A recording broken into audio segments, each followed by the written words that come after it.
Howdy, partners. How y'all doing today? Welcome on into the stream. Hope everyone's been good. You're here for the game, Vina? Well, that's a fucking, like, a given whenever I turn on my stream. But hello there. How you doing? Hi there, Ralph. Hi there, Nana. Y'all ready for y'all ready for a road trip tonight? I hope you're ready for a good old-fashioned burn some gas and rubber. Give the Yuri? Oh, I got Yuri for you. Don't you worry tonight. You're watching a Sprout. Oh, I thought you said speedrun. A Sprout run through Heaven's Ward? Oh, that poor sweet summer child. I'll tell you what. That the Alfie. Oh, yeah. That's pretty early on. So they weren't even at the part where their spirit gets broken yet, which is always a great part.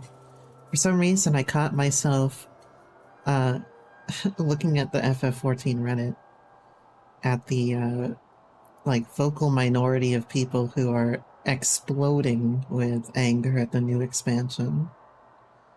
And I'm just like, I don't think these people have enjoyed a single piece of media in their life. You made a kitchen cabinet, didn't realize it goes up the entire wall. Oh, okay. Wait, the entire wall of like a medium? That's pretty tall. Although, I guess my house in 14 would be able to sustain it because I don't split the kitchen, but yeah, I guess you would need to like shove it into the ground or something. I did a little bit of crafting earlier myself, and then I got distracted by a hunt train, and I didn't realize that in the RR forest and the in Urkopacha, there are 6 instances. So you get tons and tons of hunts on a hunt train. But even then, I was only getting like 12 tomes because I don't have like a tank or anything leveled. So my contribution was low, of course, unfortunately. So I wasn't doing very well. Yeah, you get a lot of A ranks. I think I'm pretty close to being able to finish out my my 700 set just from all those A ranks. And it's like, yeah, 48. I died for a couple of them and didn't get any, I died or didn't hit them before they died for a couple of them. Yeah, a lot of nutsacks, a lot of tomes. It's pretty good. But I'm having some alarming pain in my hand right now. So it's probably a good thing that I'm running a visual novel tonight. And I'm probably gonna have to call the orthopedic tomorrow. But yeah, it's mostly localized to like the tendon on the like middle part of my middle finger on my left hand. But of course, that's the finger that's hitting the W key whenever I'm like playing any video game ever. So I'm not in a good spot right now. So I'm gonna have to figure something out. Or I'm gonna have to play a lot of games with the arrow keys for a little bit. Which would not be happy. I would not be very happy about that. But it is what it is. I'm gonna have to call them about it. Oh, Vina, please, well, what am I gonna do about it? What do I do about it? No, massage is gonna hurt it a lot more. Right, there isn't anything I can actually do about it. I could ice it. Fuck me, I forgot I was gonna grab some ice. Well, I can do you one better than the warm water bath. I do have some Epsom salt that I can put in a bowl of hot water. I can't really do that while I'm streaming because I risk getting my technology wet. But there's not really anything I can do about it. So, except not play. No, Icy Hot wouldn't be good for a tendon injury. It would either be like icing it, but at this point it might be better to have it in warm water since it's a long-term injury, to increase blood flow, essentially. Yeah, I had tendonitis issues on that finger before. That's what my surgery was. And unfortunately, I can't really have any specific surgeries for this because removing more tendon sheaths is only going to destabilize the finger. So at this point, I think it would have to do with, like... I think it would have to be physical therapy based and splinting. Which also means that I can't really play, play as much very effectively right now. But I'll see how I feel. I kind of have to, play 14 right now with my ring finger, pinky, and index finger. And that's just garbage, you know? And it hurts more if I use a controller. So, yeah. But I'm gonna talk to him about what I can do and what I can and can't do. I can't guarantee that I would get an appointment in the near future, but yeah, that's one thing. And then, of course, I have to wonder about what I'm going to do on stream. And I think for stream, I'm going to continue just continue with some turn-based games, continue with visual novels, and I might have to limit the Final Fantasy XIV because of how intensive it is on my hands. So just be aware of that. But yeah, I'm gonna try to contact my my orthopedic surgeon and see what he recommends, whether or not it's gonna be physical therapy or just a splint. I think a splint would probably make the most sense. Like splint and certain exercises for the most part. But after my surgery on that finger, I imagine it's been pretty weak, and that weakness probably caused probably exacerbated tendon issues in other parts of that finger. So again, I'm gonna have to think of what I'm gonna be doing on stream and how I'm going to combat that and still stream. But yeah, just don't expect very much Final Fantasy XIV from me. That's my only thing. If there are other games that I can play that are very low effort on my hands, then I will. So just be aware of that. Definitely not going to be playing more Elden Ring for the time being, because Elden Ring's pretty intensive on my hands. So, that's just a little update on what's bothering me today. But hopefully we're not going to think too much about that, and we'll have a good time with some of this Highway Blossom stuff, which is also from Studio Ellen, or Elan. And, of course, we just played Please Be Happy from them, which was an excellent visual novel. You know me, I choked up at many points during Please Be Happy. It was incredibly well written. So, I think what Ratsukari told me was that Highway Blossoms is a little bit more lighthearted, but still, still fun, still good. What you come to expect from Studio Elan after that. There's a couple more Studio Elon games I want to pick up, and there's also a couple more in development right now, actually. Oh, thank you for the cutie pie. There's a couple more in development right now. There was like a Tithe and Blood. Hold on, let me look this up real quick. Studio Elon.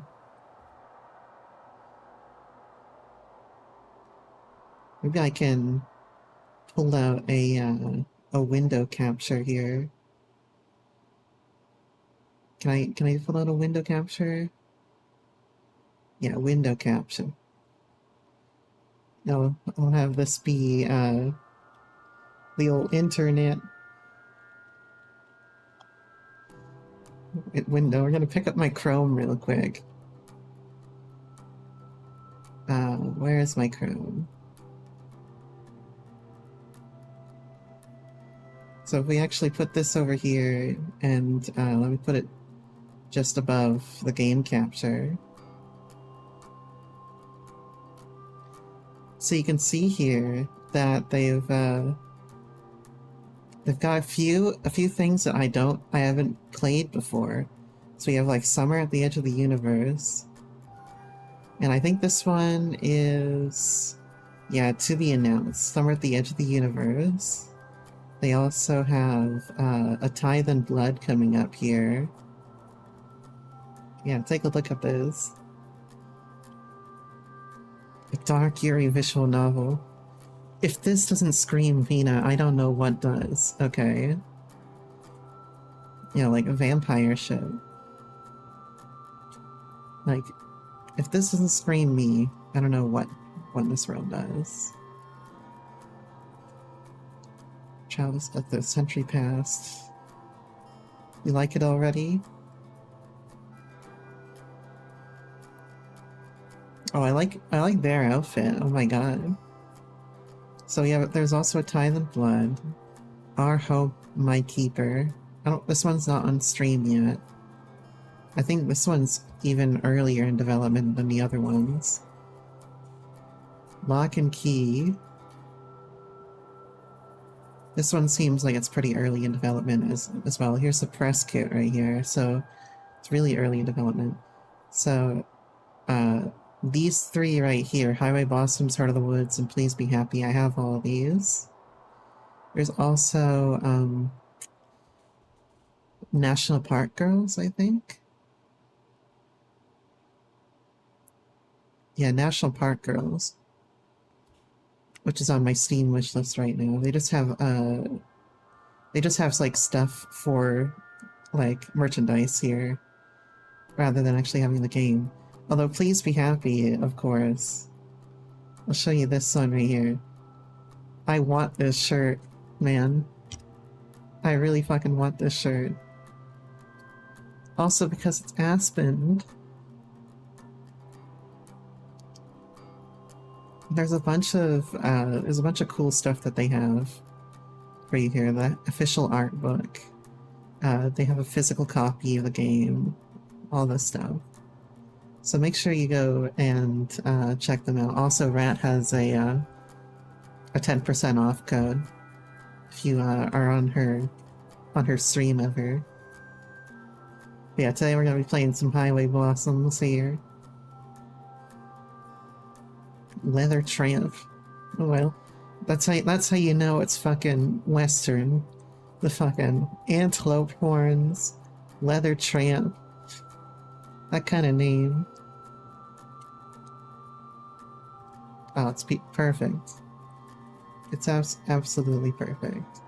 So anyway, I want to show that off real quick. I'm gonna just straight up delete this so that I don't accidentally.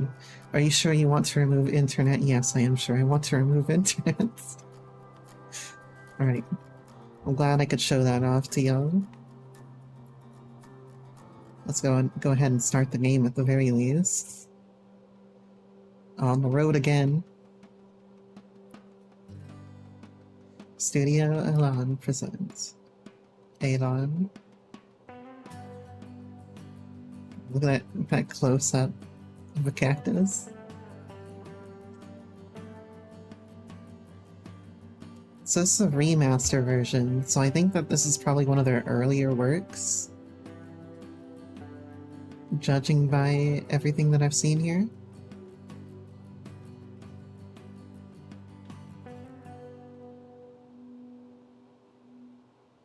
It's a very small team that worked on this. Mondinator.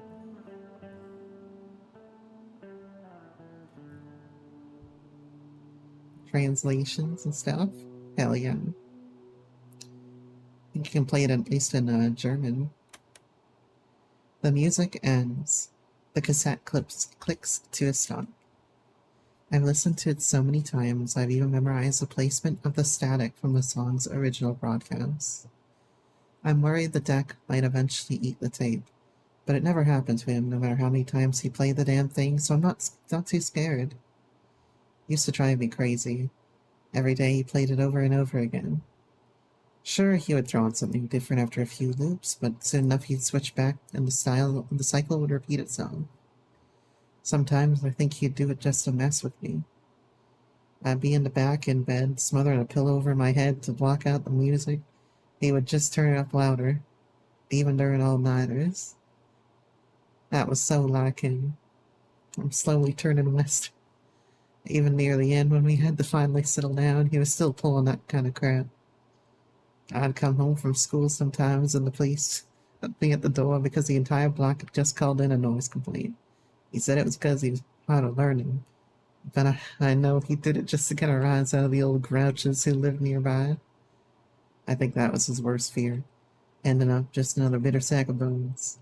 So he did everything in his power to be the exact opposite, right until the end. Of course, that meant I'd always deal with the fallout. I can't imagine what the neighbors thought. Seeing a little girl go from door to door apologizing because some old man decided it'd be funny to put a plastic flamingos all over the yard, over their award-winning lawns. I can't help but smile, just a little, even if it does hurt. I can't do that all day. I take a sip of my coffee. Outside, a heat haze shimmers over the never-ending oceans of sand. Also, I'll say that that intro felt... What book was it that I read? I think... It's not Invisible Man. What the hell is it? It felt...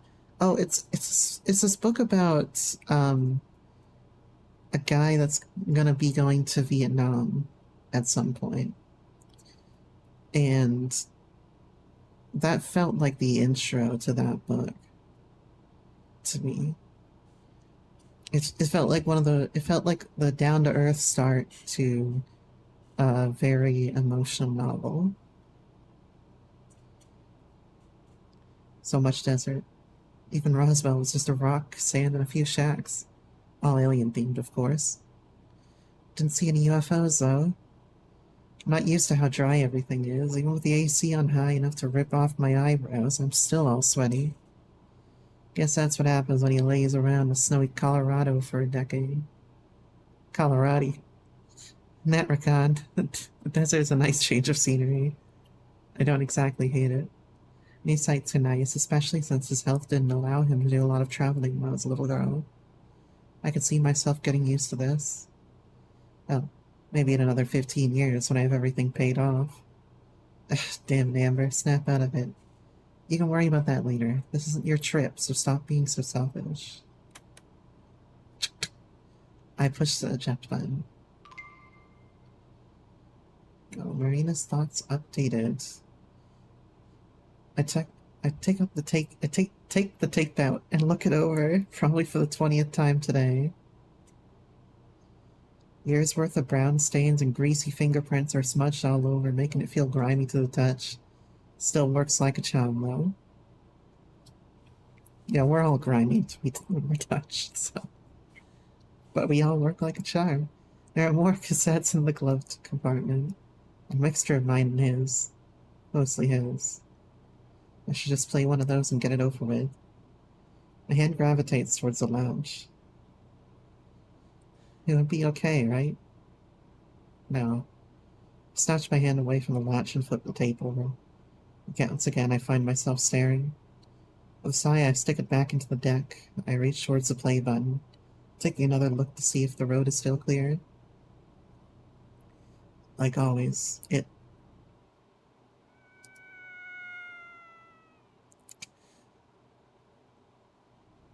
isn't. I slam on the brakes, their shriek piercing my skull. A glance at my rearview mirror. A glance at my rearview mirror shows a girl cringing next to an ancient-looking car, covering her ears as I screech down the road. Making a U-turn of dubious legality, I pull up in front of her car, killing the motorhome's engine. I hop out and shield my eyes from the blaze of New Mexico sun. Only now do I realize how precious the AC actually is. Doesn't take more than several steps before the girl comes out, bouncing up to me with a look of relief. Oh my god, thank you, thank you, thank you! I was starting to think no one would ever stop.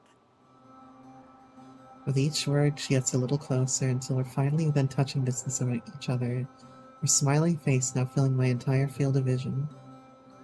Her bright auburn hair is done to a girlish side tail, glistening beneath specks of sweat.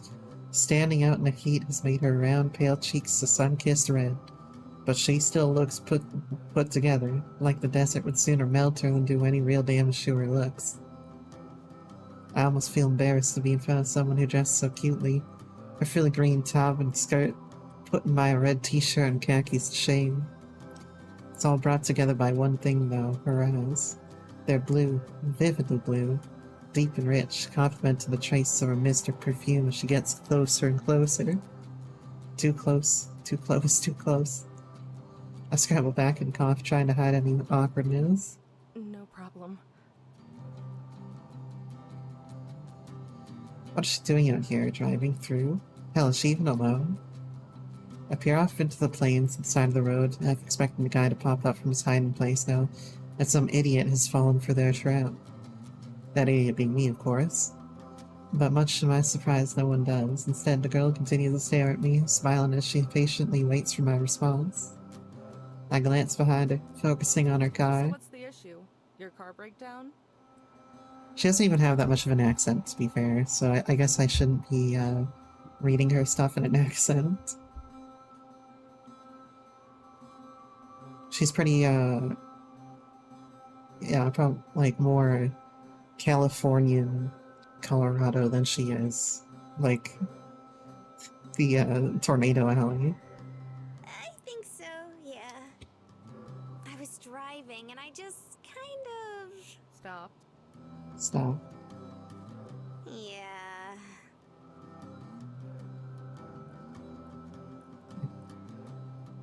I was telling you about Ozzy there. Oh, that fucking Prince of Darkness. Hold on. I need to take a break real quick. There's a bat over there and I feel a little hungry. Alright. She lowers her head in shame, eyes fixated on her feet, kicking the duster. I mean, I'm not gonna go eating any bats, okay? I'm not much of a car buff, but I can take a look at it. Her head pops up and the life returns to her eyes. Oh, wow! Could you? Yeah. Can't promise that I can do anything, but I can at least check it out. That'd be great! Alright, first things first then. She has a little bit of an accent. It's like she's talking in the back part of her mouth over here. Yeah, alright, first things first then. You know, she's talking like in the middle of her tongue. But that's about it. This thing looks even older than my motorhome. It was probably a nice car once upon a time, but with a dented grille, multiple scratches, and faded murky green color, it's hard to believe such a cute girl was driving it. Hey, cute girls can drive shit cars too. I slide into the fabric seat and start the ignition. I don't know too much about how this stuff works, just enough to keep the motorhome from going out. But I imagine it's too significant of an issue. Probably a dead battery or... Yeah, main character knows what she wants. No gas. A single car passes by, cooling us with a rushing gust of wind, sprinkled with dirt and sand. Is something wrong? Is this a joke? Yeah, your fucking gas tank's empty, dumbass. Oh no, did I break it? No, it's just out of gas. What? No way! Dad said I should have filled up before I left. Is she for real? Why is this girl in the middle of nowhere by herself?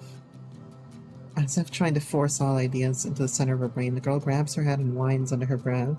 Ah, man, and I didn't charge my phone either. What am I gonna do? That's your own dumbass fault. I'd offer her mine, but I've never had a cell phone in my life. Seems like you'd have to be pretty absent-minded to forget that, though. She whines once more and turns to me. Hey, this might seem a little weird. Oh no. But could you take me somewhere nearby so I can get some gas?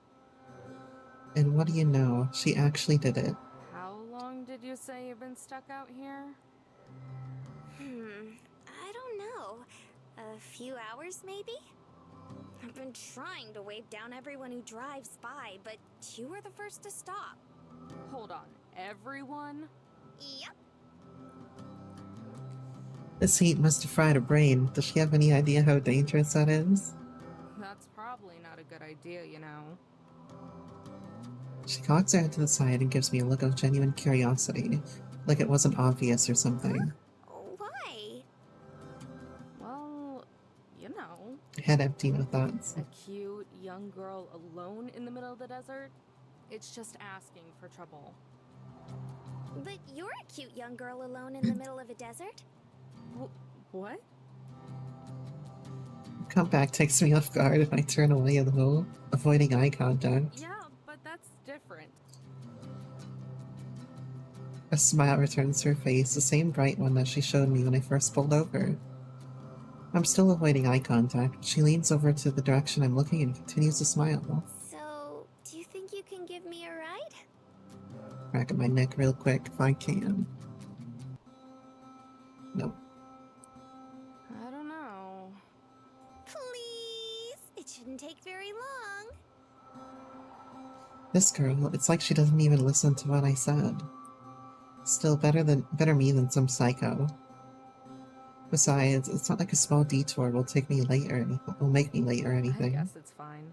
I'm not in too big of a rush anyway. Before I'm even finished, she's springing off the ground, bouncing to the motorhome. Hey, wait! But it's already far too late, as she somehow made her way into the motorhome before its owner, even finding the time to give me a small wave from the passenger seat. I heave a heavy sigh, rubbing my temple as I climb back up into the driver's seat. Key is still dangling in the ignition. I wrench it around, and the motorhome roars to life, forcing a surprised squeak out of the girl. By the way, my name is Marina. Thank you so much for helping me out. Amber, don't mention it. Careful not to hit her car, I back the RV up and turn it around, sending us in my original direction. I reach for the play button on the cassette player, finally giving it a temptation, but Marina starts up again. Why aren't we going the other way? Wasn't there a station a little ways back? It was more than a little ways back. I saw a sign a few miles ago that said there was a station not too far from here, so we're going there. Oh wow, I didn't even see that. You're really observant. Yeah, or you're just really oblivious. Not really. Silence falls between us, the roaring of the engine and swishing of the wind from the outside being the only sounds. I take that as my cue to reach for the cassette player once more, finally get— How do you even drive this thing? It's huge! Marina spreads her arms out like an eagle, unfurling its wings, almost bopping me on the head in the process. I clear my throat and grab her arm out from the air, gently placing it on her lap. Oh, hi there, Holden. How you doing? We're on a little road trip today through New Mexico right now. So fasten your seatbelts, and if I slip into an accent, well, Don't blame me. It's not that bad. You get used to it. She tilts her head to the side and gives a light grunt as if saying, "That's so," and we return to the silence from before. Say hi to Akemi, Vina. Hi there, Akemi. I hope you're doing... Oh, never mind. You don't mean in chat right now. Wait, is he in chat? I reach for the cassette player. So what are you doing out here? Are you going camping? Seems like what you're doing is fun. Apparently I'm as head empty as Marina here. I take a deep breath and hold it on as long as possible before letting it out. Just traveling. What about you? Why are you out here? Oh, well, it's kinda silly. Little sweat. She scratches her head and lets out an embarrassed laugh before staring at her feet. She quiets down and surprisingly stays quiet. Well, looks like that worked. I reach for the cassette player one last time. I stop for a moment to look at the glove compartment and then Marina, who looks lost in thought. Finally, I press play.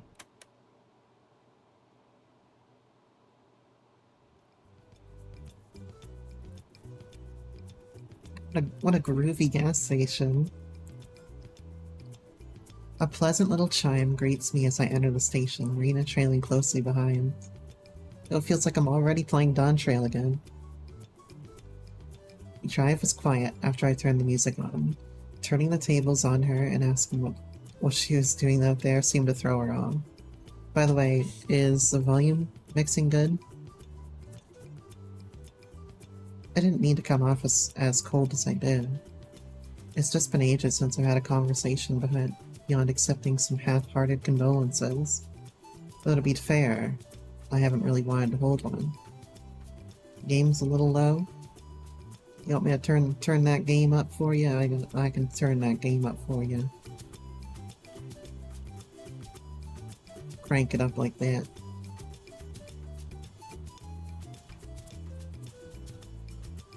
The guy behind the counter is busy ringing someone up, so I set out in search of a gas can. The store is one of those big mini-mart places made specifically for travelers. It's surprisingly clean for a place surrounded by sand. Every corner has an unnatural sanitary shine accompanied by the scent of citrus cleaning product. Oh no, I'm slipping into it again. Hey, they have cola flavor here! I turn and find Marina clutching the slushy machine, her eyes widening like a cat's when tempted with yarn. Don't most gas stations have it? She SMHs her head, but doesn't take her eyes off the machine. All the places back home only had cherry and raspberry. When we got sick of them, we just had to mix them together. I'd try that. But... Marina finally turns to me, wearing a face of pure, concentrated sadness. I left my wallet in the car. SMHing my head again. It's the saddest thing I've ever seen. Just looking at her, I can feel my heart break. Wait a second. How were you expecting to pay for the gas? I don't know. I just remembered. How did she last 5 minutes out in the desert? Fine, I guess I'll pay for it. Really? To be fair, I know people like this. Including myself. Yeah. And grab yourself one of those slushies too. But make it a small one. Her pure, concentrated sadness melts into pure, concentrated happiness. You're the best, Amber. Check them out in the gallery. Can I click? Oh. You're the best, Amber. Oh, the scroll wheel literally goes back this time. As opposed to showing me a, like a list of what just happened. She grabs a cup and holds down the button until the slushy overflows and drips down the side. I was going to pay for the gas anyway, but I'm hoping the drink makes up for the drive over. I spot the gas cans, and with Marina happily sipping her drink, grab one and head for the counter. The guy at the register is still ringing up the same girl. Lines of flimsy plastic bags on the counter, mixed with a mixture of off-brand junk food and gardening tools. Damn, she's just like letting it all out right now. Oh my god. He scans the item as the girl digs through her wallet, her bandana wrapped head pressing a phone against her shoulder. Aren't you supposed to be the badass mechanic? What good are you if you're not? She swipes out a card and hands it to the cashier, more interested in staring at her nails and looking at him. How the hell would I know? Have the squirt check underneath if you're so curious. Oh, women mechanics. My one weakness. Hold on here.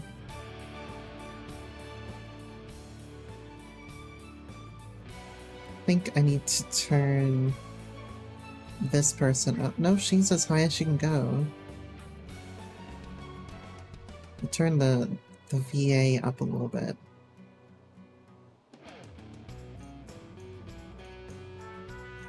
On the other end of the line, I can hear the faintest of squabbling. I can't make out anything they're saying, but the tone sounds worlds more tolerable than the girls. If it's that old, then I say do it. Cash is cash. It's not like anyone's gonna care. You better not take as long as last time, though. I'll be waiting for you slackers outside. The girl slips her phone back into the crevices of her dangerously unzipped jumpsuit. What little clothing she has underneath looks like it's going to burst from the slightest movement. Not my type, especially with that personality. But it's hard for me to do anything other than stare. Maybe you shouldn't stare. If she's gonna be that snippy. The attendant reaches out to help with the bags, but the girl snaps some way before he can. She shoots him with a heated glare that burns straight through the man and into the wall behind him. Turning around, the girl looks at us for a second before rolling her eyes and marches out the door, the bags weighing her down as they nearly scrape the ground. Yeah, definitely not my type. Good luck. Marina and I set the can and nearly empty slushie on the counter. Will that be all? Yeah, sorry for more boring than that other girl. The attendant hacks out a dry cackle as he scans the gas can. He flicks his oily ponytail behind his shoulder and then rings up Marina's drink. Oily ponytail. And a lot of folks passing through and stocking up the past few days. It's been a good change of pace. I'm guessing that's why you girls are here too. Marina eases on the counter, nudging herself tightly between me and a rack, her hands creeping over to the slushie. For what? I'm just heading out to California. If I don't end up driving myself insane first. You mean you don't know? The attendant freezes, forgetting about the scanner in his hand. Blinding red light beams from it over onto my chest. About what? Why, the treasure. The treasure. Marina's hands stop just shy of grabbing the cup. Treasure? The clerk's chubby face morphs into a grin. Telling me that you girls haven't heard of the treasure in the journal? This actually is Dawn Trail, isn't it? I have. I frown, embarrassed. Marina looks at the floor again, her cheeks flushing red. I guess she's always just this forward. Oh, well, I heard about it on the news. It's kind of why I drove down here. You drove out into the middle of the desert for treasure? Exactly what I would be saying. Sorry, but you've lost me. Although, I do descend from a pirate, and he was said to have buried quite a lot of stuff just on the island that's like just off the coast from us. And then some time ago, people actually did find some pieces of gold, like lodged in like some of the stone walls there when they were like trying to refurbish it. So it may not actually be just a legend. And maybe I'm supposed to go there and like, you know, slice my hand open over all the gold and break the curse. Not just any treasure, miner's treasure. He says it like that should clarify what he meant. I stare at him. He stares back. Marina sips the last dregs of her slushie. You honestly don't know. Not a clue. Are you gonna change that? A little feisty, ain't you? Little feisty, ain't you? Not really. Just have stuff to do. I'm gonna use that line. Fair enough. A little while back, some folks were going through all the trash in their garage. As fate would have it, they came across an old journal. Turns out the thing belonged to their great uncle. Or maybe it was their great grandfather. I don't know. Some dead old man. I cut him off with a cough, a polite hint for him to either get on with it or quit his yammering. Despite apparently knowing all this, Marina continues to stay focused with rapt attention. Sometimes her drink makes that annoying slurping sound again. Sorry. I'll try keeping it short. Anyway, after flipping through it, they found out that he'd struck it rich during the gold rush. If he struck it rich, then wouldn't the family know about it? They'd have to be pretty well off, right? Oh, I can answer that. He went back home to Missouri without any gold and told all his friends he hid it. By now the slushie is all gone. Marina tries for one last sip, but all that's sucked through the straw is air. She peers down to the cup and blows out a small sigh. No one believed him, though. Well, you can understand why. You're just gonna go back to Missouri and be like, hey guys, I was amazing out there in the mines. I have so much fucking gold. Sorry, I don't have it here. I raise an eyebrow. If even this girl knows about it, then I must be more out of the loop than I thought. Well now, looks like Sister here has been doing her research. Did he hide it in the Golden City? The attendant leans into the counter and smirks. Story goes, he wanted to eventually move his family out west and dig his gold back up along the way, but kicked it before he could. He slides his thumb along his neck and makes a cheesy sound effect to go with it. Marina giggles, but I just keep staring. The folks that found the journal ended up selling it to some hotshot publishing house. Now everyone wants to retrace his steps and find the treasure. Shipments have been selling like hotcakes. Just got ours last week. A miner's journey. Marina's thoughts up. I like how they have to tell us that, oh yeah, Marina is having new thoughts. Because we're slowly populating that tiny little skull with thoughts. He points to the rack of identical books by the door. A sign hanging above it reads, "The Treasure of the Desert, a miner's journey. Take part in the new gold rush." Yeah, that'll stick in people's heads. And people are really buying into this? Sure are. I've worked here for over 20 years, and never have I seen this many people passing through. Even the Banshee before you was here for some supplies and a journal. Sure, okay. This is a hoax if I've ever seen one. And where is this supposed treasure? No one knows. It's all scattered around the desert. They say the journal has hints to its whereabouts. Uh-huh. Marina, you said this is why you drove out here? Yep, that's right. But you don't really believe the treasure exists, do you? Sure I do. What other answer did you expect, Amber? She pauses to think. At least, I want to. But wouldn't it be super cool if there was treasure? Sure, it would be cool. But there's a good chance there isn't. And even if there were, do you know where to start looking? No, not really. I never got that far. I don't even have a copy of the journal. So you went here without any guidance in thousands of square mile desert. She lowers her head like she knows there's a good chance what I'm saying is true. But I have to try. Her voice is soft and quiet, but there's a faint glow of determination behind it. It makes me feel ashamed for scolding, but the idea that she dropped everything for treasure is insane. To her credit, she did a little research, but that's cancelled out by driving into the desert without a full tank of gas. She wasn't prepared at all. The people who care about her must be worried sick. I barely even know her, and I'm worried. Aw, don't be too hard on her, Missy. After all, who could resist a good treasure hunt? He looks to Marina and gives a big gummy grin, courtesy of his missing teeth. Ain't that right, sister?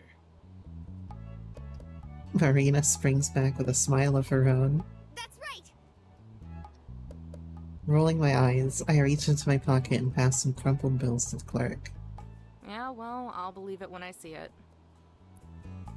He shrugs and stuffs the cash in the register, though now I'm just paying for the tank and an empty cup. I pocket the change. I give a casual wave from the exits. That should be good enough, thank you. Marina follows, though a bit more animated, waving her arm like a fan as she says goodbye. Oh, and sister? Yeah? You go ahead and take one of them journals. Hell yeah. Free of charge. Marina lights up like a firecracker and bounces up and down like she's a kid again. Yup. Oh, wow! Thanks, mister! You know, facial expression wise, Amber looks a little bit like Dana does. Oh, hi there, Ikwa Kimmy, how you doing? Well, yeah, we just started here, and we're sort of in like a exposition mode, I guess. Doesn't she have the same face as, like, Dana, though? From Valhalla? I just give her white hair instead, and different color eyes, and that's Dana.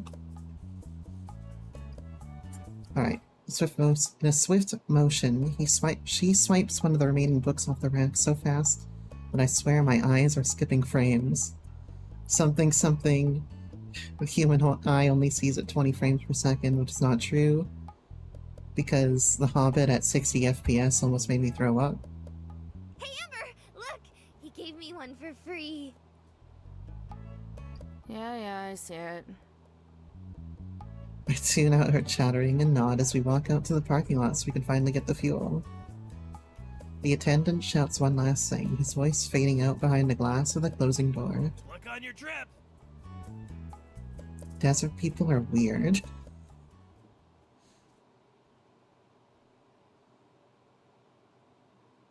Poor Amber. No way. Maybe it's further up the road? Somebody fucking steal Marina's car. I can't believe it. It's gone. We could have just passed it. We weren't even away that long. How can it be gone? We stare at the empty space that once housed a certain ugly green car. I look in every conceivable direction, but there's nothing. Nothing but an ocean of sand and a never-ending stretch of road. Was it towed? No, not out here. Not this quick. Where the hell did it go? Yeah, that is kind of weird, isn't it? Yeah, that is kind of fucking weird, huh?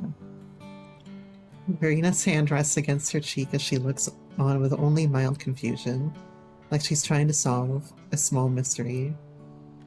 Yeah, exactly. Well, Your car is missing! That's more than a little weird. some good voice acting on Amber's part. She has really good emotion. Well, it's actually my big brother's car. He just lent it to me when he left for college. That doesn't make it any better. Oh, well that makes everything better then. Really? No! Screen shake.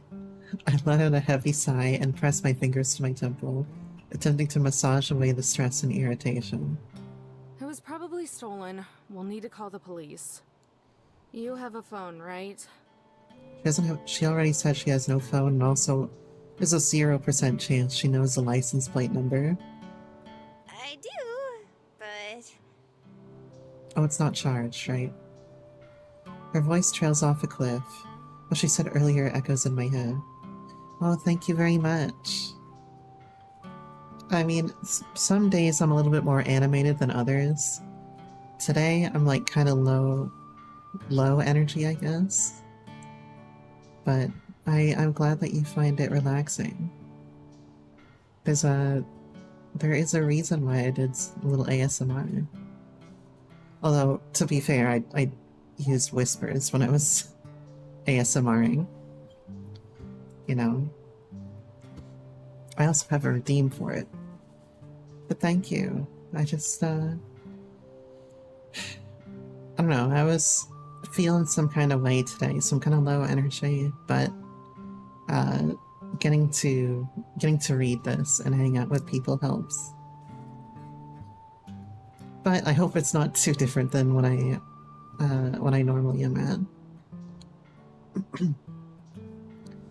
Her voice trails off a cliff. What she said earlier echoes in my head. Also, if I slip into like a Texan accent, it's because of this game. That's right. You said it was dead. And I'm guessing you left it in your car. yeah. Well, that's just great.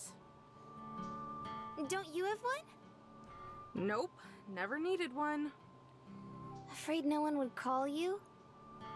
That was a low blow. Not quite. I mean, I know it was unintentional, but oh my god. I shield my eyes and look up at the dry sky. Its color has shifted to a glowing orange as the sunset begins to settle over the distant valley peaks. It's going to get dark pretty soon. Don't worry, Amber. I would call you. Aw. I can't just leave her. Even if she did have her phone, it would take forever before anyone could get out here. She'd go from burning up in the heat to freezing out in the cold within a few hours. Plus, if there are people around who would steal cars, there's no telling who else is out there. You get some fucking Hills of Ice shit out there. That's why I don't go to Texas anymore. I've never been to Texas before in my life, actually. But I have been to Florida. And we all know Florida is quite the wasteland. I can already see how all of this would go down. She would be huddled on the side of the road trying to keep warm. A pack of coyotes would be howling all around her, closing in. Then, from down the road, a starved creep would pull out a trashy old pickup truck, open his door for her, and... oh god. Hey, where are you from? If you don't mind me asking. Oh, I'm from Carlsbad. Why is Carl so bad? She pauses for a moment. Or at least kinda close to it. It's a little out of the way. Yeah, Florida's the Australia of America. And Australia is the Dark Souls of countries. Carlsbad? You're from California? No, silly! Carlsbad, New Mexico. I still want to know why Carl is so bad. Oh, right. I don't want a swamp puppy. No, I have a singular cat, and well, I have no doubt the swamp puppy would fear the cat. I don't want to risk it. Had me going there for a second. How far is that? Maybe 2 hours from here? Wow, you didn't get very far at all, did you? Marina lowers her head in shame. I never really seem to. Oh, now I feel bad. Though I'm not really one to talk. I've been out on the road less than a day. Would have gotten farther if the traffic on the I-40 wasn't such a pain in the butt. Or if I didn't pick up Marina. Hey, listen. You don't live too far away. If you want, I can probably give you a lift back home. I prep myself for an explosion of thankful energy and excitement, but there isn't one. Instead, she continues to stare at the ground, her hands now balled up in a fist as she fidgets ever so slightly. Something wrong?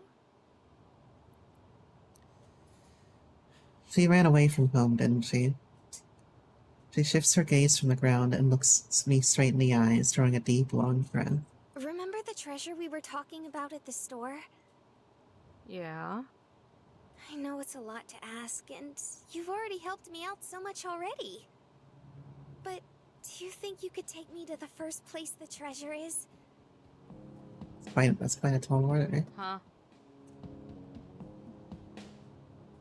What I think is she ran away from home and wants the treasure to be able to at least get herself settled somewhere else.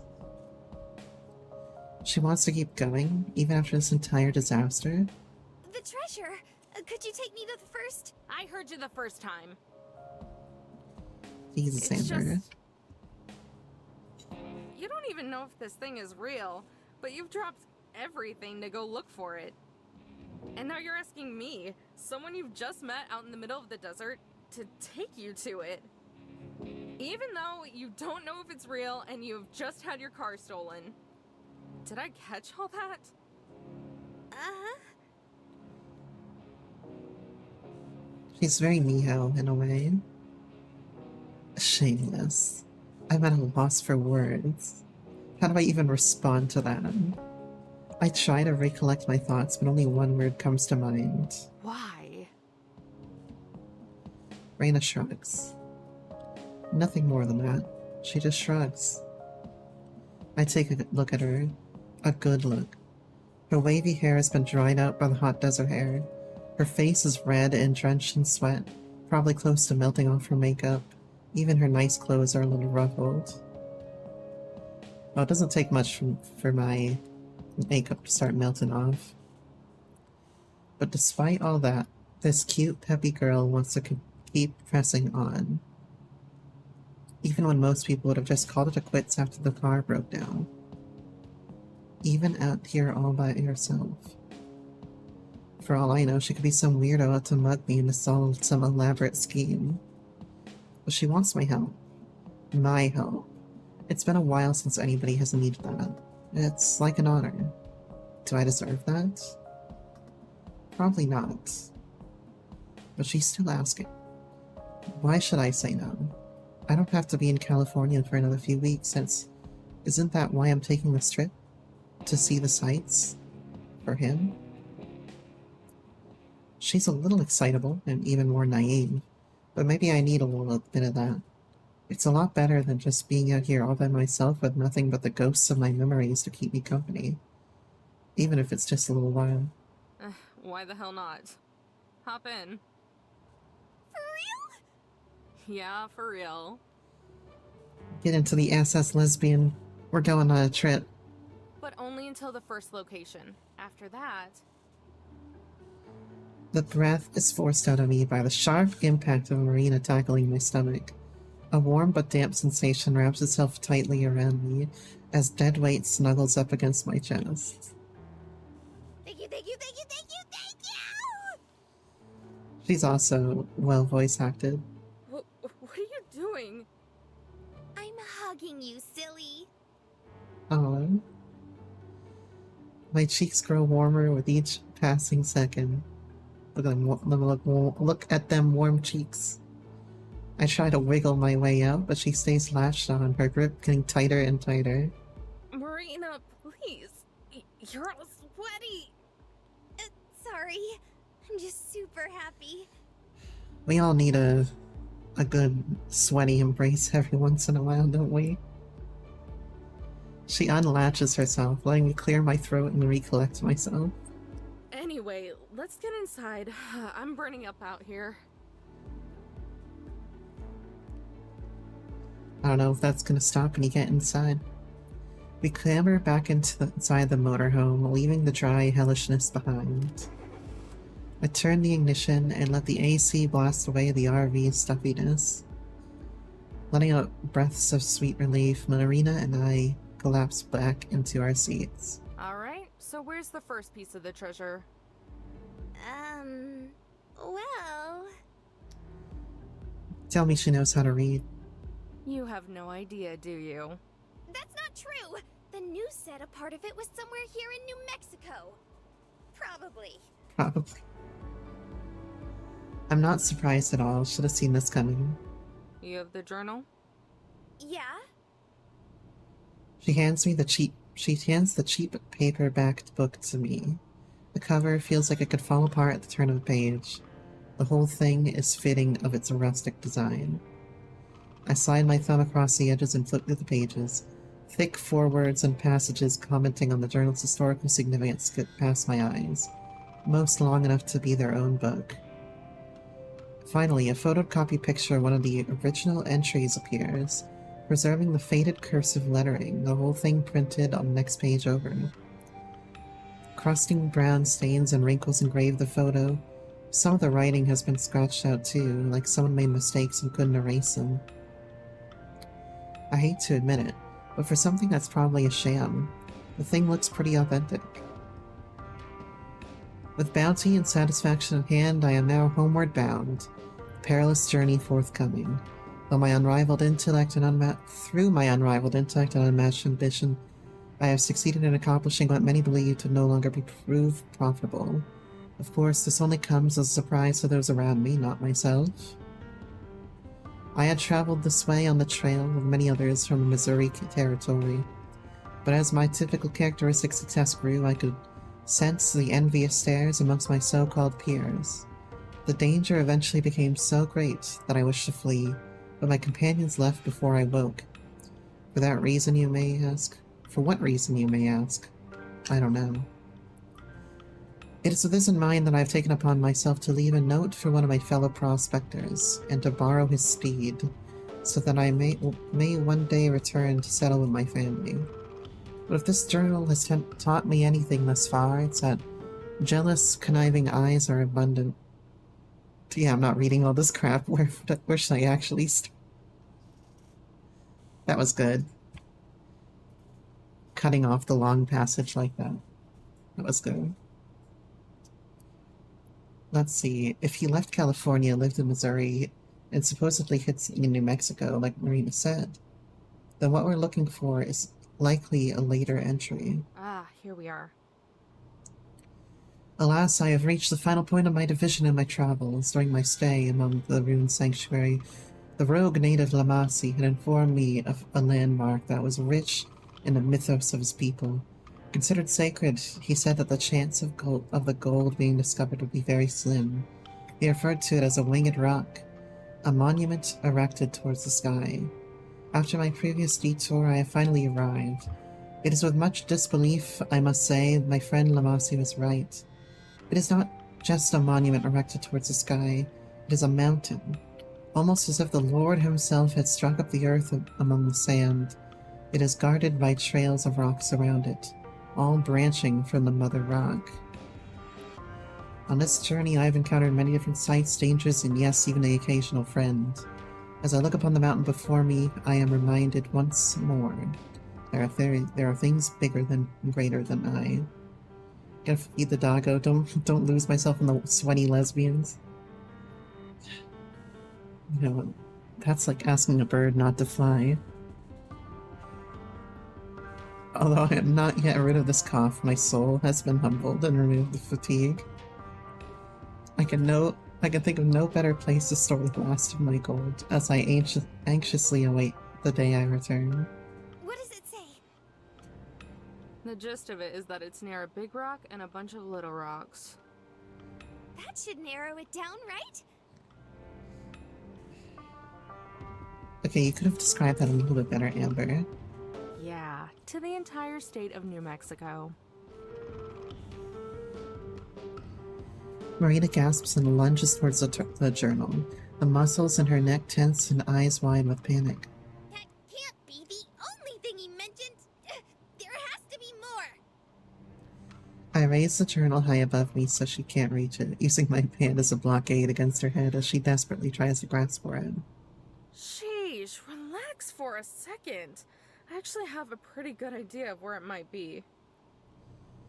She settles down, still stiff with anxiety, nibbling on the top of her thumb. I lower the book back down and read over the entry one more time just to make sure. There's a part where he calls it a winged rock. Assuming my years of reading travel guides and brochures weren't totally useless, then I'm pretty sure that's a loose translation of what the Navajo used to call shiprock. There's a ship out in the desert? Whoa! She really is, Miho. I peer over the journal. Marina's imagination is going bonkers, her eyes alight as she tries to wrap her head around such a novelty even existing. How long have you lived in New Mexico? Marina swells up with pride, only to deflate like a balloon before speaking, instead choosing to blow a misplaced strand of hair out of the way. Oh, my life. I sigh and slam the journal shut. It's a small mountain near the border of New Mexico and Utah that's vaguely shaped like a ship. Oh, okay. That makes way more sense. I'm surprised you haven't heard of it. Thing's a landmark. Yeah. It's okay though, I think Zero IQ is very cute. But hey, at least I know now. Shrugging, I put away the journal and smirk. Misplaced as it might be, her cheeriness is a good mix-up from the norm. Do you think the treasure might be there? Don't know, but it's worth a shot. We don't have anything else to go on. I'm gonna hydrate myself because y'all ain't giving me a hydration routine in an hour and 12 minutes.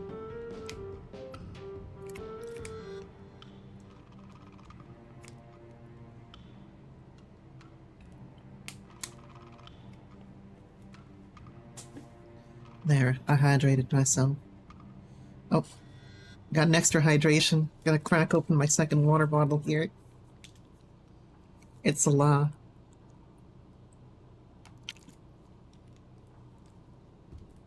How am I gonna survive in this New Mexico heat without hydration?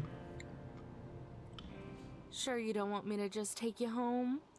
Oh, and you hit me with another one. That means I need to keep drinking.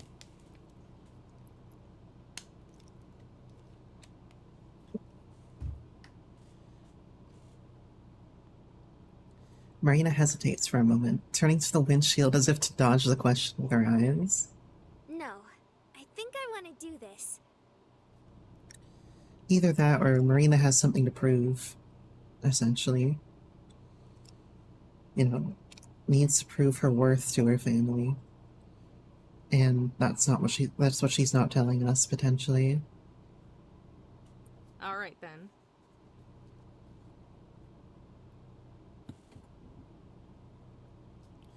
I put the car in drive and look ahead.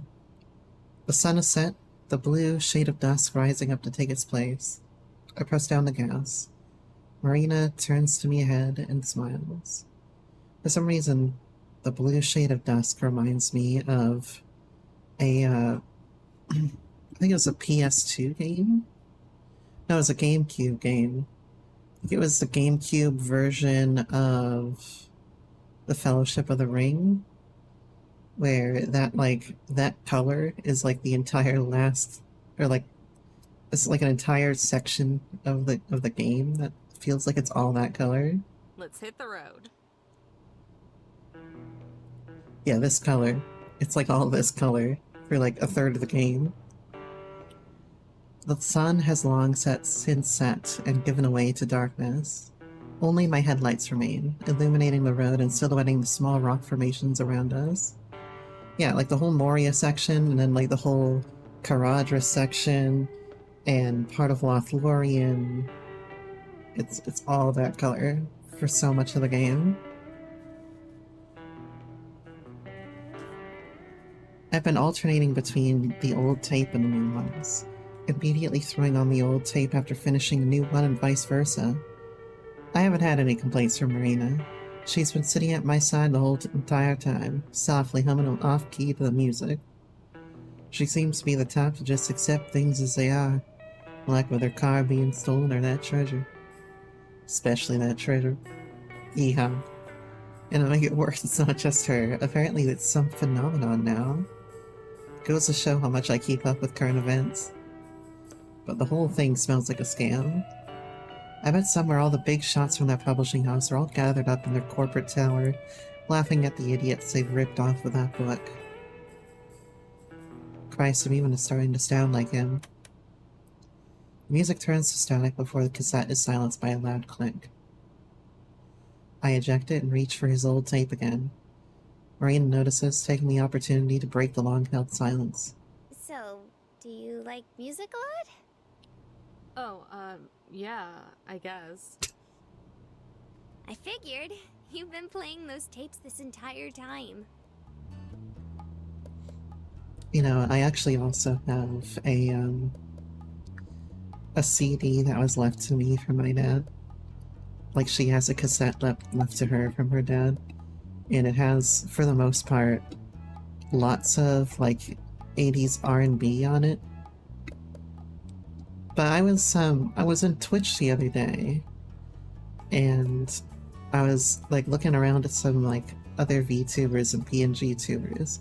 And there's one named Bunny Baggins. And she was going through ARR, but she had essentially that soundtrack on in the background the entire time. And I'm like, I know every single one of these songs that's on my dad's cassette. So funny how that comes around. She picks up one of the tapes on the center console and inspects it, going so far as to poke her pinky through one of the holes. Though, I'm not sure what you'd call this type of music. Yeah, I've just been playing whatever. Mostly jazz fusion and alt country. Throw in some new age crap in there for good measure. Most of these are mixtapes I made when I was little. Cool! Any names I'd recognize?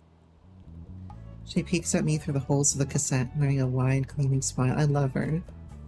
Probably not. Aw, come on, try me! Why not? Maybe I'm not giving her enough credit. You know, Gabriel, Gertu, Weather Report, Donovan, Metheny.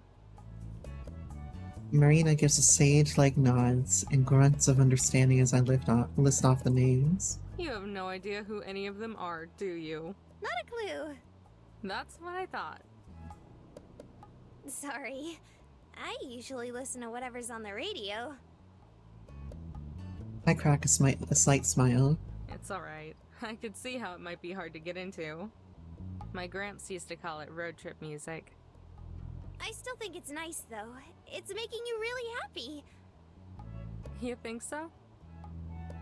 She taps her finger gently against my cheek. I pull away a little, but let her do it anyway. Yeah?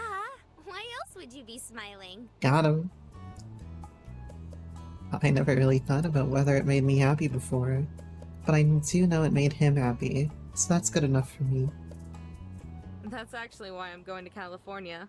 You know, for a music festival. For real? Where? Not far from Palm Springs. Palm Springs? Like the actual Palm Springs?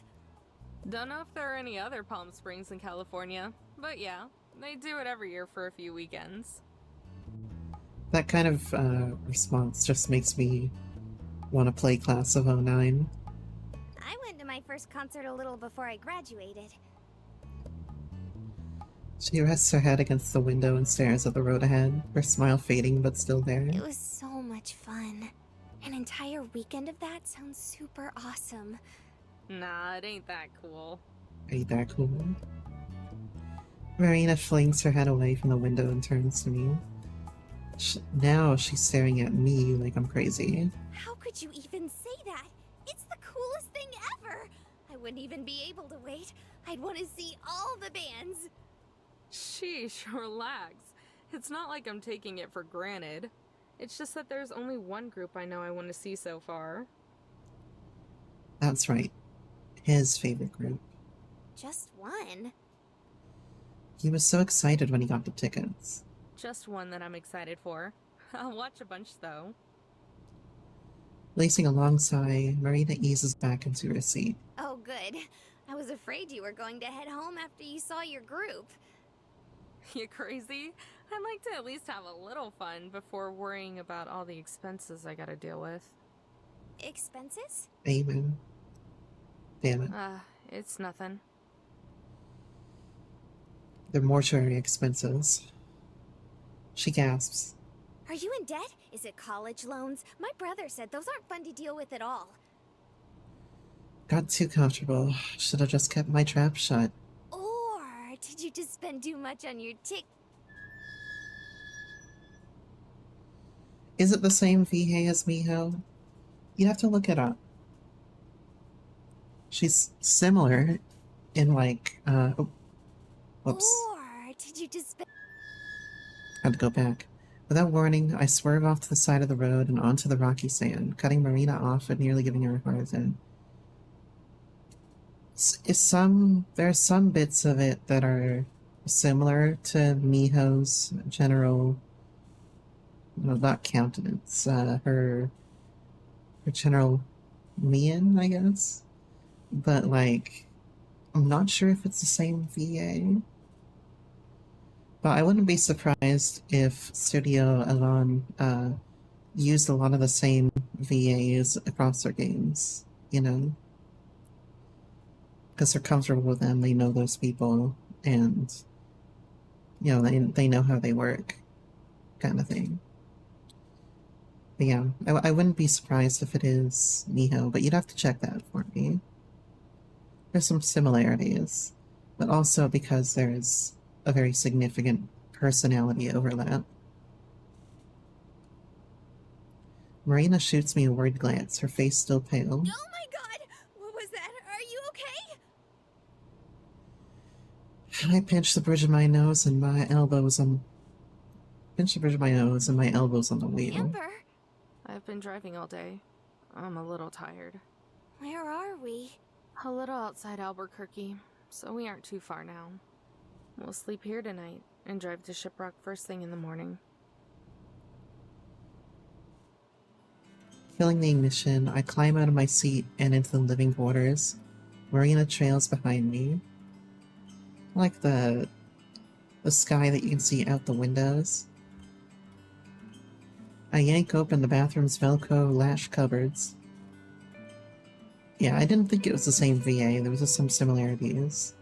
Inside is a folded stack with a blanket, sheet, pillow, and my old gym clothes from school. I scoop them up and toss them to Marina. She scrambles to catch it, desperately balancing them as they lean out of her arms. Sorry about the clothes. I don't have any actual pajamas. You can sleep on the couch. It folds out into a bed. Oh, okay. Alright then, see you in the morning.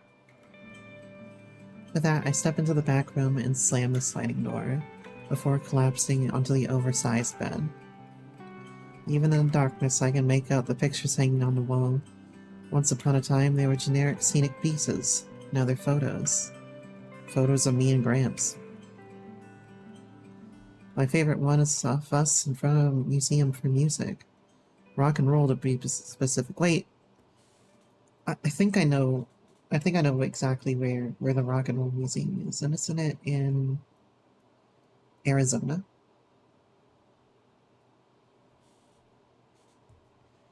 Isn't it like near Phoenix, Arizona? No? More east in Arizona?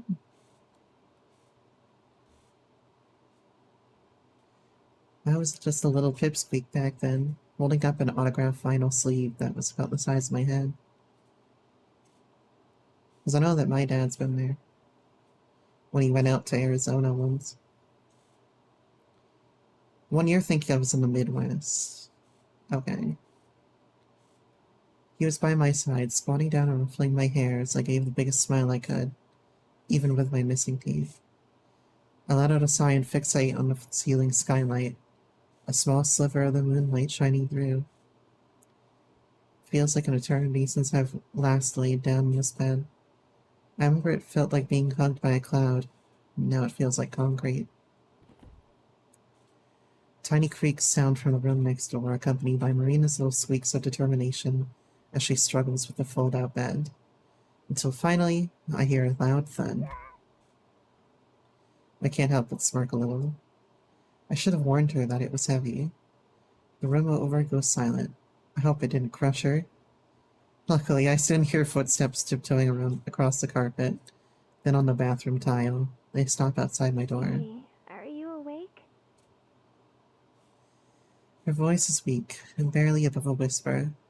It's almost impossible to hear as if it's muffled through the door. I know I've said it a lot already, but I really mean it. Thanks, Amber. Good night. I continue to stay silent. In the dark, the ceiling looks like it's constantly changing in size and dimension, sometimes getting bigger and further away, other times getting closer and smaller. I look down. Through the crack under the door, I can see her shadow turning around to leave. The words slip out of my mouth before she can even take the first step. Night, kiddo. Aww.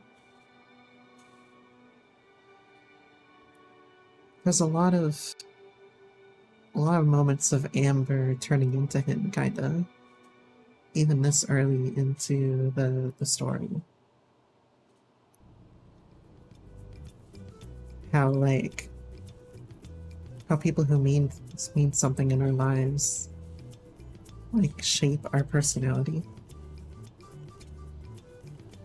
Most people imagine Indian reservations as tucked away slices of heaven.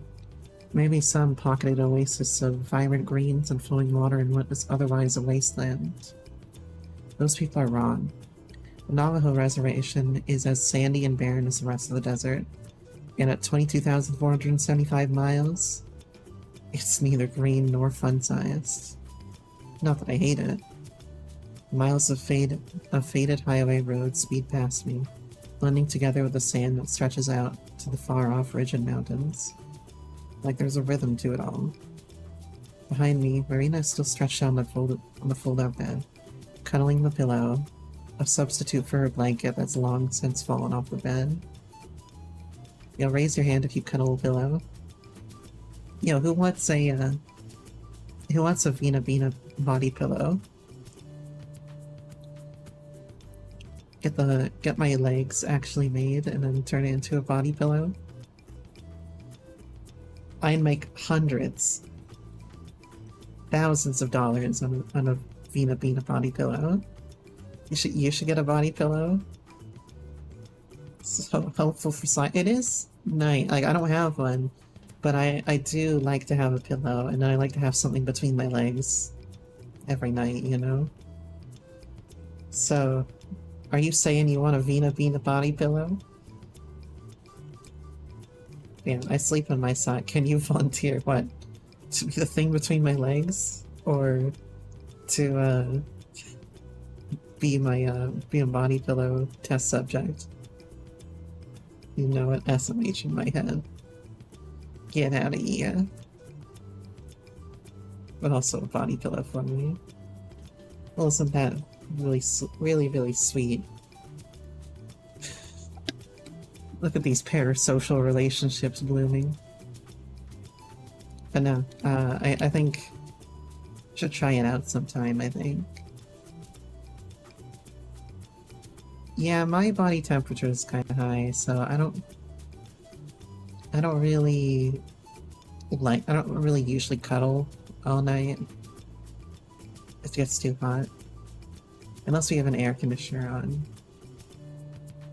Anyway, my old gym clothes are a little small for her, the shorts only reaching halfway down her thighs.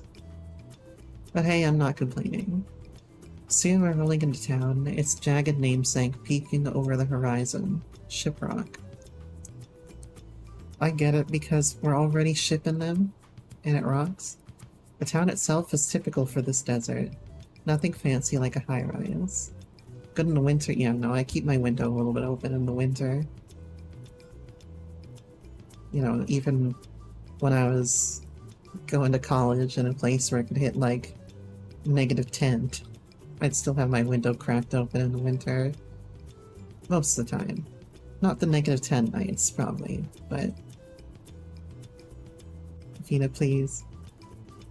So, Lana in chat there went to the same college, so he knows the dangers of keeping your window open. The town itself is typical for this desert. Nothing fancy like a high-rise. Just a whole lot of plain shacks sitting on top of gravel painted worn browns and beiges. Hey, when it gets to winter in here, I'm gonna have the window open. So... I did not wear shorts year-round. No, I had my big, like, I had my big coat with, like, the fur hood, you know those? The fur rounded hoods, and I had, like, the three, like, little buttons on it. It goes down to, like, my knees. That's the kind of coat I wore all the time. And sometimes that wasn't enough, so I'd have to, like, put on a coat underneath it. Also, I have, like, a couple of leather jackets. Her best friend wore shorts year-round. Walked from the frat house to the ad quad in the winter. I mean, I can only imagine the painful, like, frozen sweat on his body as he got all the way across the campus. You're one of the first on North. I was on North Campus too. From behind me, there's a light, almost fluffy yawn. I wonder how that bundle of joy handles mornings. Morning. Oh, look at her. You know, I can understand. Marina's got some real assets. Oh, hey, you're finally awake. Uh-huh. She yawns again and thumps back against the bed. Guess she's not a morning person. And there's still some coffee in the... Oh wow, is that Shiprock? I take it back. Marina rushes behind me and grabs the back of the seats, her eyes sparkling. It's huge! I can't believe we can see it from so far away! I also like how the name's on it there. On closer inspection, my clothes are way too tight for her. My poor shirt is being stretched to its limit. Of course, this doesn't seem to bother her at all. But it's gonna bother her a lot when she's like fucking sweating, man. I wouldn't want to wear something tight the second I step out of that RV. I don't know if I'm more embarrassed for myself or for her. Well, we have to get moving now. So go get dressed or whatever. Sure thing. She scampers off to the back, finally giving me room to breathe as I make my way to the driver's seat. Yeah, I don't want to be in tight clothes if I'm gonna be sweaty. Till I accidentally glance at the rearview mirror. Middle of the motorhome, Marina slips out of her pajamas and into her regular clothes. Geez, the bathroom is right there. I adjust my mirror and try my hardest to stay focused on anything else I can look at. Fully dressed, Marina pops back beside me and settles in the passenger seat. Yeah, don't watch her change. The desolate road continues until suddenly, as if out of nowhere, we're greeted by a line of cars, RVs, buses, and every other kind of vehicle under this blazing sun. All lumped together, stacked one on top of another, side by side, and every single one blasting their horns. What the... Whoa, you think this is because of the treasure? I grit my teeth and flop back in my seat. I can only pray these are tourists, and I was the only one dumb enough to humor this scam. We're soon assimilated into the traffic jam. Slowly, the motorhome inches forward, but when we finally reach the front, a whole new monster awaits us. Laid on the dirt, barely in the shadow of the looming mountain, is a giant cluster that can only be described as such. Campers, tents, tarps, booths, you name it.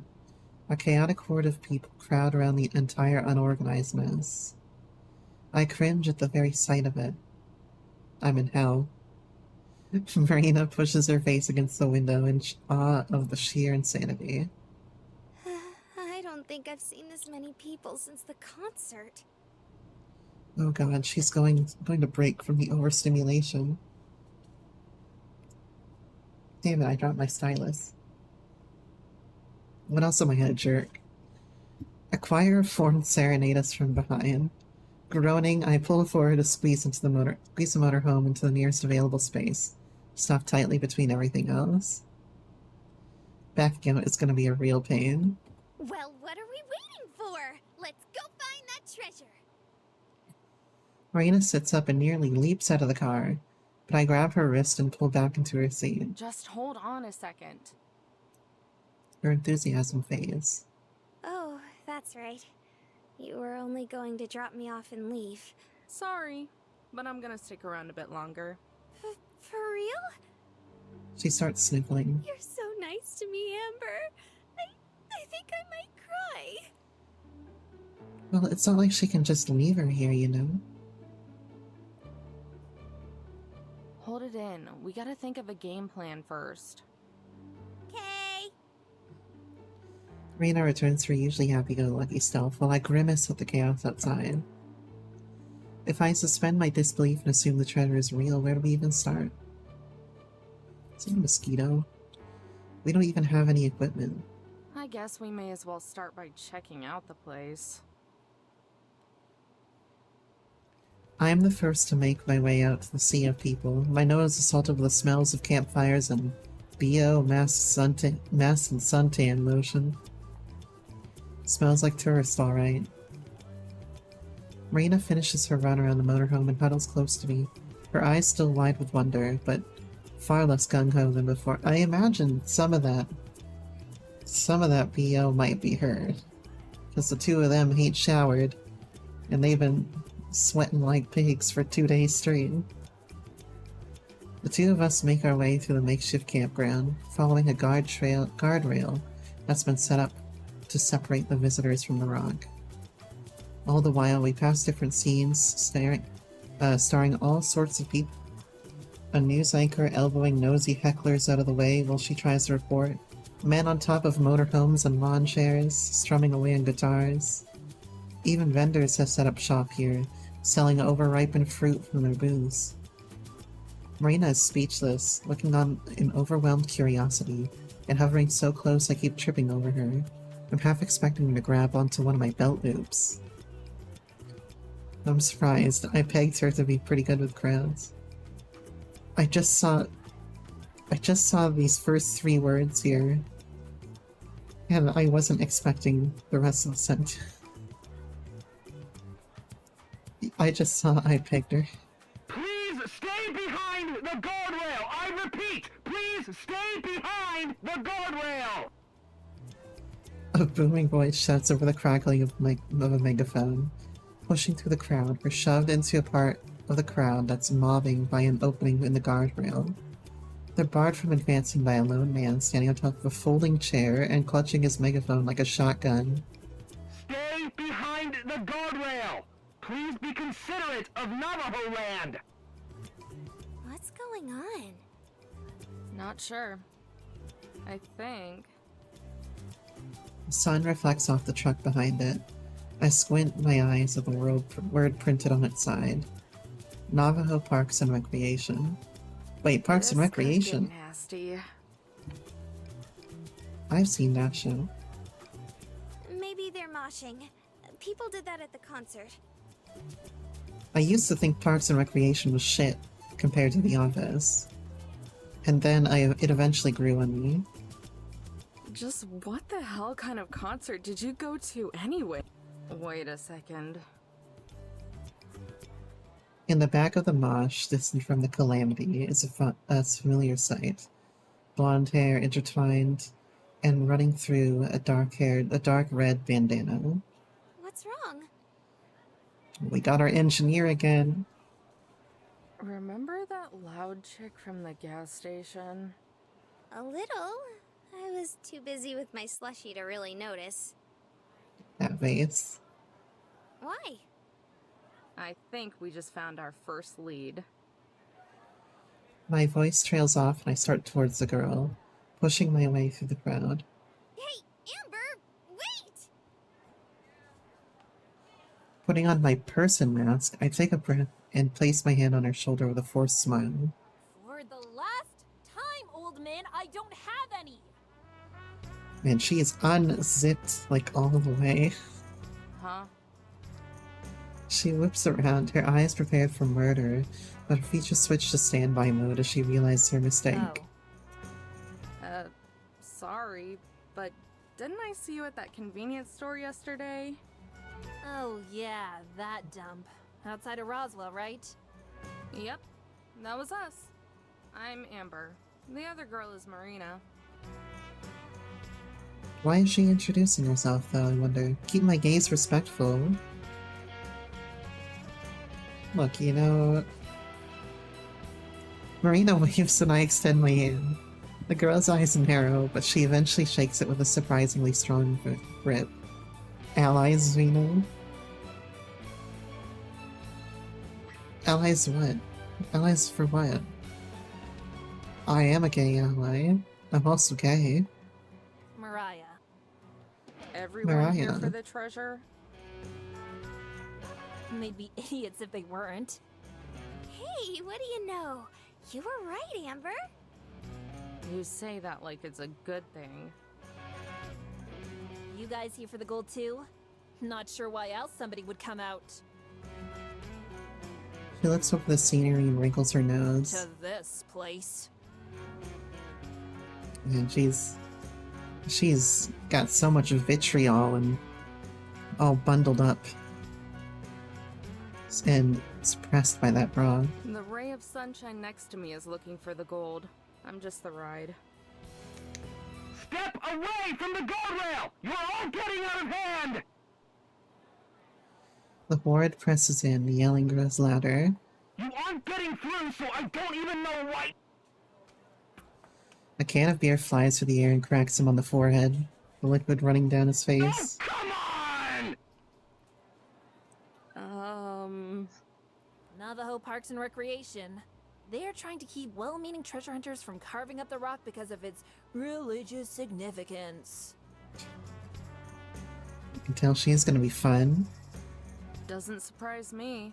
This is a four-corner state, so there's lots of stuff like that out here. I think it's sweet that they're trying to protect big ol' Shippy.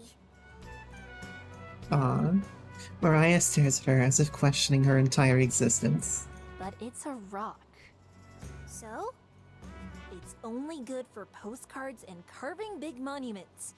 Why is it such a big deal if people want to look for treasure up there? Well, it's not gonna make much of a difference either way. Why's that? You a non-believer? No, I'm just not a sucker.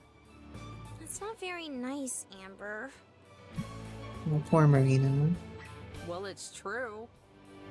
It's obvious that this is just an elaborate scam and everyone got ripped off.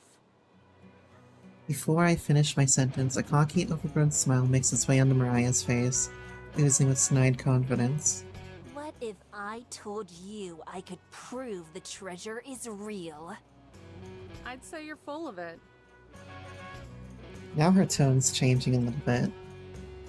Does that mean the treasure's real? Like, honest to goodness real? Honest to goodness. Overwhelmed with excitement, sorry, I'm gonna adjust in my chair for a moment here. Overwhelmed with excitement, Marina springs up and down, all while Mariah gives a smug nod. Mm-hmm. Mm-hmm. Yeah, right. Ever since I got this new chair, it kind of hurts to like sit in it for a long time because it's a little bit hard. So I put down a little cushion underneath me, but then that means that I'm like postured slightly upwards. So I have to like stop myself from sliding every once in a while. Oh, ye of little faith. I said I could prove it, didn't I? Basically, this entire stream is like strung together with string and duct tape and paper clips. And how exactly are you gonna do that? Come back to my base full of highly trained elite treasure hunters. Then I'll show you. A base? Elite what now? Highly trained elite treasure hunters. Right. Thanks, but no thanks. That's an elaborate We'll way to ask somebody out, I think. What? But why? Well, because... You said we needed a game plan, right? This is the best chance we have right now. A terrifying amount of determination emanates from her as she forces an unwavering stare upon me. Her gaze intensifies. I look down at my dusty shoes and finally give in.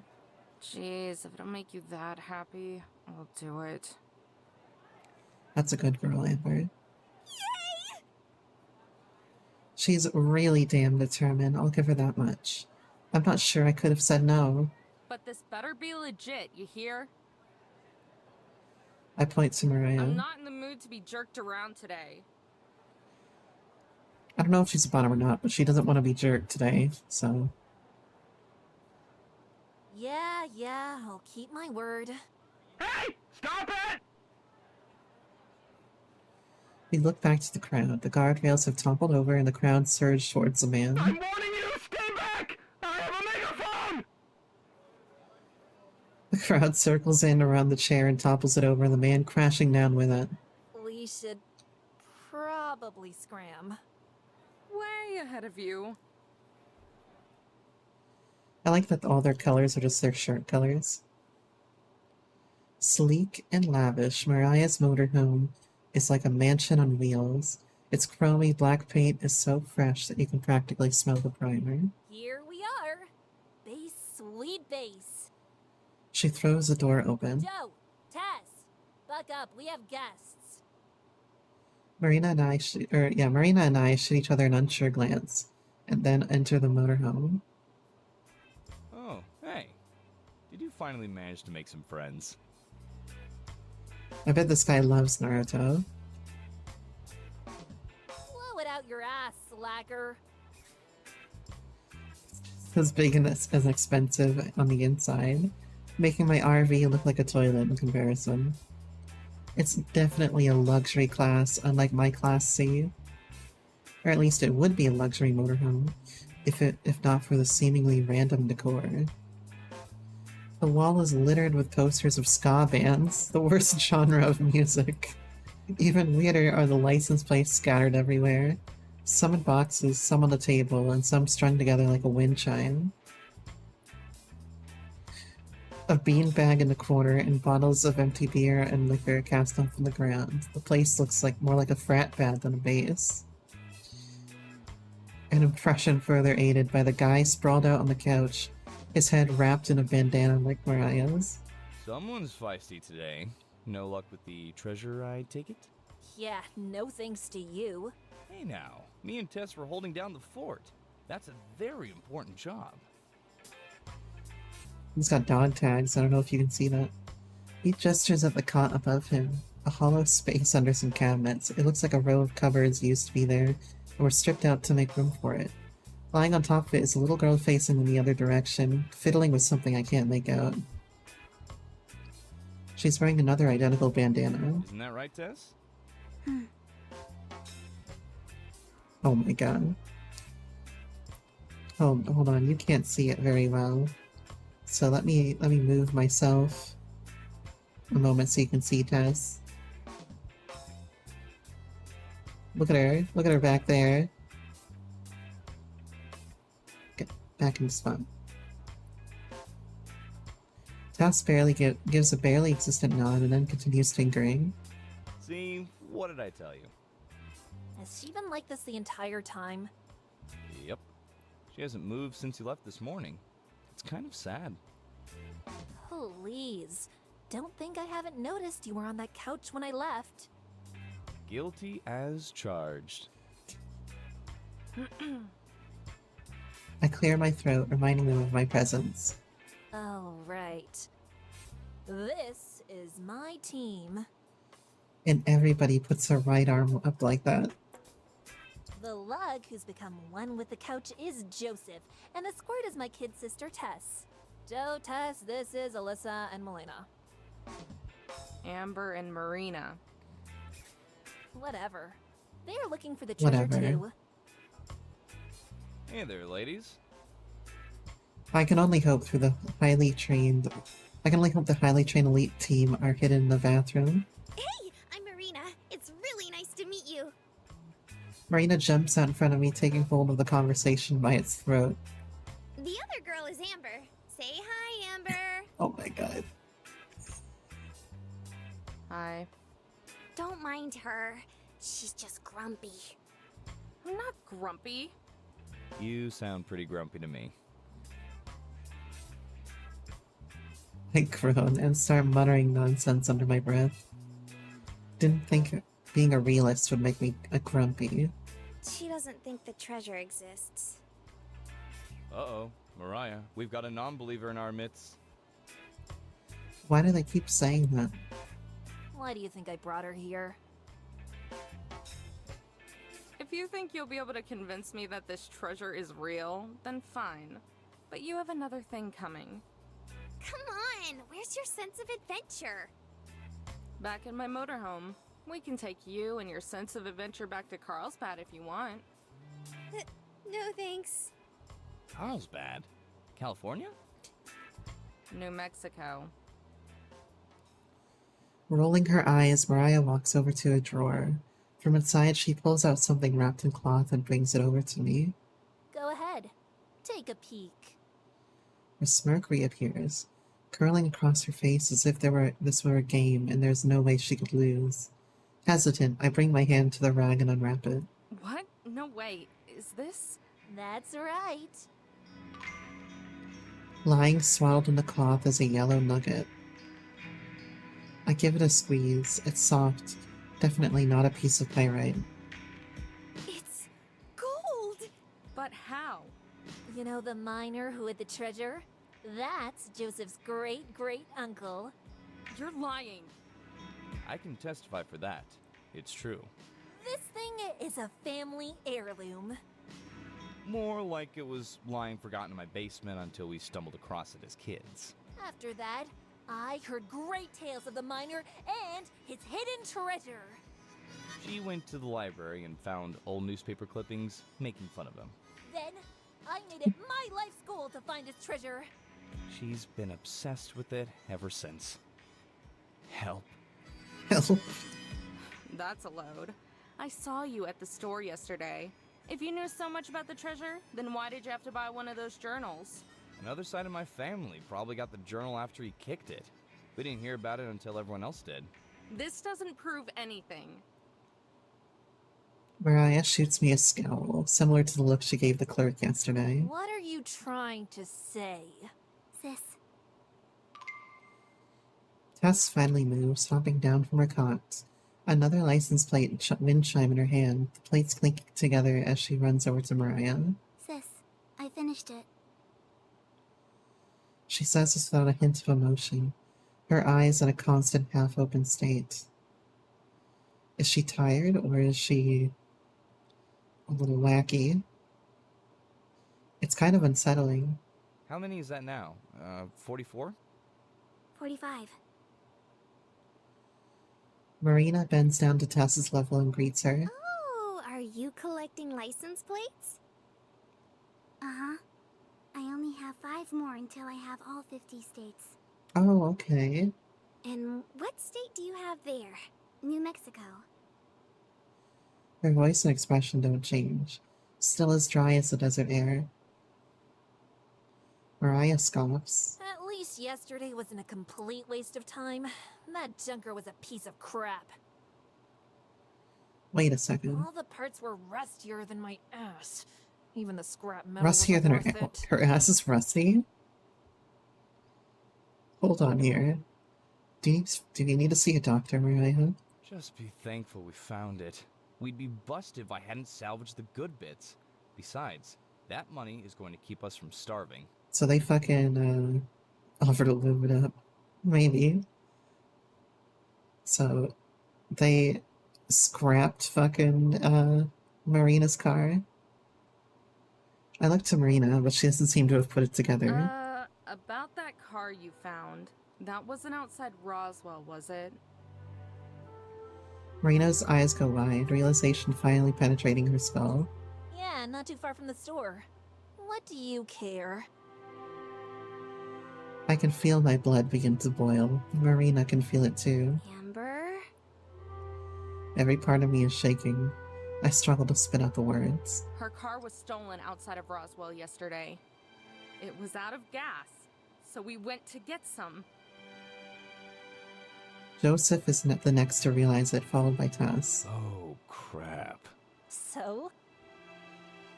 I can't hold it in anymore. Sorry, Marina. So... you stole her car and dismantled it! Joseph jumps off the couch and apologetically bows repeatedly, all in one swift motion.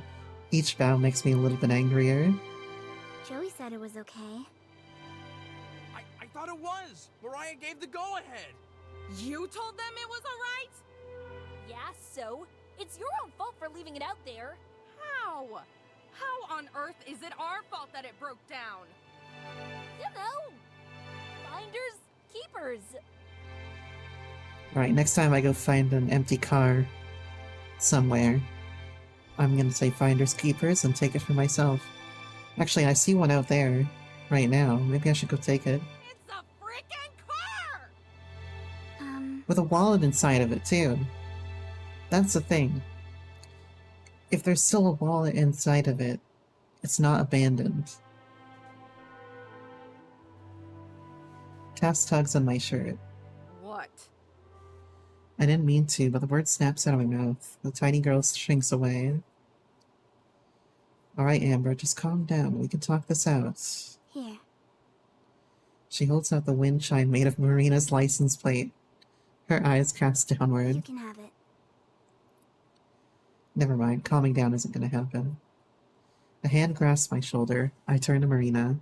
She SMHs her hand and smiles. Amber, it's okay. But...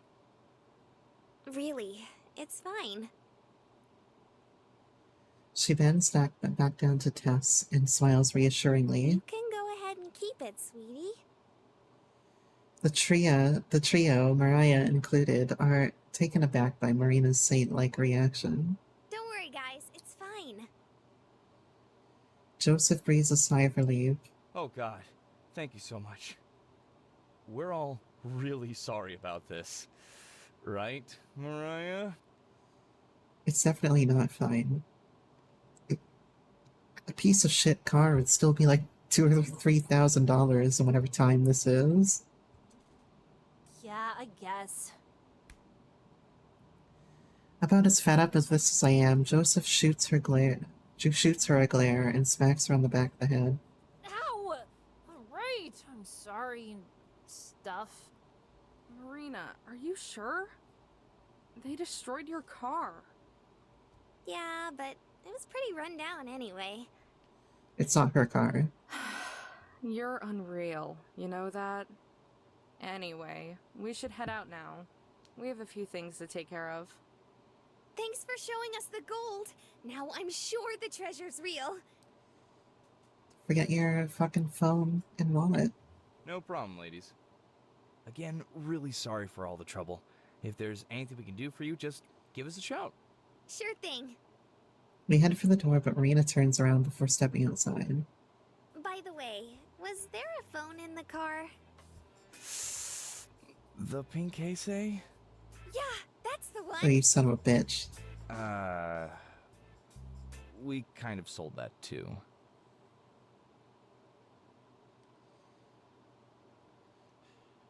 It feels like the page is staring back at me. In fact, at this point, it probably is. My gaze drifts from the journal to the window by the entrance. Marina is outside, twirling the payphone's cord as she pops in another quarter. She bites her lips and looks through the window. Our eyes meet. She sends me a small, anxious wave. Closing the book, I let out a yawn and remove my head from my fist. I'm sure there's a red imprint around my cheek. Figuring out we had to go to Shiprock was the easy part. Everything else has been a gigantic pain in the ass. There's a rush of precious cold air getting sucked from the building. Marina enters, carefully shutting the door and taking the seat opposite me in the booth. So how'd it go? It went fine, I guess. Your parents are okay with all of this? Maybe not okay, A smile creeps onto her face. but they understand. They're very understanding parents, Jesus Christ. At least someone gets it, because I still don't. They weren't happy about about the car, though. I think you were the only person who was. How couldn't I be? Mariah showed us that the treasure is real. You're going to believe the people who stole your car? It was an accident. They didn't mean to. Besides, they're nice. Before I can argue any further, our waitress emerges from the kitchen, carrying our order. A hot black coffee for me, a milkshake for Marina, and a large order of fries for us both. This is a perfect date. Milkshakes and fries. I used to go, there's a like imitation diner, essentially, not too far from where I live. They closed down now, but when I was in high school they were still a thing. And we go down to the imitation diner on Thursdays and get their like premium like malt milkshakes and fries every Thursday.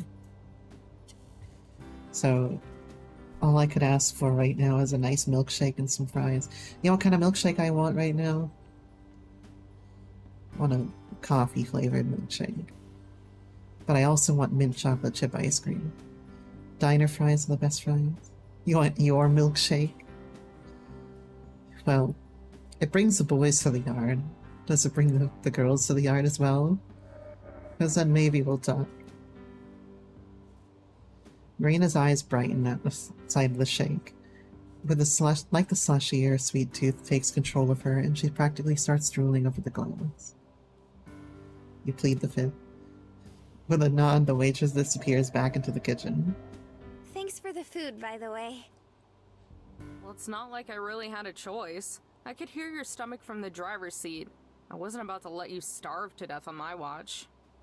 Plus, I was getting pretty hungry too. Why do you think you have so much Ritz? Is your Ritz, like, stored in your milkshake? Amazingly, Marina didn't freak out at the sight of the diner. Like she has everything else so far. I can't fucking read. I was genuinely shocked when I didn't hear a gasp of awe escape her mouth as we pull it up. Hey, Amber, why don't you get a shake too? Coffee and fries don't really go together, don't you think? I'm fine. I don't really like sweet things. You can make me a good milkshake? Don't say things like that. You know what's gonna happen. I'm gonna have to make you prove it. Also, am I the only one that dips your fries in the milkshake sometimes? Assuming there's nothing on the fries. But it's super good! Especially when you dip See? your fries in it. See, Marina? Marina gets me. We're perfect together.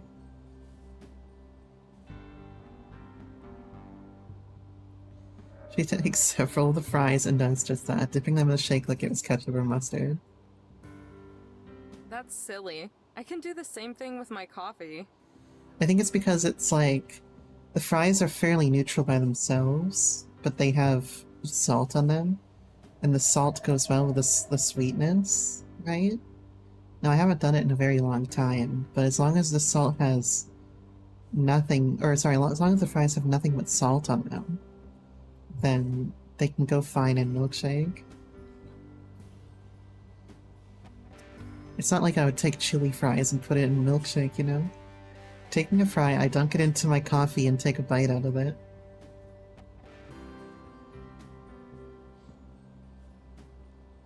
That was a bad idea.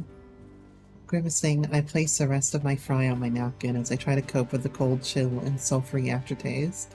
Maybe it would work better if you put creamer in it? Somehow I doubt that. Besides, it would just ruin the coffee. I don't know how you can even drink it without cream, or at least a little sugar. It's so bitter. I mean, I can drink coffee black, but I prefer a little bit of cream and a little bit of sugar. It's an acquired taste. But I can take it You black. find flavor in the bitterness. That's why I think it's weird that you drink something like that. How do you mean? I like the flavor profile that the little bit of cream and a little bit of sugar adds to it. I don't know. Her brow furrows in deep thought. You always seem so yes or no about stuff. That's true. If you like something, then you do. If you don't like something, then you don't. You're losing me, Mare. What did Mom used to tell us when we didn't listen to her? Oh, yeah. Basically, you have a really thick head, Amber. I nearly spit the coffee out of my mouth. Gee, thanks. Or was it a thick skull? Both were. Whatever. You know what I mean, right? I think so. Maybe. It wasn't really an acquired taste for me now that I think about it. Maybe I've always liked the bitterness. Or maybe I just convinced myself that I did. I don't know. Is that a bad thing?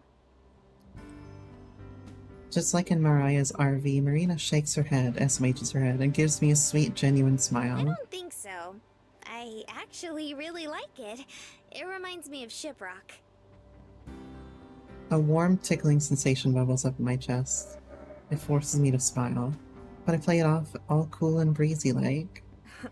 So I remind you of a rock. You shouldn't say that kind of thing. People might think they're insults.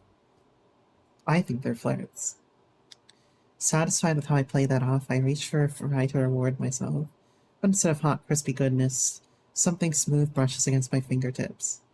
I gazed at the plate of fries. Marina's hand, for a split second, rests below mine. We instinctively snap back.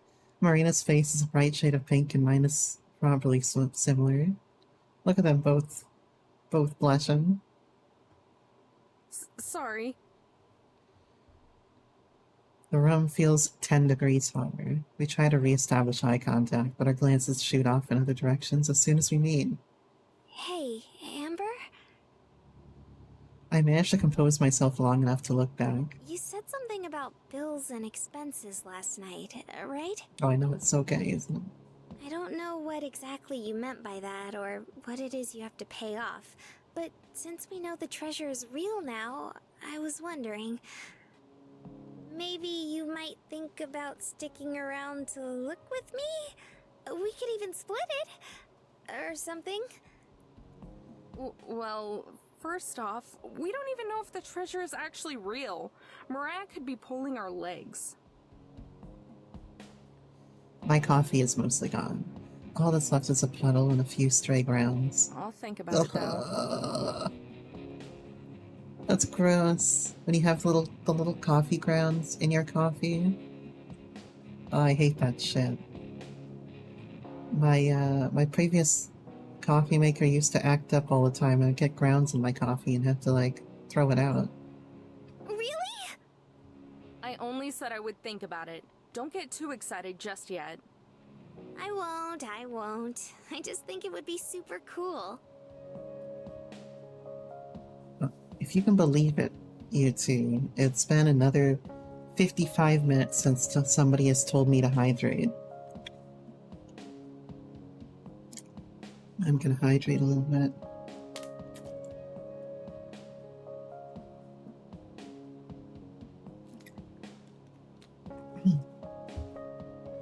Marina flops her chin down and rests on the table. How's it going anyway? Have you figured out where the first part of the treasure might be? No luck. It's not like the guy drew a map or anything. He just jotted down details about the places he went to. That and rambling about how awesome he was. Do you think Mariah was right and he hit it on top of old Shippy? Oh, Shippy. Don't listen to Mariah, okay? She doesn't know what she's talking about. Think about it. How would he even scale the mountain? He was traveling solo on horseback. I doubt he would have the tools to do it. And even if he did, I'm pretty sure he would have gone on and on about it in his journal. With a puppy dog whine, Marina frowns. Are you sure he didn't mention anything else? Maybe something we didn't catch? I slide the book across the table and over the leftover crumbs, stretching out my stiff joints as I rest against the booth. Take a look if you want. My eyes are gonna start bleeding if I read it again. The only things he really mentioned are the rocks and the dikes around it. The dikes around it. You should make a puppy dog whine as a player reward. What would that even sound like? Like what do you want from me, right? I need some explanation of what that sounds like. But anyway, we're talking about dykes. Oh. Marina forces herself to stare down at the plate. Oh no. She doesn't understand the meaning of the word. The flesh from earlier reappearing.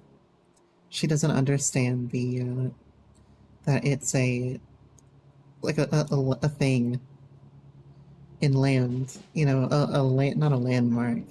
It's a formation. Oh. Oh. No, not like that. I stifle a giggle. Teasing her is gonna be a blast. That's what I'm saying, buddy. I mean the rocks that branch out from the mountain. That's what they're called. Huh. It's so simple, but it makes sense. I shoot up and throw down some money. Marina jumps up at the sound of the table rattling. What's the matter? Did you figure out where it is? Maybe. At least a general area. I march towards the door. The table rattles again as Marina leaps up. She stays behind to straighten it out before scrambling to catch up with me. We're going now? We're going to the dykes, everybody. Hell no. We don't have any equipment. But we know someone who does. I shove the door open, the last bastion between refreshing air and burning dry heat. Come on. Let's go cash in a favor.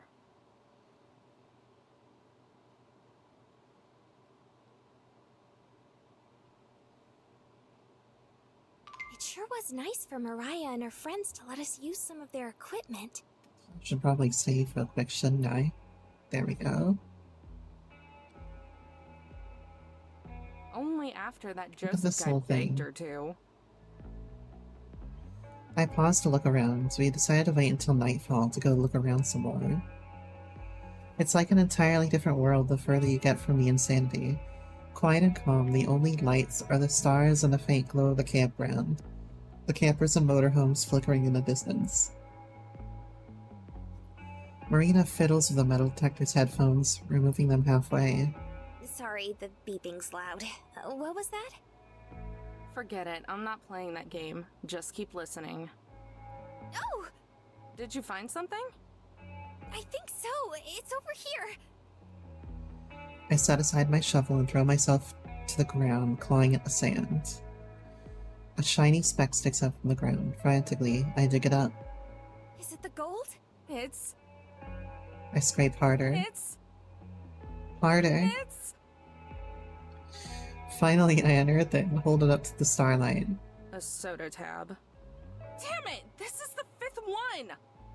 If we find any more, we could start making a curtain out of them. I send the tab flying, speeding off over the dikes. Maybe we should call it a night. I'm sure we can find it once we're fresh in the morning. Nah, that's no good. We can only do it now because Parks and Recreation isn't paying as much attention. Though even now, someone's still guarding the area near the campground. The rocks give us some cover, so I don't think we'll be spotted, but we still need to be careful. We'll keep looking for a little while. If we can't find anything, we might want to assume the worst. Her face wrenches with hopelessness. That somebody else found it? That it doesn't exist! Jeez, it's like you've never even considered that it might not be real. But Mariah... Yeah, I know. I grab my shovel and swing it back over my shoulder. As we walk, we stay as close to the mountain range as possible. Why are you so gung-ho about this thing anyway? If you're just in it for the cash, there are better ways to make money than dragging yourself around the desert. Oh no, it's nothing like that. It's just... Her voice trails off. It hangs over us, never fully evaporating into the cool night air. It's okay. Don't feel like you have to tell me. We both have things we don't want to talk about. That's becoming very clear.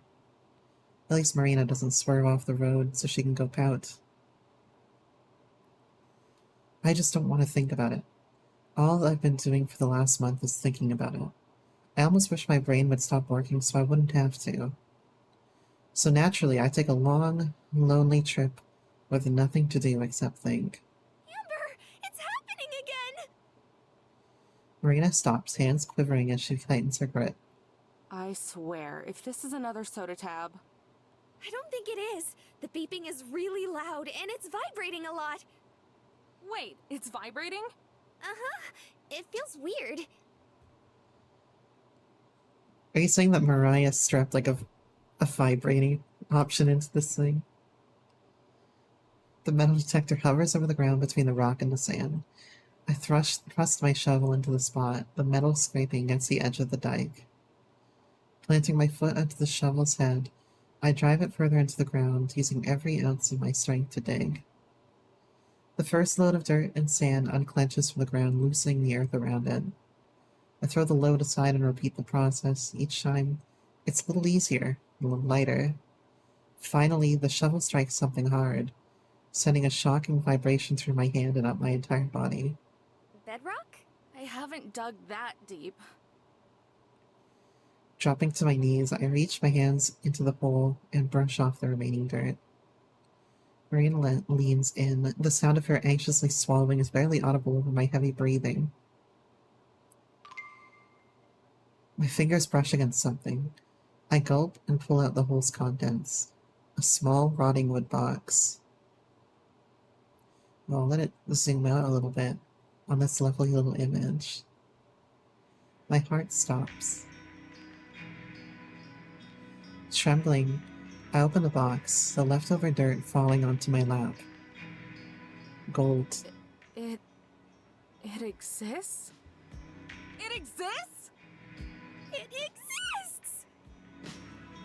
Marina yells out at the top of her lungs, a yell so loud that it bounces off the mountain, echoing off the horizon and then back again. Marina has been unleashed. Shh, not so loud. They might hear us. She lowers her voice to an excited whisper, channeling her energy into bouncing up and down. But it exists! I told you it did.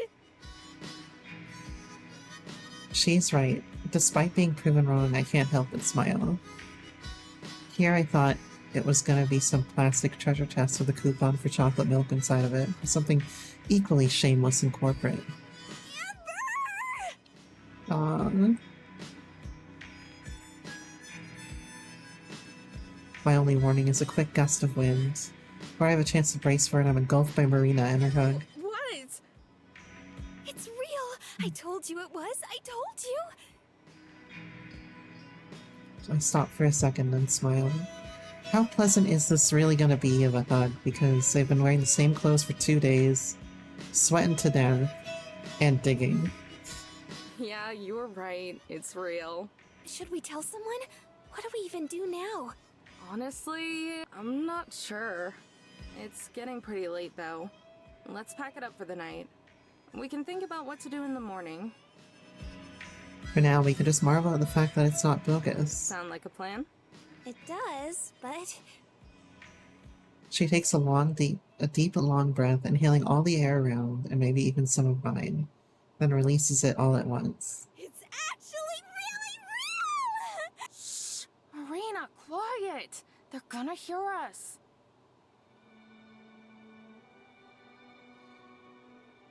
It's a cute little place to end that prologue, or that little intro bit.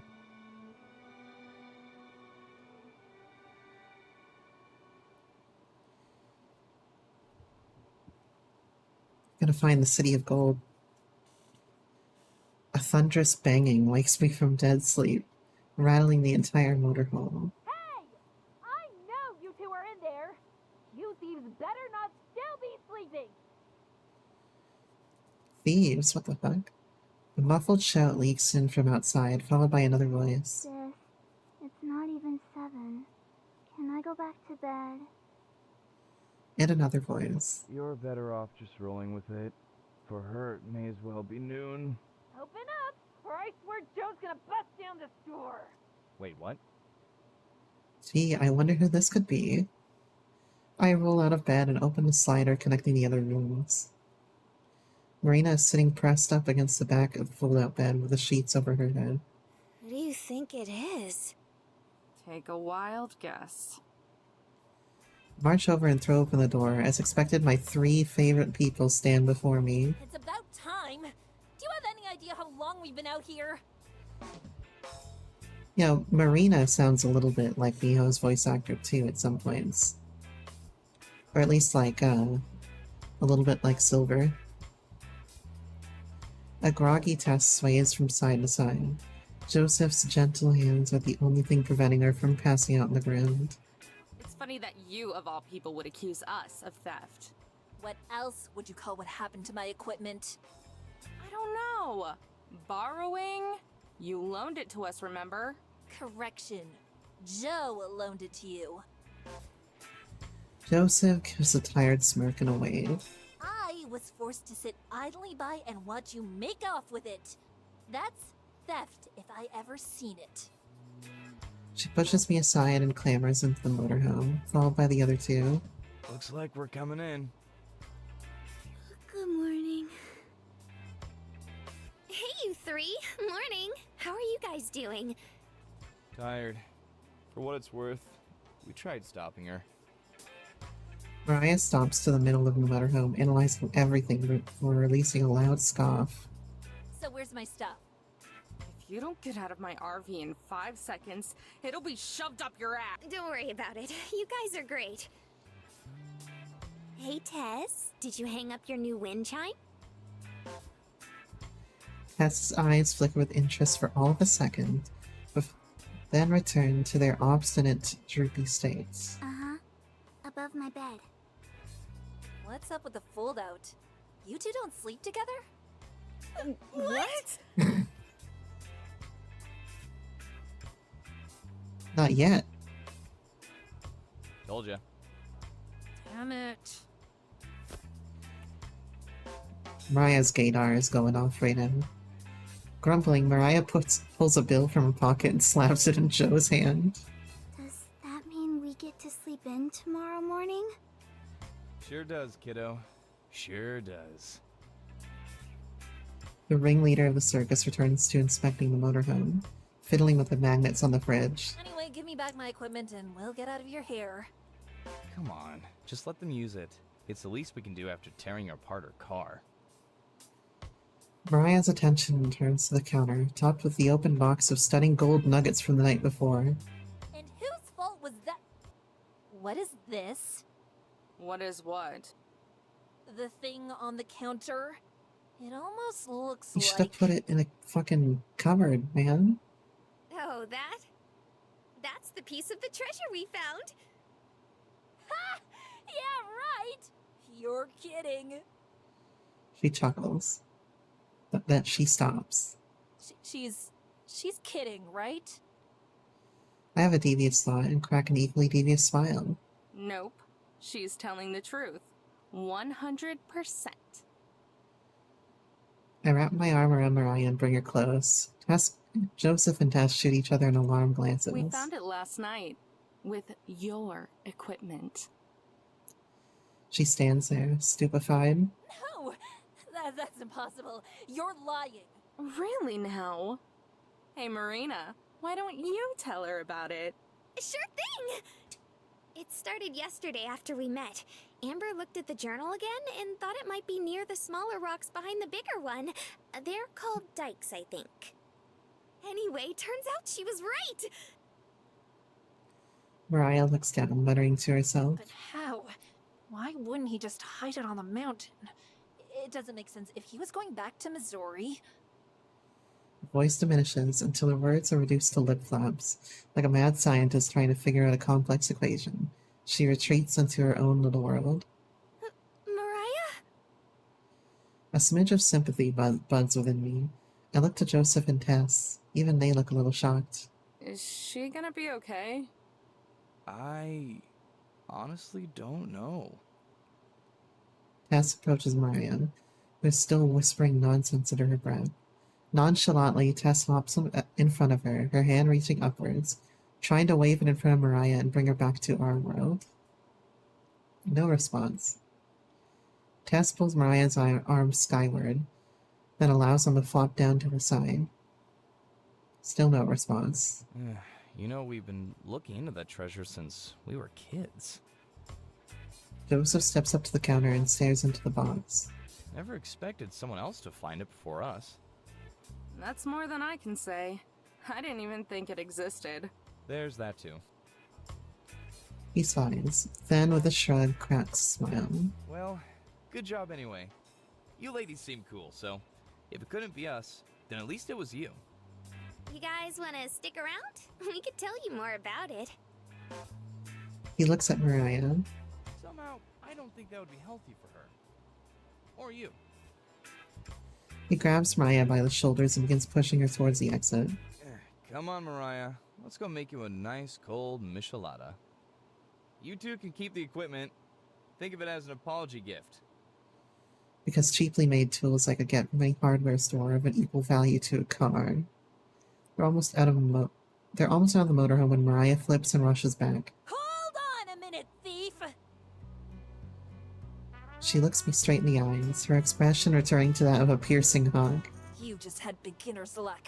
You might have found the first piece, but I promise you, me and my team will find the rest.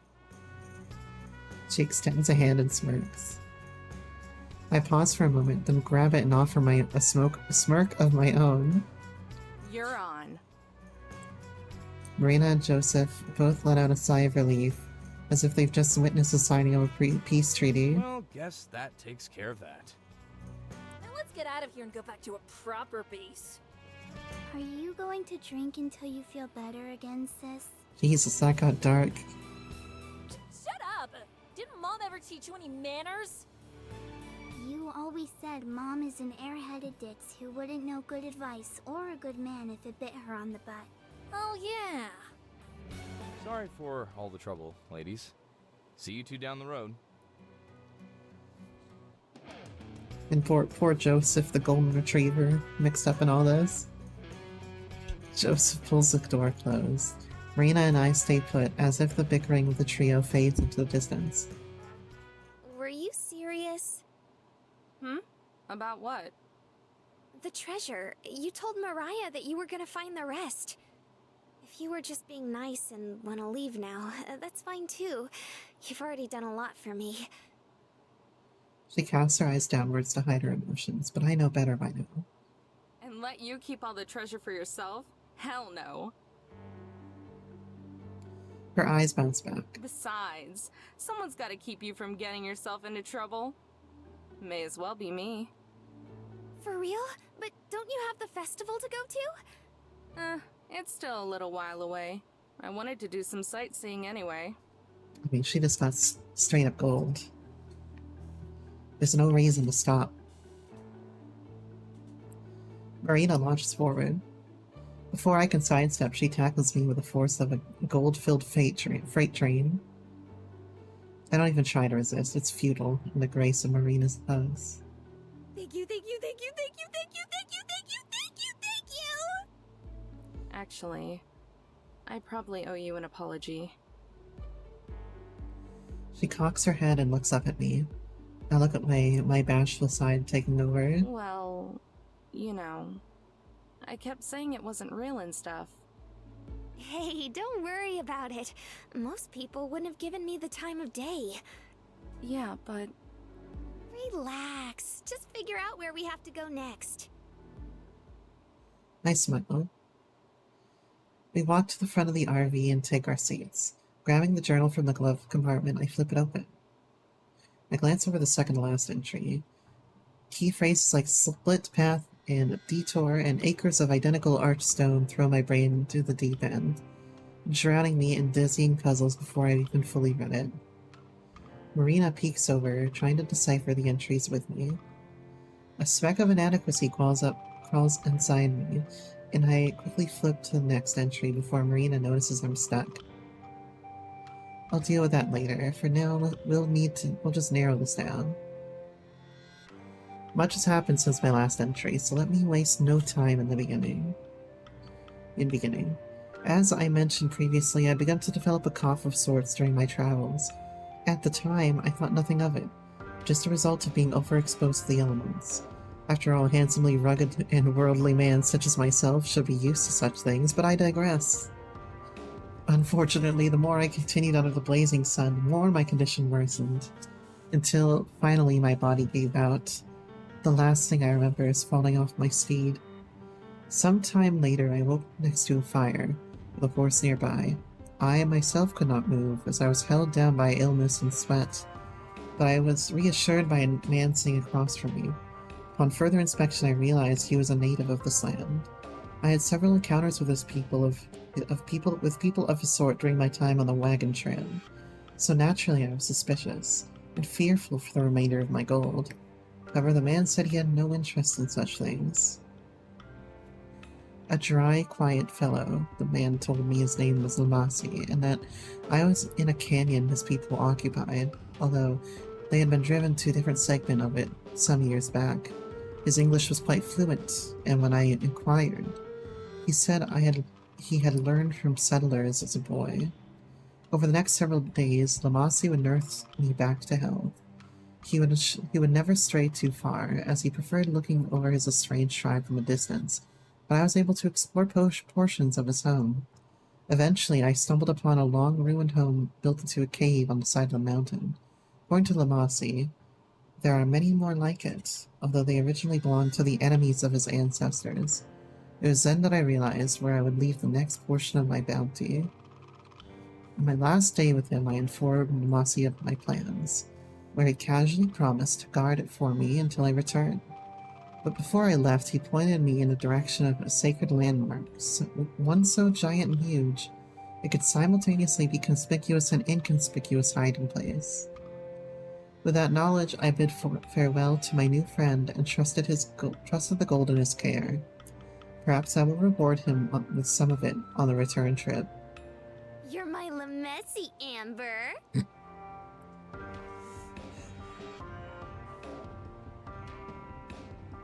Suddenly, my chest feels like a hummingbird is fluttering around in it. I shut my eyes away from her smile and hide my face. Thanks. When you strip away the circumstances, I guess I did save and protect her like that Lamasi guy did with the miner. Gorge is like a canyon, right? Yeah, and I think I understand, like, the idea of the place that he's talking about in that. I don't really know the specifics. But it is one of my favorite little tropes is to have cities built into the walls of canyons. Marina leans in closer and points to the entry, strands of her soft hair tickling my cheek. I scoot back and power through it, taking a sharp breath to recollect myself. Basically, yeah. Marina nearly springs out of her seat in a burst of realization, her head an inch away from smacking into the ceiling. Oh my god. Does that mean we get to go to the Grand Canyon? Do we get to go to the Grand Canyon, Amber? Not unless history decides to rewrite itself. It ain't the Grand Canyon.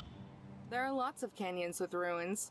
One of them is the Grand Canyon, but most of them have been cleaned out for hundreds of years. I choked down a groan. Indian ruins aren't exactly rarities around here. Maybe that other entry wasn't so bad after all. So we're looking for a place that was still being used in the 1850s. Marina hunkers down and thinks with me, wrinkles forming on her forehead as she tries to strain out an answer. I'm pretty sure she doesn't even know where to start. But hey, at least she's trying. Well, there is one place. Marina hardly gets a breath out before I crush her dreams once again. Not the Grand Canyon. She slinks back into her chair and quietly pouts. It's still in Arizona, but it's a different place. Canyon de Chelly. The Navajo weren't chased out until 1863, so the timing isn't too screwy. Place is loaded with ruins, too. Oh, are they Pueblo in ruins? My flow of information stops. She knows what I'm talking about. She can actually pronounce it. Yeah. I'm surprised you know that. Yep, I've been reading some of those travel guides lying around. Super interesting. Those things must be about as old as I am by now. I didn't have the heart to throw them away when I was cleaning everything out. Hey, that's how I did it. It's the best way to learn. Anyway, Canyon de Chelly is pretty damn close to here. She gasps. So it might have lined up with the route he took. Well, I can't be 100% positive, but... I close my eyes and snap the book shut, the air between the pages puffing out at us.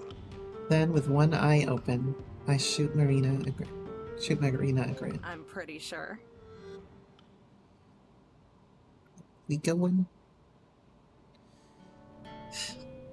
We get some more frontal here.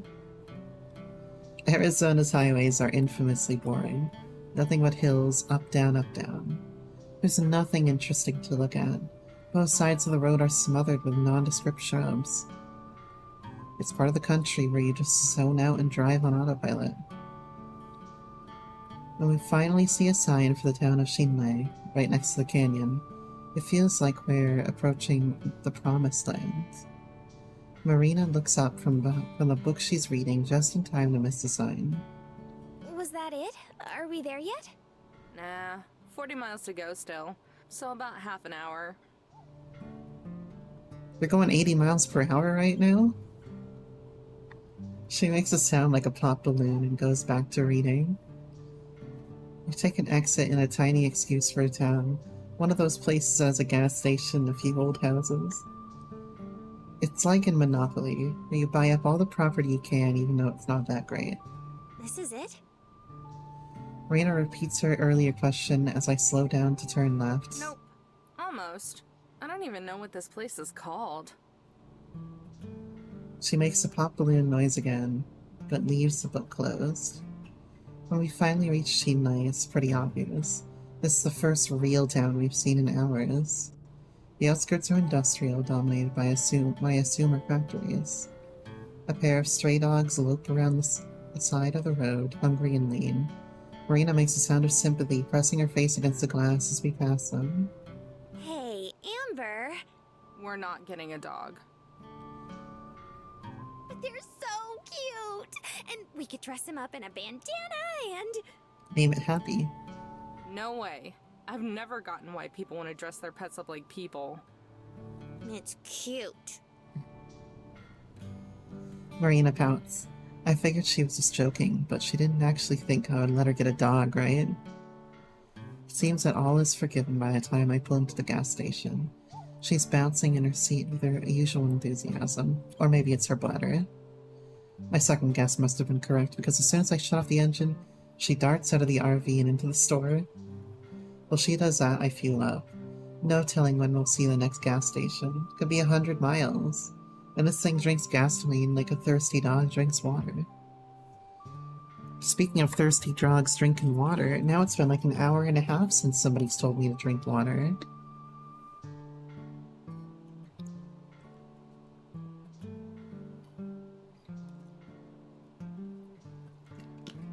Alright. By the time I finish, Marina still isn't back, so I lock up and head inside. The store is devoid of other customers. It's unremarkable, with the usual selection of candy chips and overpriced beef jerky. I'm not hungry, just passing time. Soon Marina trots out of the bathroom, glancing around. She spots me and heads over. Want anything? Duh, let's see. I leave her to agonize over the candy bars while I flip through some of the travel brochures beneath the window. There are a couple about Canyon de Chelly, which is our destination just up the road. There are flyers for other Arizona attractions too, including non-local ones. Of course, there are a few brochures for the Grand Canyon, plus a couple of must-see sites in Phoenix, the capital. There's even an ad for a novelty called The Thing in Tucson, but that's far away. Okay, I'm ready. I forget what The Thing is, but I've heard about that before. I turn around. Marina has a couple king-size candy bars in her hands and a large bottle of Coke tucked under her arm. You seriously need all that? I thought we could share. Aw. She gives me her best offended puppy impression. I wish I could give y'all an offended puppy impression. Hold on. Maybe I can here. If I just switch it. Nope, not that one. Switch on. Nope, not that one. Is it this one? Oh. I just shot myself with a water bottle.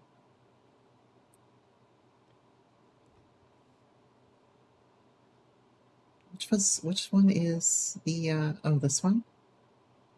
Is it this one? Yeah, it's this one. Offended puppy. It's a good thing that I threw the entire kitchen sink at myself before that happened. I forgot that I just have a straight hotkey to throw shit at myself randomly. Fine, fine. I still don't want anything, but I can't say no to that. Here. I'm gonna use the bathroom too. Meet you at the car. Wait, let me just... Okay, we're good. I was worried that I was still doing the offended puppy leg. I placed my wallet on top of the pallet of candy she's carrying and sent her towards the attendant. When I come back out of the bathroom, Marina is still talking to the clerk. There's a bag in her hands, so she must have already finished paying and gotten distracted talking. Well, thank you for the head pats. I joined the two of them. Closed off, so only the guided tours are open right now. Marina looks like she's seen a ghost. What's up? I take my wallet from where it's just sitting forgotten on the counter. I was just asking about the canyon and the tours and stuff. The clerk nods. I was saying how if you're here to sightsee, you might have some trouble. A lot of it's closed off because of all the kids coming and causing trouble looking for treasure. Damn, not surprised, but that's frustrating. What isn't closed off? Well, there are still some tours you can go on. Most of them, I think. But you can't do the self-guided ones. Marina looks at me, eyes wide. Clearly she's expecting some solution from me. I just smile at the attendant. Got it. Thank you. And lead a dumbstruck Marina out of the store. As I unlock the RV, Marina prances around me. What are we gonna do? Well, I'm gonna God, I take love a nap. Marina. She stops. Huh? I'm tired, so I'm going to nap for a little bit. I checked one of the pamphlets and there's a tour at 6:30, so we'll just join that and then sneak off.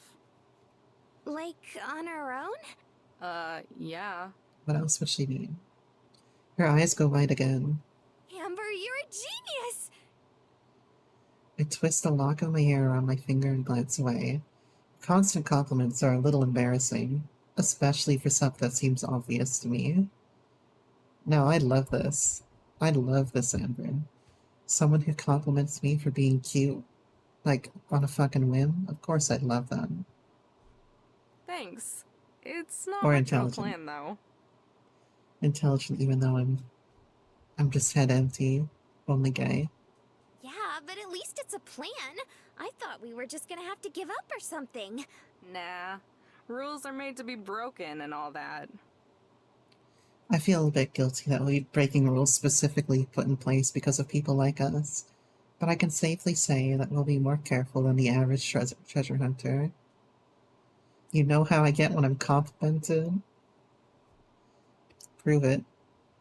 Just picturing Mariah, I can easily see her smashing down ancient ruins in her search. But yeah, wake me up at 5:30. Unless you're going to nap too. Nope, I'm not tired anymore, so I'll just read some more. Alright. Good night. Night-night! I leave her up on the front as I head back to my bed and fall into it. After bunching up my blankets around me, it doesn't take long to fall asleep. I think this is saying, please save here. So I will do just that. And actually, it's probably a good time for me to take a quick break. So I'm gonna go get some water and stuff and stand up a little bit. I'll be back in a few minutes. It'll come when I least expect it. So will you. Anyway, I'll be right back.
Alright, I am back. I made a half a breakfast burrito here. You know, it's kind of funny that I force ran an ad when I stepped up to that break. Because I only make like 1 cent per ad that I run. Like, because of my view count. So literally I just clicked that for 1 cent. But it's funny. But yeah, I got myself a little breakfast burrito here, and I just made only half it. Because I wasn't extremely hungry or anything. A little bit crunchy. So we got some beef in there, some eggs, and there also appears to be some onion, pepper, maybe some tomato, and something sweet in there too.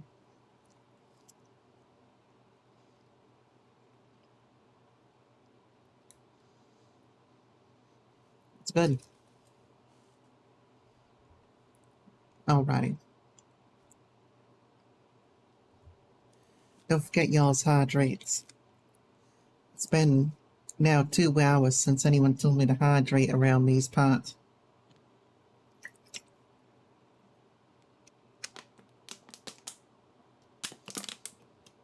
You realize what I mean for level? Yeah. That you can't regenerate mana between fights anymore. Well, when I was doing the hunt train earlier today, remember, I like couldn't get mana back between each fight. So some fights I had to start with like a blizzard opener and get like no credit. And then some fights start with a fire opener. It was weird, man. It was weird. So like if you're below 76, you have basically no mana between fights. And like clearly they didn't test it below level 76 at all. Now, from what I heard recently, I was told that their budget was so tight for Dawntrail that the voice actors only had enough budgeted to them to have 1 take for every voice line. And even then, we know that Dawntrail had very, like, fewer voice lines than Endwalker did. So, I think like, there were very few, like, resources available to the class developers, very few to the voice actors. Clearly, the arts team got the most of it, but, clearly the dungeon designer team, which the dungeon designer team is the same team as the class designers, they were focusing much harder on the dungeon and raid design, which is somewhat to their benefit, because the battle content was awesome in this expansion, but the classes needed a little bit more love. But it's very clear to me, as I go back and think about the expansion holistically, even though I love the expansion, I'm like, it's very clear that the budget of the expansion paid a significant toll on what they could accomplish. And also, the MSQ is shorter than Shadowbringers. So, like, yeah, like, I think that was one of the things that needed work and didn't get work because resources were like shunted elsewhere. I don't think people think hard enough about the resources that a game developer has and take into account what they're working with.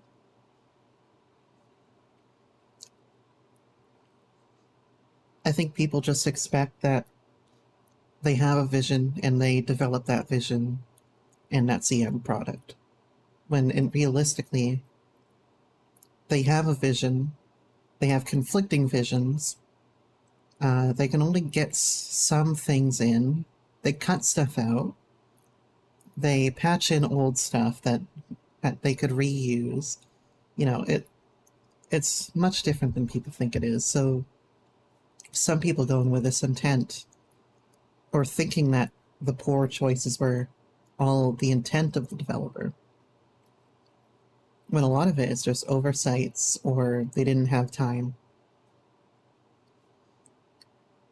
And so I think that causes a lot of people to like demonize developers in a way, because they think like, oh, the developers have this vision that's unpleasant for the players. No. Like, no developer wants to make a shitty experience. But, sorry, I'm eating this breakfast burrito. No developer wants to make a shitty experience. But some developers can't get their visions realized because of time and monetary constraints. You know? And a lot of people seem to go in thinking like this is what they had planned for the game. This is their vision, and because their vision, or because it didn't pan out, then their vision for the game was shit.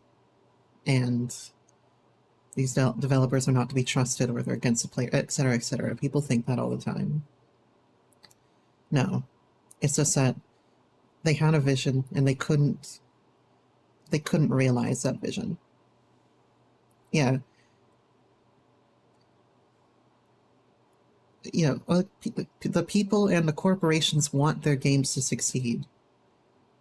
Everybody working on the project wants success. You know? Even the people on Diablo Immortal, they wanted their game to succeed. But there were certain constraints that made it so they probably couldn't meet their vision, and that they had to make this very predatory game, not because they wanted to, but because they had to. So we don't demonize the developers of the game. We demonize people, or like, we need to throw blame, not throw shame, throw blame at the people who are making decisions about budget, marketing, stuff like that. And clearly, Final Fantasy XIV's budget is not sufficient to realize the vision that the developers have. And you can also see that with a lot of cutscenes that like have good camera work, so you'd expect them to be voiced, but they're not. Anyway, I was just reading a lot of comments today that were really really negative, and I was thinking to myself, like, I don't think the people who are commenting this are thinking critically about what's happening behind the scenes right now, you know?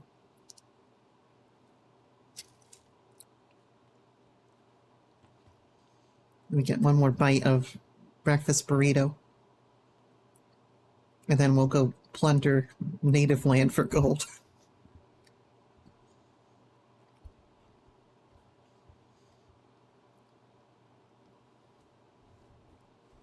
Wait, I think the failures of the Black Mage changes are a result of not having enough testing done. If it was Treasure Planet.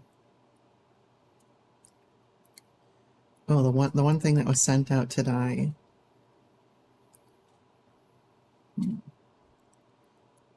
I wake up slowly, fighting to keep my eyes open. In the back of my head, I feel like something is wrong.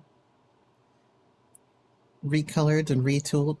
Oh, I mean, they always do that. Every single expansion, they take an existing rig and like recolor it, or like redesign an existing rig. Like you saw Eden in there, right? Or like Eden's rig was in there. And that's just something developers have to do, because I'm sure if they could, they would make a unique rig for every single enemy in the game. But in reality, yeah, you only got so much.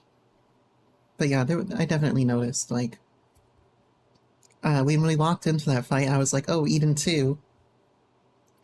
Doesn't bother me, because I'm used to it. Lord of the Rings Online is terrible for this. Like, people make fun of this shit all the time, how they use the exact same bear model every single zone. Like, every single wilderness zone has the exact same bear model with a slightly different color in Lord of the Rings Online. And people make fun of it all the time. But that's because the developers don't have enough budget, like, set aside for the art team to rig new creatures for every expansion. Whereas WoW, on the other hand, does it pretty well in terms of having new rigs every expansion.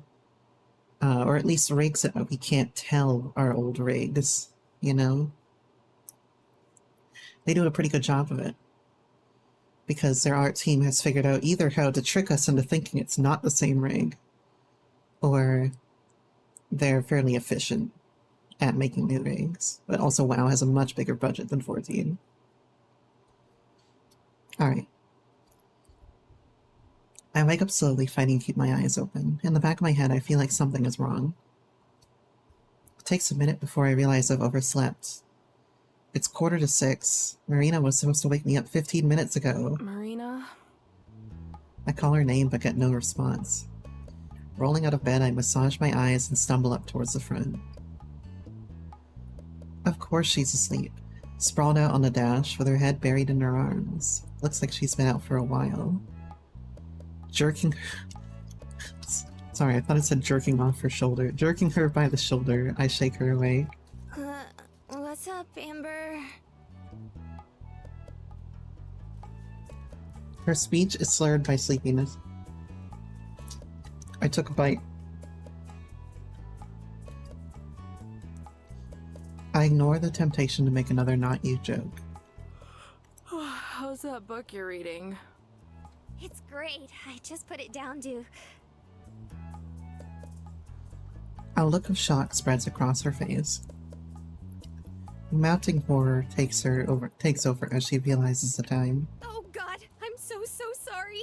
I was just gonna nap, but then I forgot to set an alarm. I mean, to wake me up. Yeah, that's what alarms are for. Freaking out, she hurriedly tries to buckle her seatbelt, failing several times in her frenzy. I pat her on the shoulder as I sit down. It's not even a big deal, but she's so worked up. It's cool. We're not late yet. Ready to go? Marina just nods, staring at the floor. I buckle up and turn the key. The engine roars to life, and I throw it in reverse. I have to crane my neck to make sure I don't run over anyone. Road signs direct us out of town and towards the canyon. After spending so long on the highway, going down these streets with lower speed limits feels restrictive. From the corner of my eye, I watch Marina. She is being awfully quiet. Abnormally quiet. She fixes her hair, pops her knuckles, and rubs her shoulders, but she doesn't say anything. Let's see, can I crack my knuckle for the microphone? I think it's too quiet for the microphone. Finally, I cave. What's wrong with you? Huh? What do you mean? Her tone of voice is stressed. Maybe I'm more intimidating than I think. You're being weird. Super quiet. Grab a bite of burrito. Oh, I didn't know if you were mad at me or not. What, for falling asleep? She nods. Nah, I'm not mad. Trust me, you'd know for sure if I was. I told you it wasn't a big deal, didn't I? You promise? Yeah, I promise. Marina bounces in her seat, immediately cheerier. Okay, cool. Cause like, if you were mad at me already, that would be a bad sign. Already? Sign of what? That we wouldn't be good partners. You know, treasure hunting buddies? It'd make me choke on my fucking burrito. Oh, we're partners now, are we? You're the sidekick, right? No way! I'm totally the main character. We're here because of me. I laugh, causing her to turn away smiling. She's a lot cuter when she smiles. Aww. You'll give me something else to choke on? You're ruining the moment. I'm just trying to eat a breakfast burrito and look at the gayest shit ever, and you're telling me to fucking choke on it. I can't believe you. I've been smiling more too, I realize, as I think that it starts to make me sad again. Do I really deserve to be smiling right now? Hey, Amber? Huh. Like she read my mind, Marina snaps me out of it. Do I expect any less from you? Not particularly. Can we listen to Super Crush again? You seriously like that one? Super crush. See, that's gay. That's subliminal messaging right there. Oh, it's also got potato in it.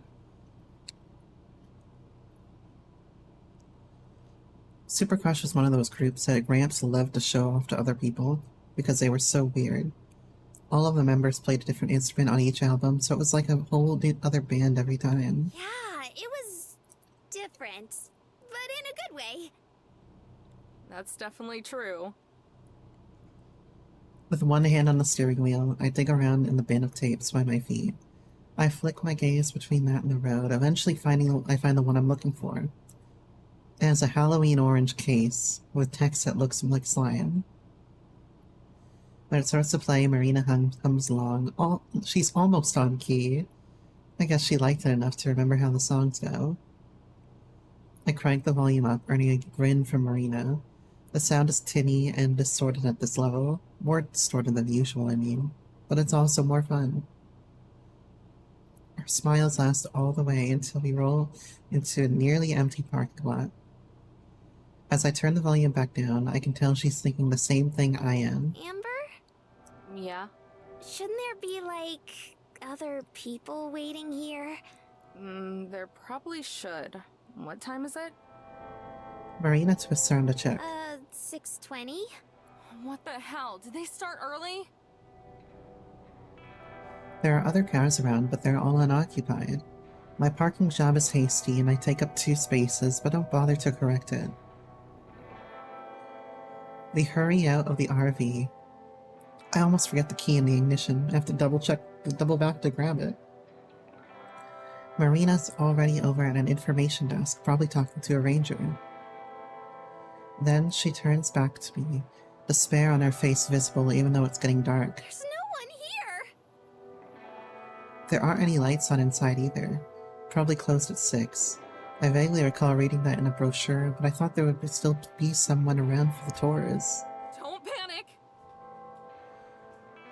I jog back to the RV and unlock it again. Rummaging through the glove box, I pull out the little blue flashlight that Gramps gave me a few years ago. I click it on and off a couple times to make sure that it works. After I lock everything back up again, I join Marina by the unhelpful help desk. She's bouncing on her heels, hands clasped together. Hey, it's alright. Worst comes to worst, we'll just do it tomorrow. But what if someone else finds the treasure tonight? I don't have an answer for that one. Guess we'll just have to catch up then, huh? Turning on the flashlight, I swing the beam around. While there's still some daylight left, it isn't much, maybe half an hour at the most. Catch up to what? The tour group's silly. Even if we're late, they can't have left that long ago. And they'll be stopping a bunch, so we should be able to find them easily. By ourselves? Her voice is almost like a squawk, like a surprised parrot. Well, yeah. I don't see anyone else around. Do you? I swivel around, illuminating nothing but rocks and bushes. Come on, it'll be fine.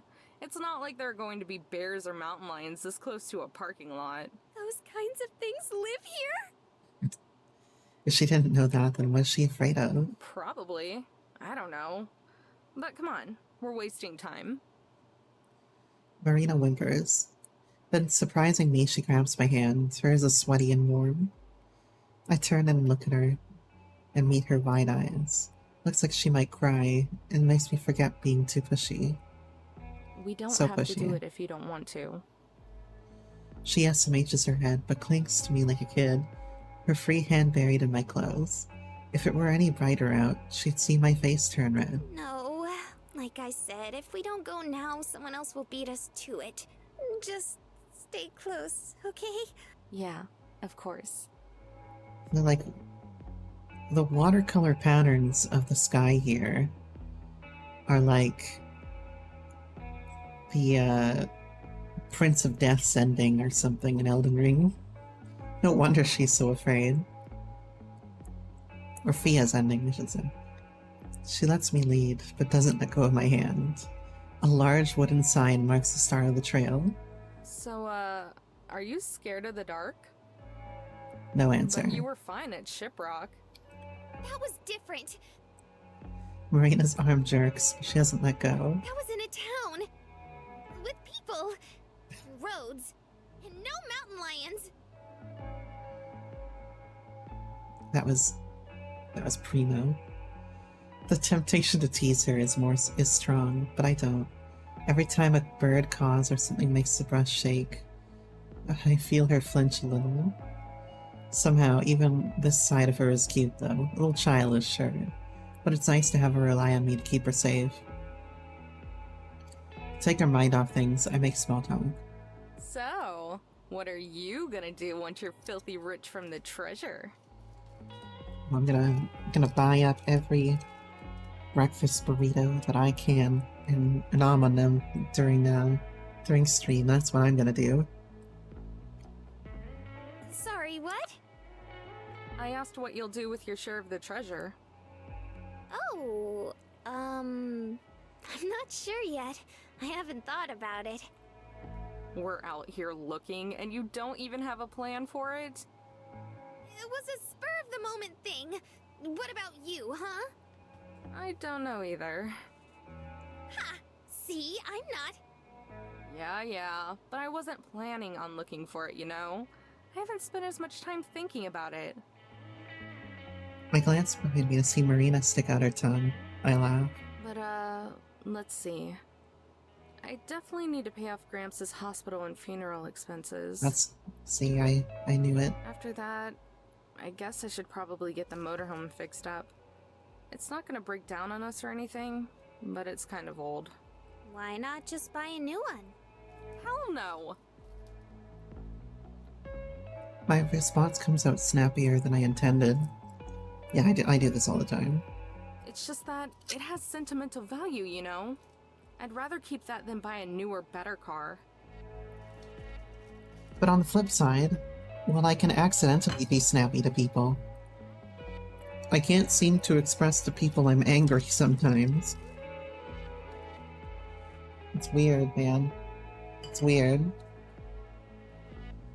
I grew up in that thing. I could never just replace it. After that, I'd probably just keep doing what I was doing before I met you. And what's that?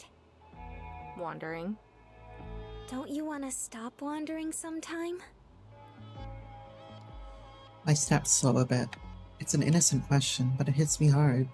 Not yet, no. I whisper it.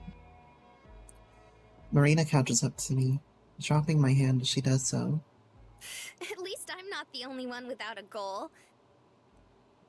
I poke her in the side as she squirms away a couple feet. Ow! Torque. It's hard to stay sad around her. As we turn around a curve in a road, the tour group comes into view. Beside is a cluster of people, most of them armed with flashlights. It's hard to know for sure, but I can see at least a dozen different figures. The tour guide is shining his light up at the rock face, illuminating some designs on it. Everyone has their backs to us. Try to be as sneaky as possible.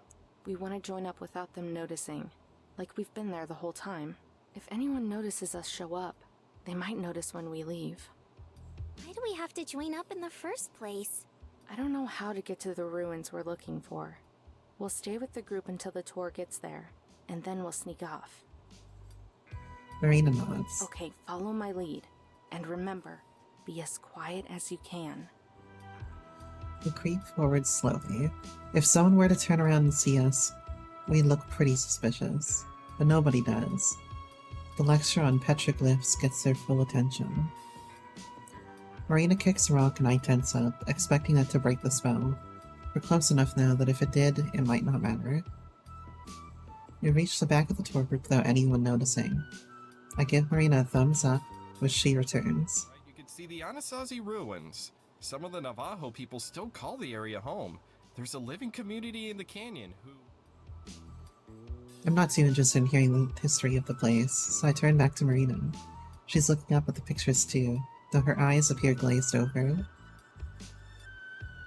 That's what it was, Anasazi. When she catches me staring, she blinks and then smiles. I smile back, though I must look like an idiot just watching her instead of the lecture. After a minute, the guide's speech concludes and we start to walk down the trail. Much to my dismay, before I can say anything to Marina, the woman in front of us turns instead. Isn't that just crazy? Huh? It takes a second for me to understand that she's talking to me. She fits about every stereotype of redneck, from the huge hat on her head to the baby strapped to her chest. She'd probably be attractive, if not for the layers of sunscreen coating her face, even though it's nearly nighttime. They make her look like a ghost. I said, isn't that just crazy? What he was saying about those Indians, and how they used to communicate with each other. Oh, yeah. Even if I had wanted to talk to her, I still have no idea what the guide had said. They were just so darn clever. Really makes you wonder how they all ended up dying out, huh? Jesus Christ. I'm pretty sure a lot of them are still alive. And like, some of them live here? In this canyon?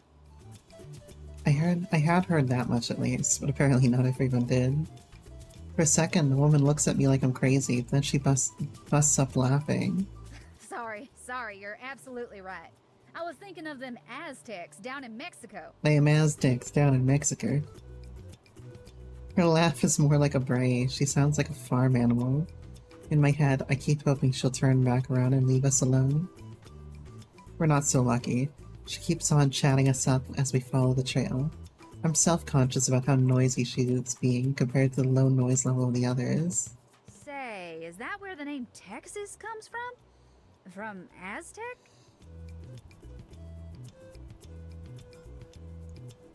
This is definitely what I would expect of a tourist around these parts. Before I can answer, she starts shouting at someone else. Howard! Hey, Howard, come over here!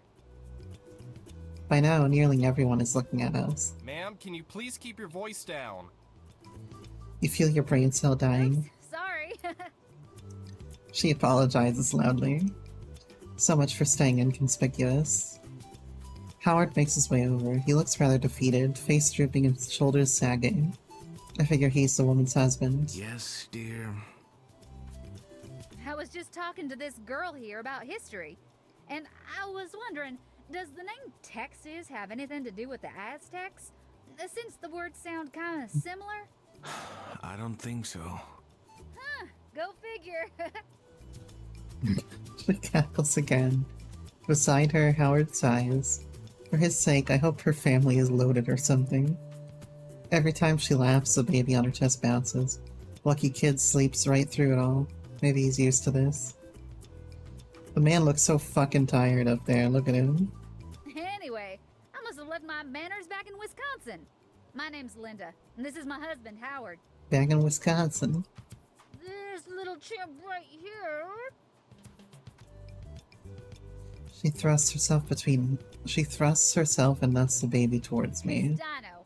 Ain't that just the cutest name? Dino? I grunt in response. I'm trying to see around her, up to where the guide is alternating between shooting Linda death glares and trying to narrate a walk. If he said anything useful about the canyon the past couple of minutes, I missed it entirely. Glancing over at Marina, who has pulled away a couple of feet, looks like she's enjoying my torture and struggling silence. Tears have formed at the corner of her eyes, glittering in the dying light. The good kind of tears, the kind from laughing too much. Her hand is smushed over her mouth, and she's shaking with the effort of staying silent. God, I love Marina. There's no way I can let her get away with that, especially since I need to get closer to the front of her now. I grab her arm and tug her over into Linda's line of sight. I'm Jane. The enthusiasm in my voice is so And this forced. is my friend Lacey. I use fake names just to be safe. Marina limply shakes Linda's hand, which has grabbed hers. The mirth has vanished from Marina's face. Good. Nice to meet you. I like how the names change too. Linda pumps her arm like a guillotine, grinning proudly and yet still managing to walk. It's so good to see young people taking an interest in nature and history and all that. Are y'all from around here? We're originally from Tennessee, see, but moved to Wisconsin and... Having been properly introduced, I leave Marina to suffer through the family history. I shift away and walk ahead, passing by most of the tour group so that I can better hear the guide. For a while, he talks about wildlife and history of the park. After a couple minutes, though, the lessons become more relevant. We'll be coming up on the Mummy Cave ruins here in just a little bit. That's one of the better-known sites in the canyon. 700 years ago, it was a bustling Pueblonian village. We can't get too close to the ruins, so unfortunately it might be a little too late to really see them clearly tonight. While the Mummy Cave itself hasn't ever been open to the public. That's all I need to know. So I start to slip back towards Marina. Looks like she's still being held hostage by tales of Wisconsin family adventures. Linda notices me approaching. Oh, Jane, there you are. I was just telling Lacey about one of the cows I helped birth when I was younger. Yeah, this is certainly a member of the Wisconsin population here. I'm not sure how the conversation went from introductions to cow birth in such a short span of time, but I'm not curious enough to ask. When I rejoin Marina, she mouths two words. Save me! I don't know how to get out of this one. Annoyance aside, it'll be impossible to slip away with Linda's attention on us. But it seems we're in luck. As we go around another bend in the road, something more interesting than Marina and me comes into view. Oh, Howard, look! This is it. This is one of those mummy ruins I was telling you about. She's gonna talk about fucking Egypt, isn't she? Linda elbows forward, moving ahead of us. You girls make sure you get a good spot. You're gonna want to see this, even if it's dark out. She forges ahead, her husband trailing dutifully. As he passes, I think I can hear him say sorry, though I'm not certain. Once out of earshot, Marina makes us down like a train letting out steam. Oh my god. I thought I was gonna explode. My ears or my head or my brain or something. Saw you laughing and figured it wasn't fair if I was the only one who suffered. I'd take it all back if I could. Seriously though, first she was talking about herself, then about her kid, then about her childhood, and then she started talking about growing up on a farm. Somehow she ended up going on about cows having babies and how messy it all is. I don't even know. What, you're not interested in that stuff? You know! Gross, gross, gross! She wrinkles up her face as she says it. I giggle, but then turn serious real fast. Okay, but listen. Because it's dark, the group probably isn't gonna stop to look at the Mummy Cave ruins for very long. So we'll have to wait until we can sneak away again, and then go over there ourselves. How far away are they? No idea. I can't see from here. Just follow my lead again. Got it. We've been at the very back of the group the entire time. The people right in front of us are much less interested in us than Linda is, so I don't think anyone will notice if we go missing. When we reach a railing, the guide stops to point out the ruins. They're across a small valley a couple hundred yards away. In the darkness, it's almost impossible to see them. or just a dark smudge against an even darker backdrop of mountain. Marina and I are a few yards away from the group, too. I pretend to inspect something on a rock, though there's nothing there. As the short speech ends and the guide starts to lead everyone on again, I dart behind a rock and crouch down. Marina quickly follows. I can hear her start to say something, but I cut my hand over her mouth before she can get a word out. Silently, I shake my head. I estimate my head. Marina nods twice, so I uncover her face. In my head, I count to 60. Once a minute has passed, I peel myself away from the rock and stand back up. We should be safe now. Marina's face lights up and she claps her hands. I notice that she's taken out the journal page with the hiding spot again. That was so cool! It was like something out of a video game where you just sneak away right in front of everyone. I guess so, but we still can't be noisy. They're not gonna be that far away. No flashlights either. This close up, I can see her face fall at that. Don't worry, I'll be right beside you. Are we just gonna hop the fence and walk over there? Unless you have any better ideas. What if they catch us? Then they'll throw us out. We're not gonna get arrested for trespassing or anything, are we? Nah, that'd be too much trouble for them. I say that, although I don't actually know. Okay. The uncertainty in her voice is obvious. I grab the paper from her hands and stuff it into my pocket. Let's go. The longer we wait, the more likely it is that they'll notice us missing. I stroll over to the middle rail, hoping that I sound more confident than I am. Honestly, this is pretty risky and more than a little stupid. But it's also exciting. I duck down and underneath the rail. After a moment, Marina does the same. We're officially out of bounds. Across the small field, I can still just barely make out the shape of the ruins. They sit close to the mouth of a large cave that runs up the mountain like a scar. Okay, come on.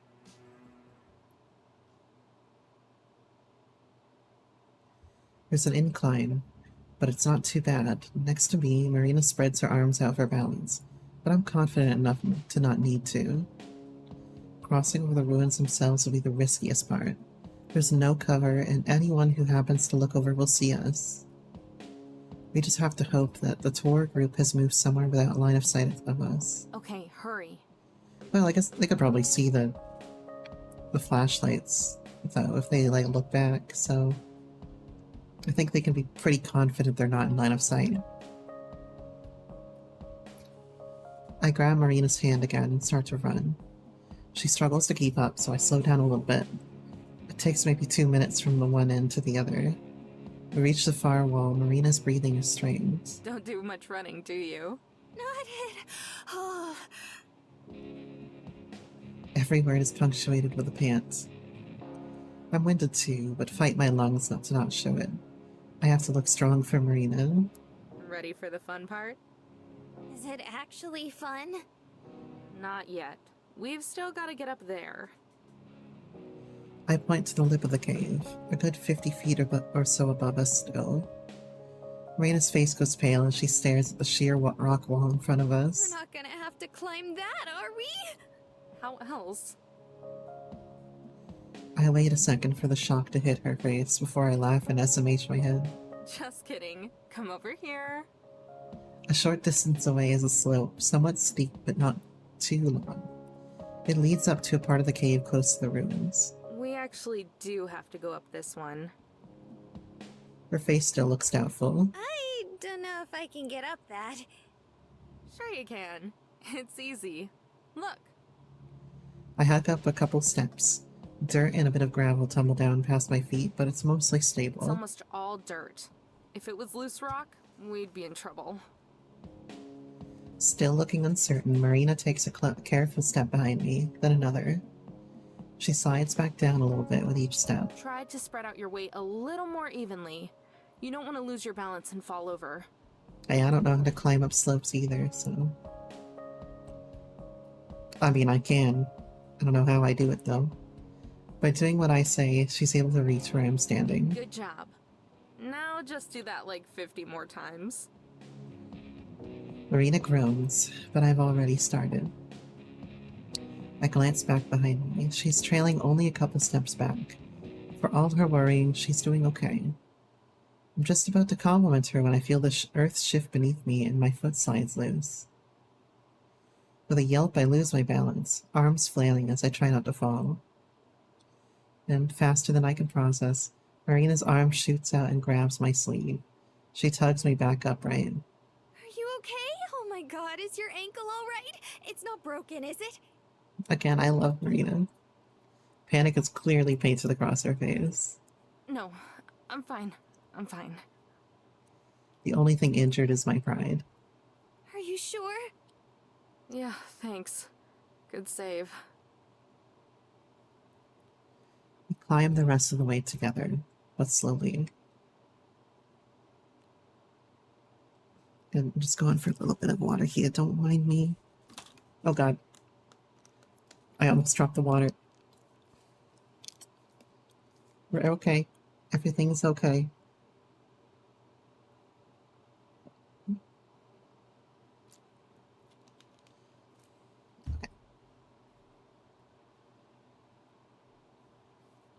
At the top, both of us stretch and catch our breath. That wasn't so bad, was it? Besides the part where you almost died, maybe. I didn't almost die. Besides, that's what I have my sidekick for. She gives me a playful shove. Hey, I told you, I'm not the sidekick here. Uh-huh. You'll still have to earn the title of captain. Or commander. Whatever it is. And you can do that by finding this thing before I do. Now that we're actually up in the ruins themselves, it's more clear just how tough this is going to be. The cave stretches a long way, like a deep scar on the mountain. Delicate clay buildings, some barely as tall as we are arranged throughout. They say this was a village, but it's hard to imagine anyone living here. Everything is so cramped and small. Where do you think we should start? Hard to say. It won't be anywhere obvious. Remember, people have been studying this place for decades. What if someone already found it? Like a long time ago. I shrug, but that's probably impossible to see. The sun has now gone entirely down, leaving us in shadow darkness. I wonder why Marina doesn't seem bothered by it this time. If they did, then I haven't heard anything about it. We've just got to start looking. Try to be careful, though. I feel bad being here. Maybe this was a bad idea. Be super careful then. And watch for spiders! I flick on the spare flashlight and pass it to her, just in time to see the look of disgust at the mention of spiders. We split up, staying close enough to each other but not overlapping where we look. I get down on my hands and knees, shining light into every corner and cranny that I can. I worry that our lights might be visible from a distance, even though they aren't very powerful. The only alternative would be sneaking over in broad daylight, and we'd be much more likely to be caught then. I'm not finding anything except dirt. I brush my fingers along the clay bricks in hopes of finding a loose stone or a secret compartment, but there's nothing like that. Nearby, Marina's doing the same thing. She's hitched up on her dress so that it doesn't drag on the ground, and I force myself to look away rather than stare. She offers quite a view, though. Aww. I mean, it's not like aw cute, it's like kinda aw, like she's into it. She's digging it. After a moment, Marina giggles. I'm not sure why. I haven't spoken at all because I don't want her voices to echo in the cave and give us away, but silently searching gets tedious fast, so I decide to try whispering. What's so funny? I don't know. Everything, I guess? I was just thinking how weird this is. Like, it's just so random, you know? Alright, Aristotle. Who's that? Never mind. But yeah, it is kinda crazy. Deciding that the building I was scouring is a lost cause, I move on to the next one. I know it's probably not a big deal for you since you do this stuff all the time, but this is honestly the most fun I've ever had, I think. Destroying ancient Native American landmarks? I was just looking down at my model because every time I look down at chat, my eyes kind of close a little bit, like narrow a little bit. I'm being careful, super careful, but just in general, being out here on the road. I thought maybe I was making a mistake when I left, but not anymore. I'm glad. And I am. I really am. Guess it worked out well for both of us. I can't see her from here, but I know she's smiling. Then she giggles again. Oh, Amber, you're a big ol' softy after all, aren't you? That's some H in my head. I'm not. I take it back. I should have left you on the side of the road. This time we both laugh. After that, we lapse back into near silence, just as the sound of us crawling around or occasionally moving into another building to search. Soon the happy atmosphere starts to dissolve as we start getting frustrated. Or at least I do. It takes maybe 20 minutes before we looked over all the buildings. There aren't too many, and combing over them isn't that hard. But we don't find anything. Not even a clue or hint that we're in the right spot. Sighing through my nose, I start double-checking some of the larger homes. All the crawling and bending is starting to take a toll on me. When I straighten up, my back is sore, and the sweat presses to the hair on my forehead. We should have brought some bottles of water with us, so thank you for reminding me.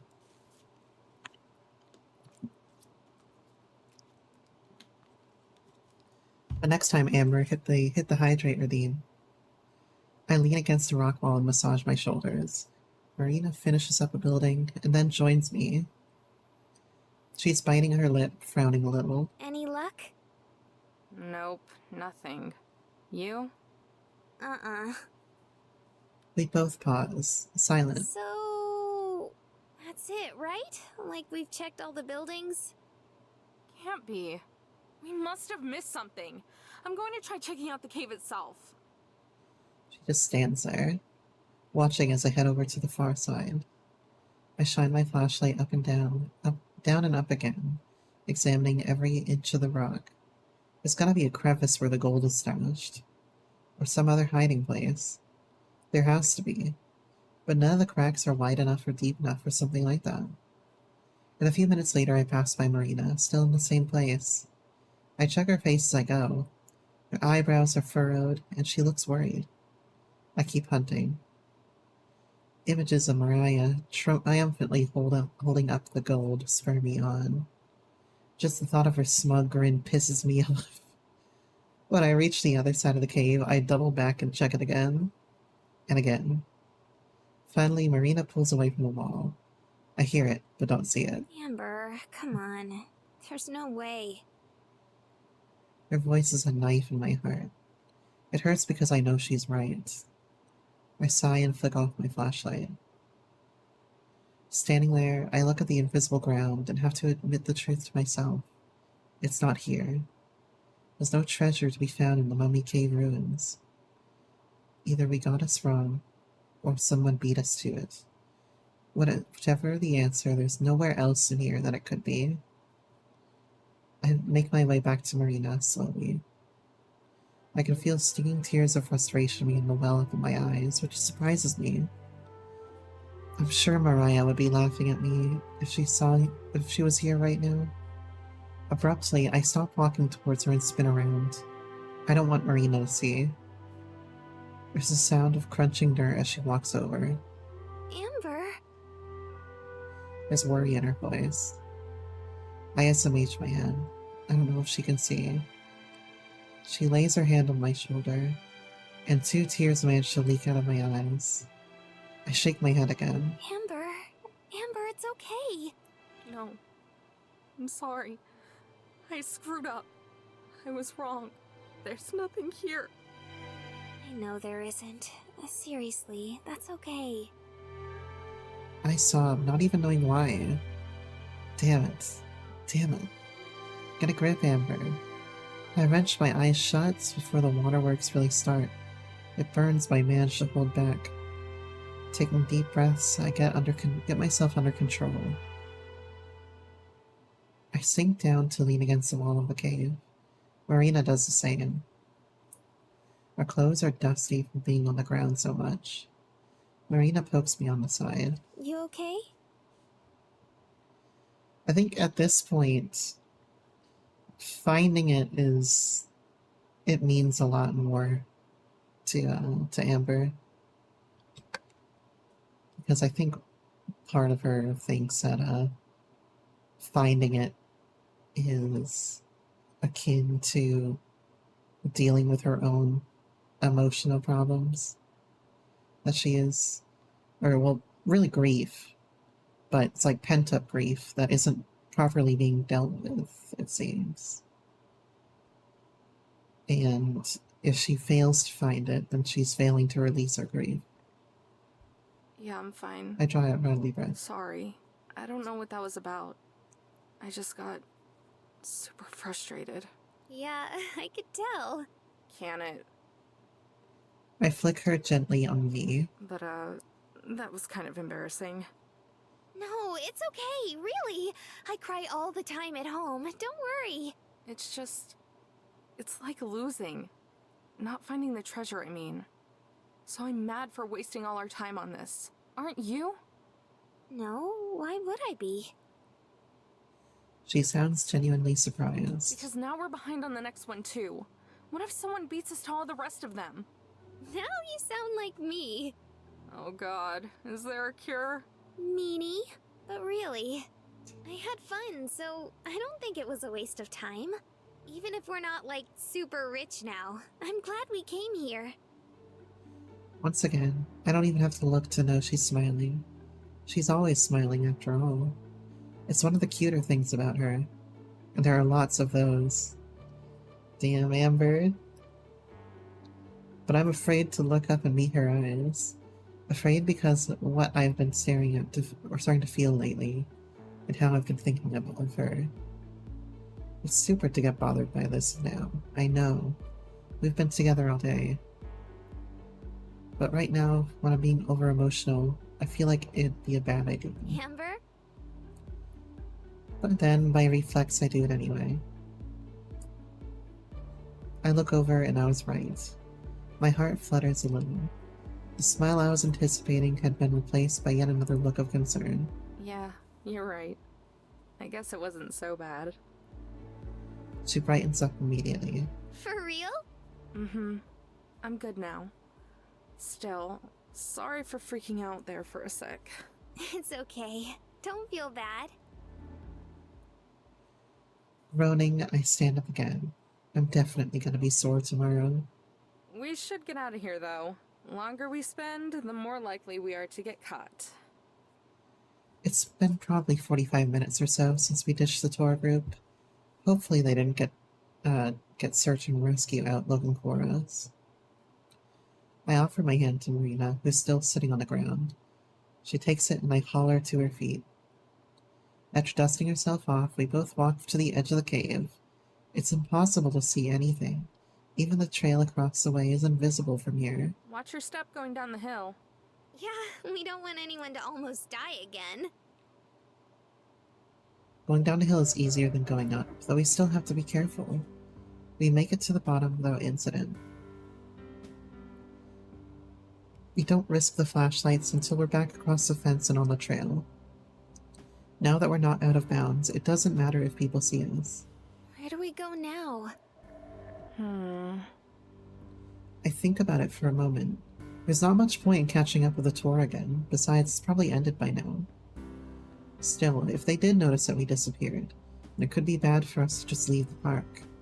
The last thing I want to see is our faces on missing person posters the next time we stop at a gas station. But they've got a 45-minute lead on us, and that'll only grow if we were to try to find them. We'll just go back to the parking lot and get out of here. If anyone asks, we can just say we left early. Thank God. I was hoping you'd say that. How come? I'm so tired. Same. My back's gonna hurt for a year. At least you have the comfy bed. Foreshadowing. Hey, you could always... Okay, the 4 part of foreshadowing didn't last very long. Alright. I was gonna add something to the tags on my stream, but I don't have enough tags left. Called out. Look. Don't do this to me. After all we've been through. Really? Someone had to, yeah, maybe. Grab some more pillows from the closet if you need. Okay. Yeah, real smooth there, Amber. Real smooth. There are more? Oh yeah. Gramps liked to have a zillion pillows when he slept. Oh. She sounds let down. Oops, maybe I shouldn't have made that connection there. Don't worry. They weren't like his special pillows or anything. You can use them. Alright. Damn, she really starts to worry when I mention him. Guess there's a good reason for that. But right now, though the thought of a familiar jab of sadness, though the thought is a familiar jab of sadness, I'm not about to break down. I'm doing okay for now. We're quiet the rest of the way down the trail, though. Without having to stick to a slow pace of a guided tour, it's actually a quick walk. There aren't any other hikers, though, which surprises me. It's dark, but not that late. As we reach the parking lot, it seems like we had perfect timing. Or maybe awful. Spilling out of the trailhead on either side is the tour group that we are briefly part of. I recognize the tour guide as well as... Oh, there you girls are! Linda. She came from my blind spot, before we had time to hide. I don't even try to force a smile as I turn to face her. She strolls up to us. Dino's still asleep. Howard's nowhere to be seen though. Maybe he's in their car. I was hoping to see y'all before you left. Yeah, we were pretty tired, so we came back early. Oh, I'll bet you are. She winks at me like she's in on the joke. Problem is, I don't know what the joke's supposed to be. Linda, what are you suggesting? What do you mean? Don't think I didn't notice you two running off now.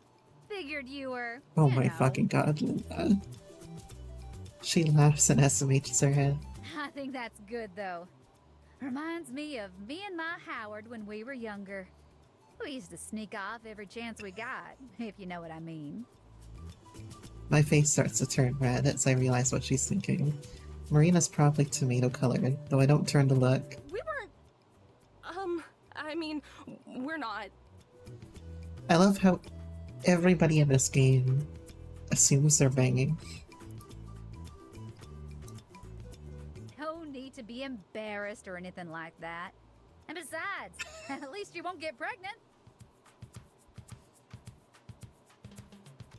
She laughs heartily, baby on her chest bouncing with emotion. Sorry, though. I'm getting to be a bit too nosy for my own good. Y'all girls be safe out there. It was nice to get to know you. At least y'all won't get pregnant. She grabs my hand from the side and pumps it with a vigorous handshake, and does the same to Marina. Neither of us react, still dumbfounded. Wait, Linda, hold on here. You're accusing them of banging, but you just grabbed their hand, and clearly they couldn't have cleaned up at all from here to there. Have you thought about this at all? Then she heads off towards the sea of cars, more of a puddle now, since most have already left. I turn to Marina. As expected, her face is scarlet. Wow. Right? That poor baby. And again, are you really gonna go shake someone's hand if immediately after they just probably had I want to say digital sex, but in the terms of using your digits, not digital, like in terms of my chat. And that poor husband. I didn't think people like that were real. Like, they only existed in books and movies and stuff. They say the desert does weird things to your head. Or maybe Wisconsin does. I blame Wisconsin. I blame the fucking Midwest. I shrug and start walking back towards the RV. I'm glad that Marina doesn't push the topic of Linda's misconception. I unlock the door and let Marina in first. We're one of the last ones here. Before I pull the door shut, I take a final look around Canyon de Chelly, or what little I can see. It may have been a bust, but like Marina said, it wasn't a total waste of time. This is the patented "please save now" screen.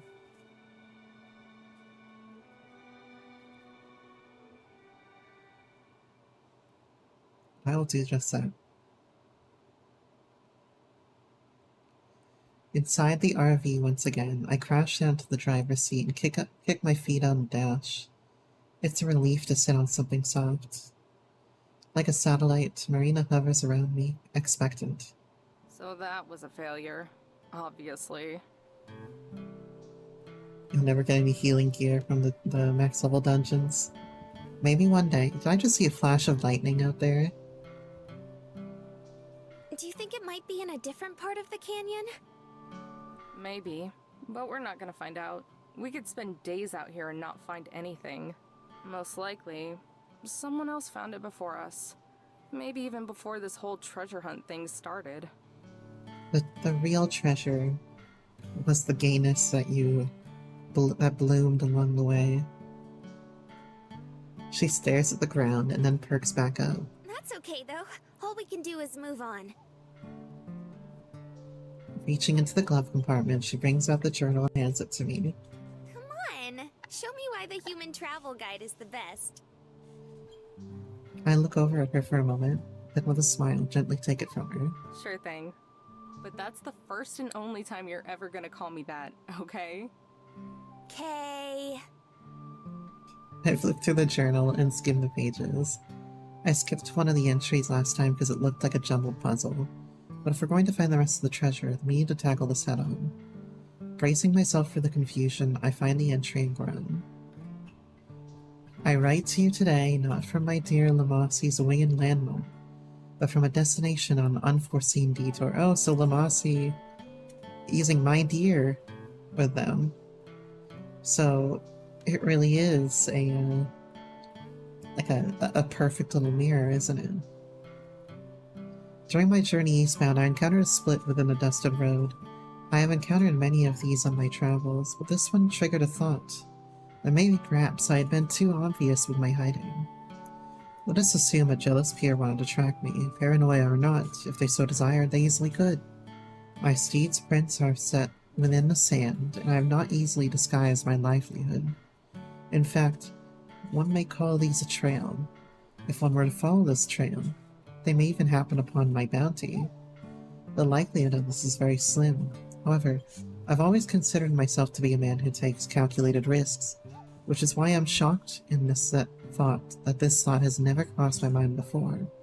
Surely an intelligent, rugged, and worldly individual such as myself would have come to this conclusion by now. But perhaps I am none of those things. Nonetheless, I marked the split and took the path I felt was less traveled.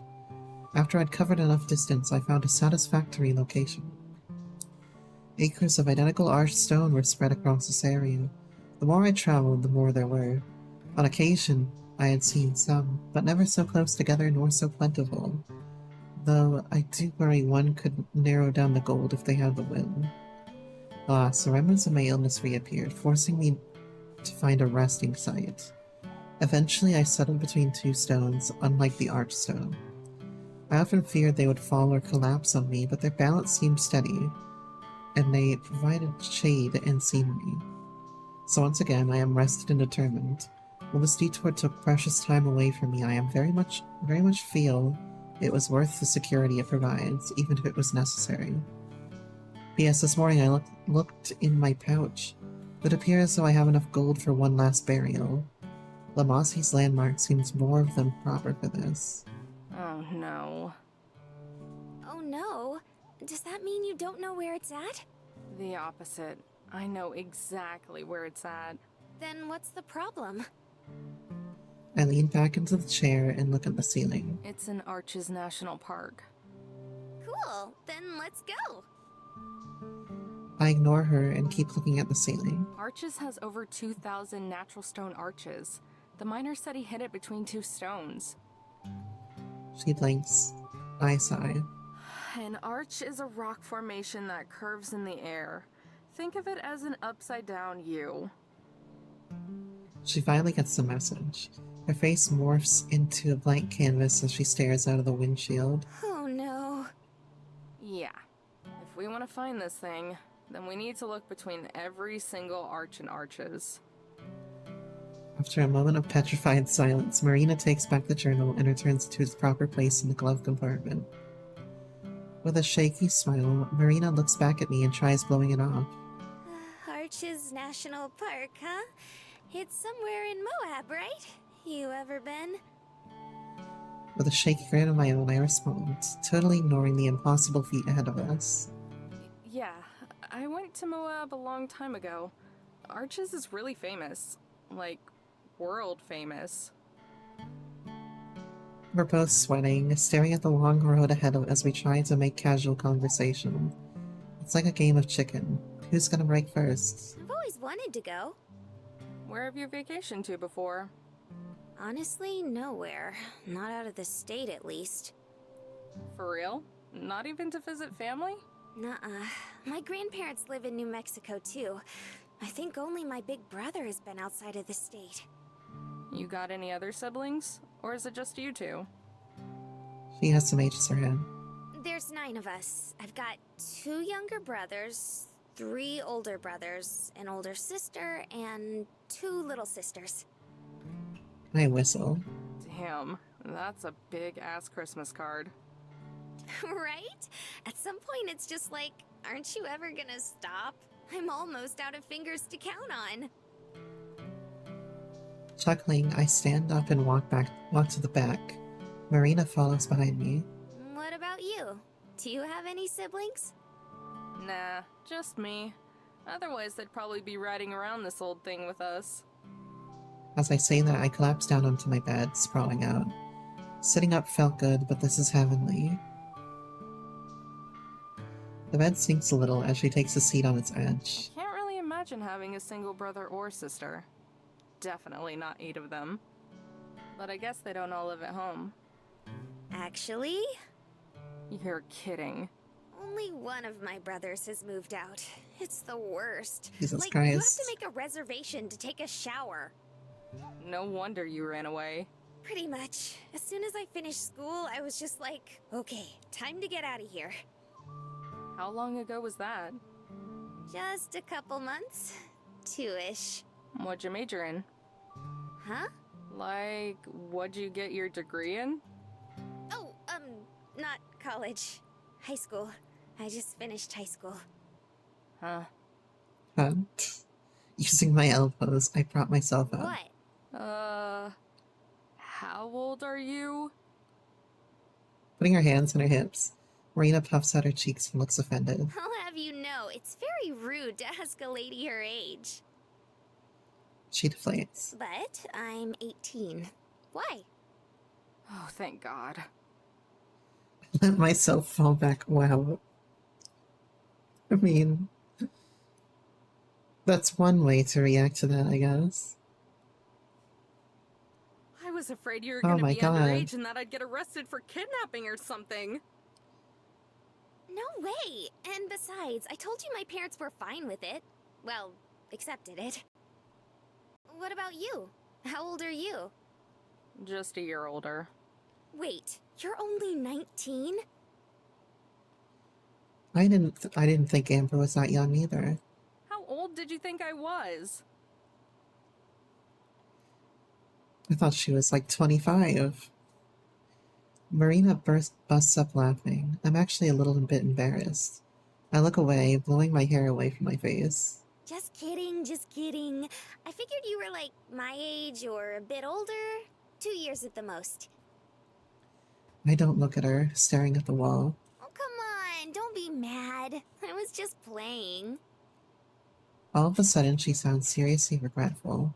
I want to mess with her, but the puppy dog look she gives me over the shoulder is too hard to resist. Sorry, what? My hearing must be getting bad at my old age. She throws a pillow at me from the bed beside her, and I deflect it with my arm. Good save, Granny. Now this is, to be fair, every 18-year-old is like, oh, you're 19, you're 20, you're old as fuck. You know, they look at me and think that I'm fucking ancient. But now, when, after like 9 or 10 years after that, they know. Now she leans back too, staring up at the ceiling. Her hair spreads across my leg. I don't move it. It's gonna be your 10-year reunion next year. I'm not calling you old. I mean, you feel old. But, okay, well. But I'm not the one here calling you old. I'm saying that you're not old. Then I realized that all the worry and nervousness we had about Arches is gone. Somewhere along the line, we just forgot about it. Huh. I don't know when we reach the point in our relationship where we can be comfortable being this close to each other. But I'm glad we have. Maybe, just maybe, I'm enjoying the closeness a little too much. It's been a long time since I've dated someone.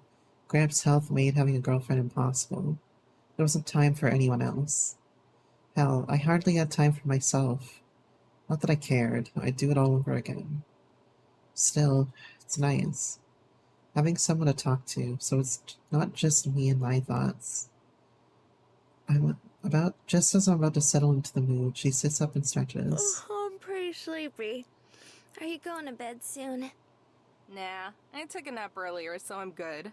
It's only a few hours to Moab, so I'll drive us there tonight. Moab, huh? Well, yeah. Something wrong? No, I was just kind of wondering.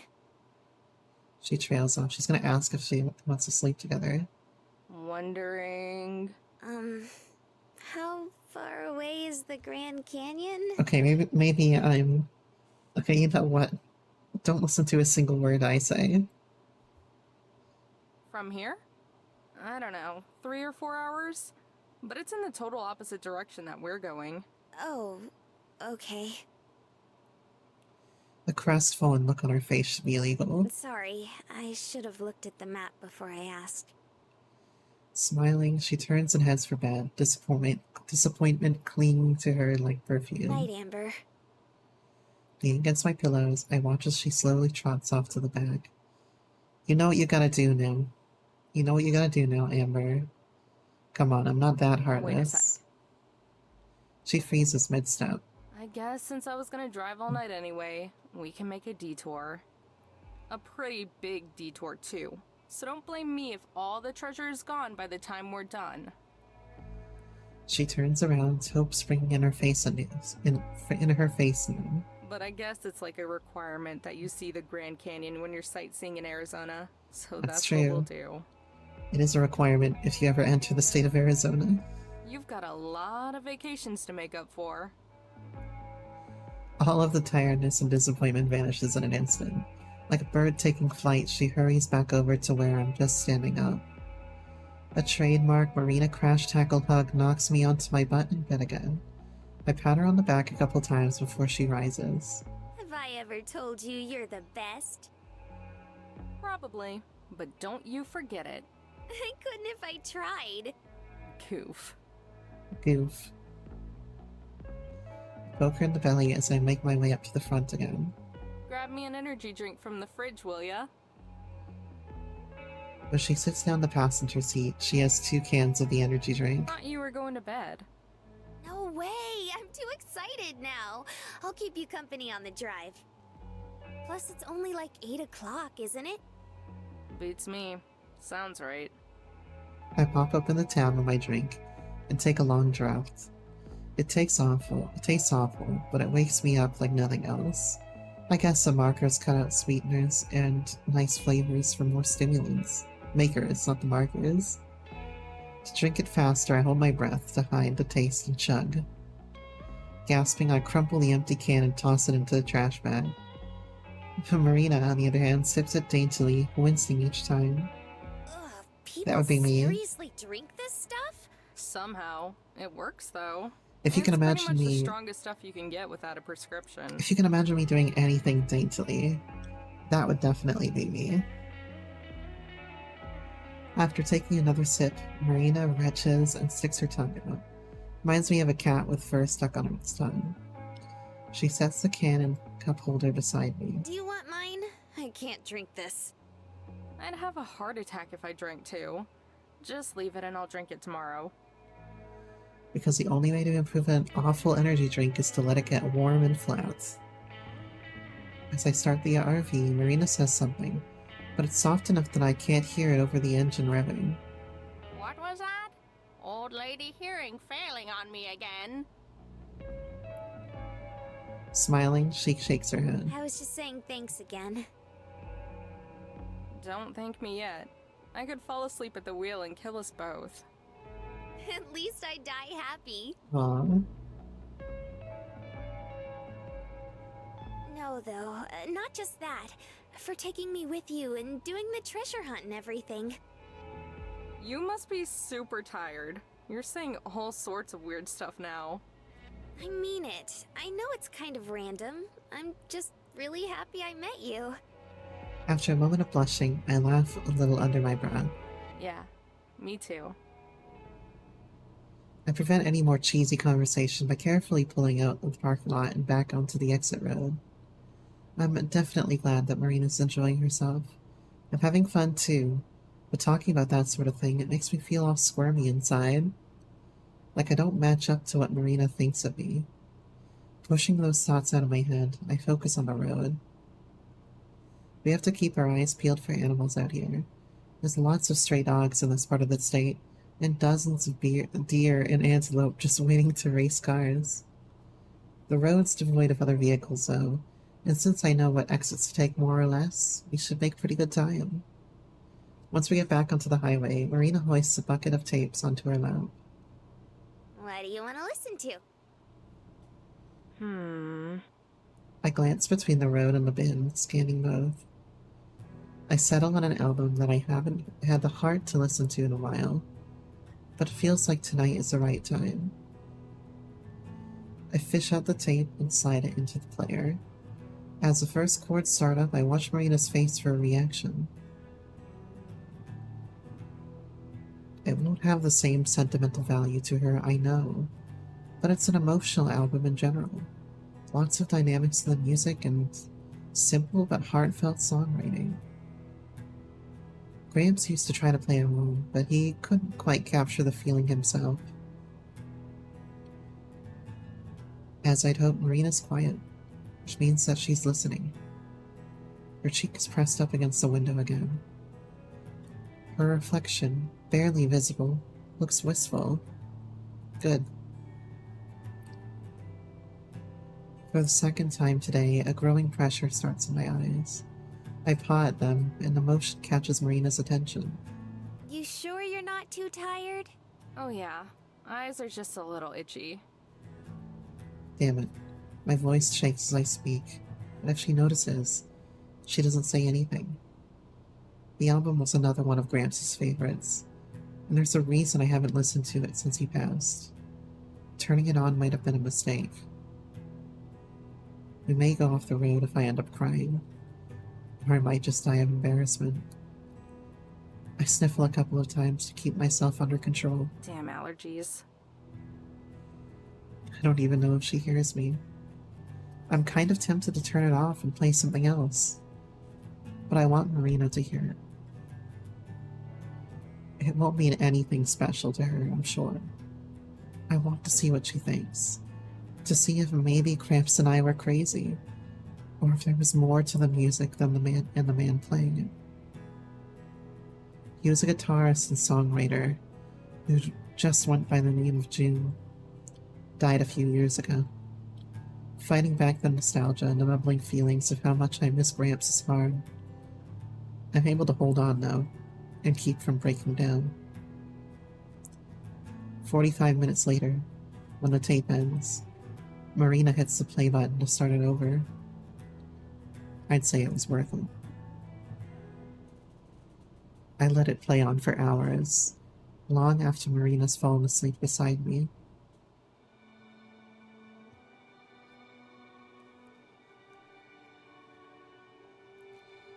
It's interesting that I haven't encountered a single choice in this game so far. Which I don't mind. I just find it interesting that there hasn't been anything for me to choose. And also, that was a pretty... I'd say it was a powerful scene for what it was. And also, every good road trip needs a nostalgic, music session, My everything aches. It takes me a long, lazy minute to remember why I'm sitting up, forehead plastered to the steering wheel rather than in my bed. I drove all through the night to get us to the Grand Canyon, arriving at the South Rim right around the time I couldn't keep my eyes open any longer. We're at a campsite, apparently, but I don't remember anything past reaching the park's edge and paying the entry fee. I probably shouldn't have been driving, but we made it here all right. A sour taste pervades my mouth, courtesy of the empty energy drink at my side. I groan as I clamber up and head to go brush my teeth. When I exit the bathroom, Marina's waiting at the front, all dressed and ready to go. Good morning! Morning. Give me a little bit of water.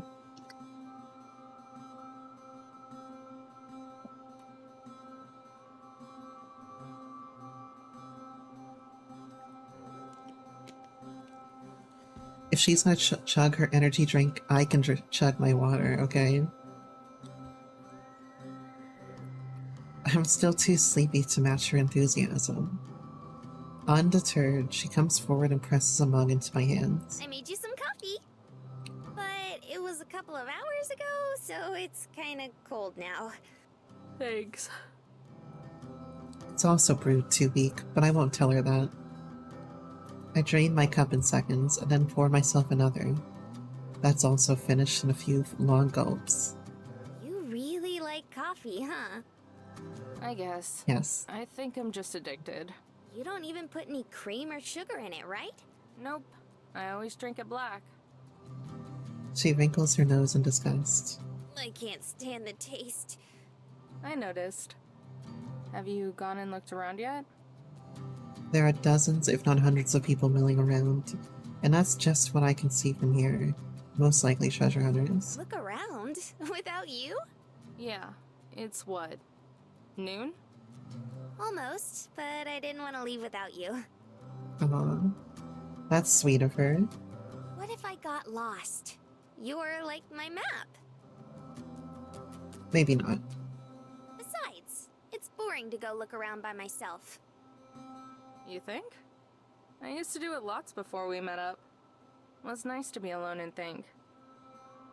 Her face falls. Seconds later, I realize my mistake and mentally kick myself. Not to say I don't like having you around. I just meant it's not so bad being on your own for a little bit. Yeah, there is symbolism in the map part, yes. She ponders for a moment. Well, I don't like being alone.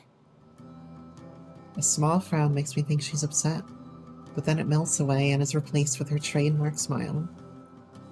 Something about how the sunlight frames her face right then makes my heart skip a beat. I want to admire her for longer, but I think my face gives it away.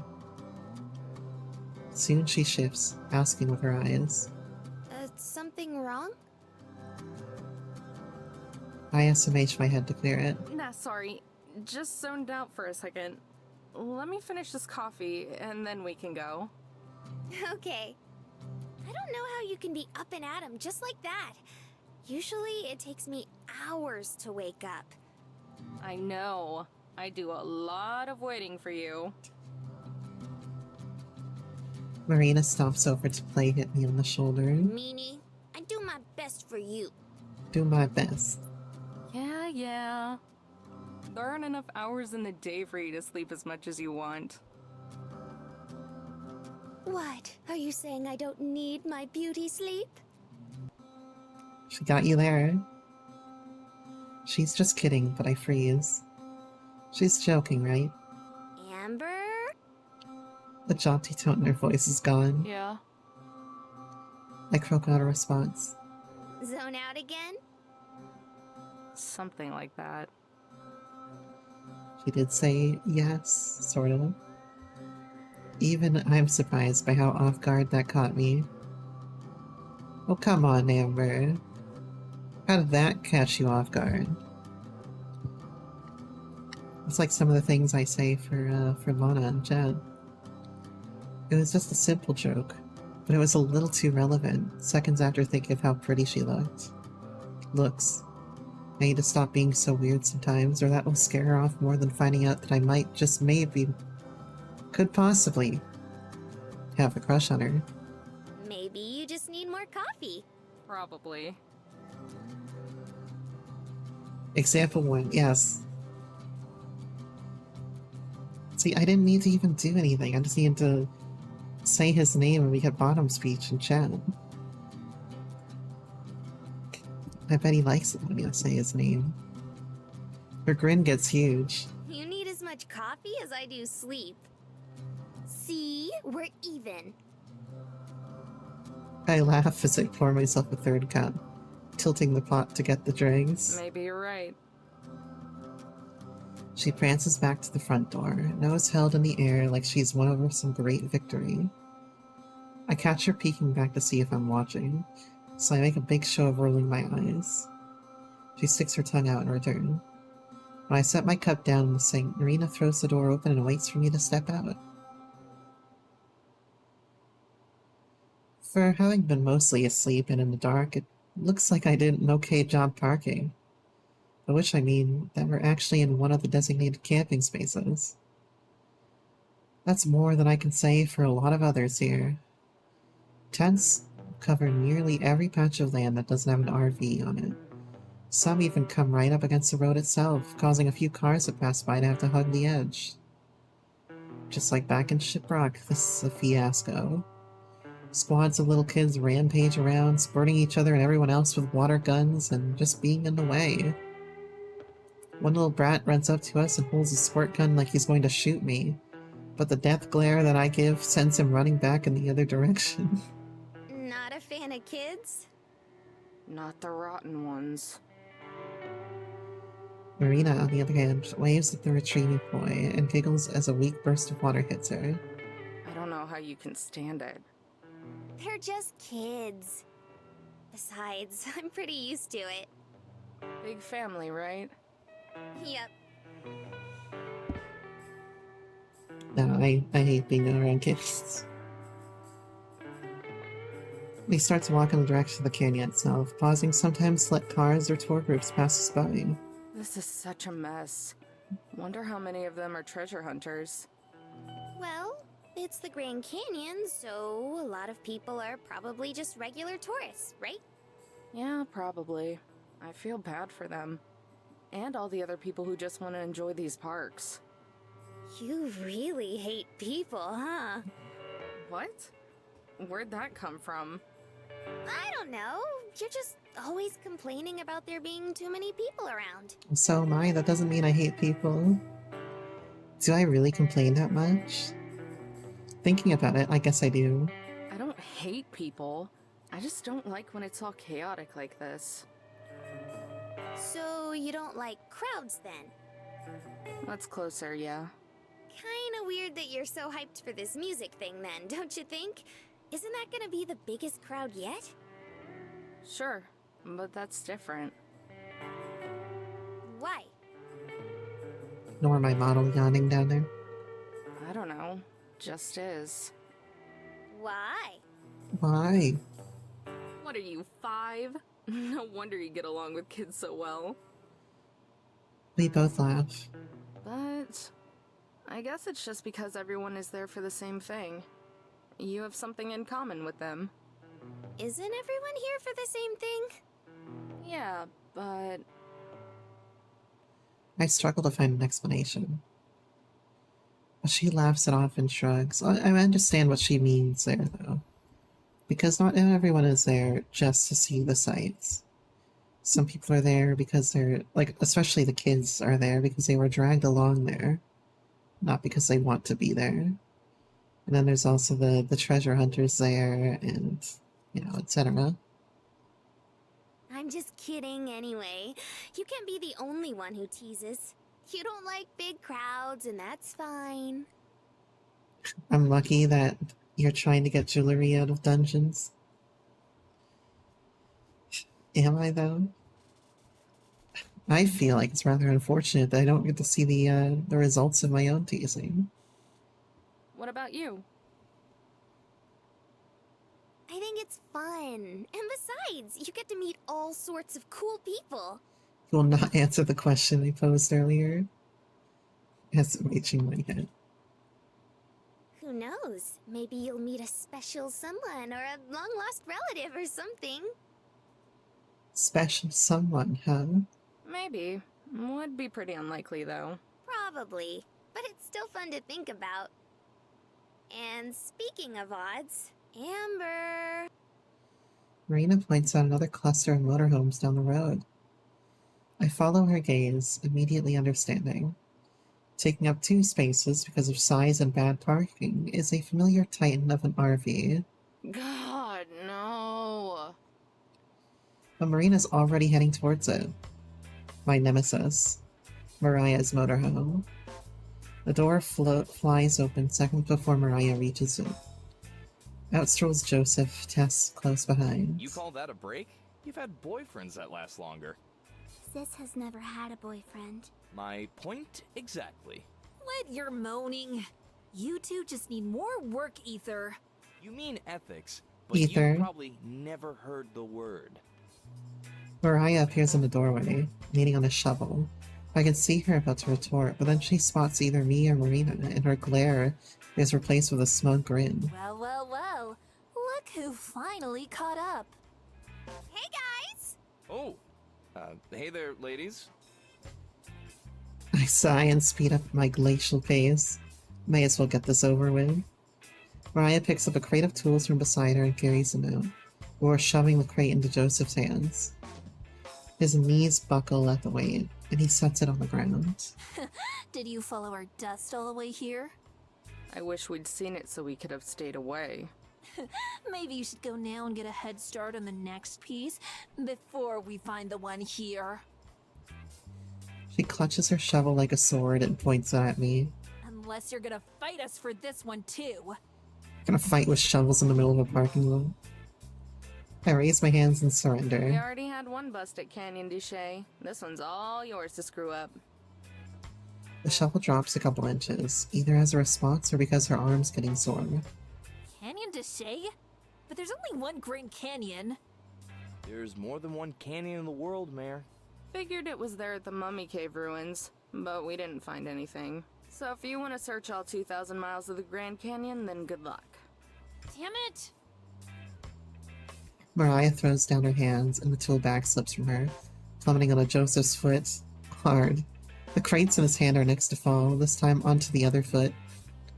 The boxes burst open, flying to the ground with heavy hammers and wrenches. A gasp escapes his mouth, then silence. Are you gonna get drunk and cry yourself to sleep again, sis? Jesus Christ, Tess. Jesus Christ. You don't need to call her out that hard. Wow. Somehow, through pained grunts, Joseph manages to speak. The limit is once per week. Mariah's eyes twitch. In one smooth motion, she whirls around and clocks her companions' heads, huffs, and crosses her arms. Joseph reacts like any normal human being and rubs his head to soothe the never-ending pain. Tess hardly acknowledges it, wobbling back and forth like a human bobblehead. A kid has seen some shit. I don't think I'll ever get over how creepy that girl is. She clogs Joseph again for good measure. Marina and I both wince. Imagine this is how hard it was for Howard when he first met Linda. At least we get to see the canyon that way. Jesus! From out of nowhere, Tess pops up at my side. Tess has been wanting to go out and see the sights, but Mariah's too busy breaking her back for that. Big sisters are bossy, huh? Tess nods, which prompts Marina to stoop down and hug her apathetic kindred spirit. You're not alone! Marina looks up at me, eyes big. Can we keep her? She's so cute! Oh, she's somebody else's fucking sister. That's property theft! Sorry, only one stray at a time. Aww. Marina releases Tess and reaches out her hand as they float apart. Anyway, let's get going. If they're gonna waste all day here, we can at least leave them to it. But Mariah waves her shovel in Joseph's face. Pick up our crap. We gotta rethink our strategy. Only one stray, I know. Yes, this crap. She taps the crate that she forced on him just minutes ago. Joseph covers Tess's ears and then mutters something that I can't make out. Wait, I have an idea. 4 pairs of eyes turn to look at her. Me and Amber were about to go sightseeing. Why don't you guys come with us? That's a terrible idea. Hey, we agree on something. But Tess's eyes sparkle with determination, nodding as she reaches up to tug on Mariah's suit. That's one vote yes. She turns to me, pleading look in her eyes, hoping to make it 2 votes yes. I think that sounds like a good time too. It'd be a nice break. I forbid it. You've already had a break. We have too much to focus on. Getting distracted by dusty old rocks is the last thing we need. You always say that, but look at her! She points to Tess, her face shining with interest since the word sightseeing. When did she last show interest in something? Hell, has she ever shown interest in something? We're still not going. An irritable groan rumbles through Joseph's throat as he still looks as casual and relaxed as he usually does. Look, we're not always going to do what you want just because you say so. We're going, and if we have to, we'll force you to come along. Marina laughs awkwardly. It's fine, it's fine. You guys don't have to come if you don't want to. But it's too late for that. Mariah lets out a single disingenuous hop and marches to Joseph. You're gonna force me to go, huh? That's right. She stares him down, or up to be accurate. The top of her head only reaches up to his chin. Regardless, she gives him a nasty grin and repeatedly pokes his chest for daring to defy her. This doesn't seem to faze him, though, as his lips curl into an ominous smile. And how exactly do you plan to do that?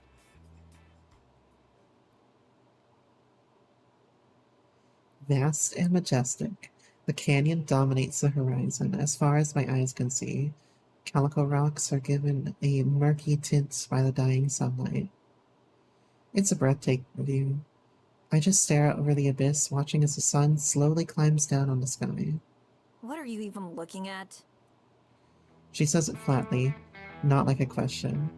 Mariah's been this way for hours now, since Joseph practically dragged her out of the RV. While the other 3 of them amuse themselves with disposable cameras and curiosity, Mariah's tailed me like a mangy dog. She won't let me forget about her relentless apathy, punctuating it with frequent sighs. I'm looking at the cliffs, and considering sending you to get a closer look at the bottom. Yeah, I like those. This is your fault, you know. What is? That we're here, or at least that I'm here. Hey, I didn't want you along either. That was on Marina. Just tell that airhead no sometime. Guessing you've never turned in a request of hers in your life. I shoot her a dirty look at the word airhead. Mariah rolls her eyes. She doesn't care one bit. She wanted to play with Tess. Someone has to. Joe does it all the time. Her ability to miss the point is actually kind of impressive. Besides, you should see the look I get if I try to stop her from something. Maybe I can't say no. Be more like me. Mental fortitude and training.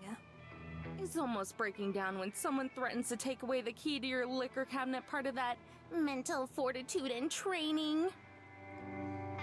She clicks her tongue in annoyance and grumbles. I could have still said no. I was just doing it for Tess. And hit her with a low blow. I turned my attention over to the impromptu photo shoot again.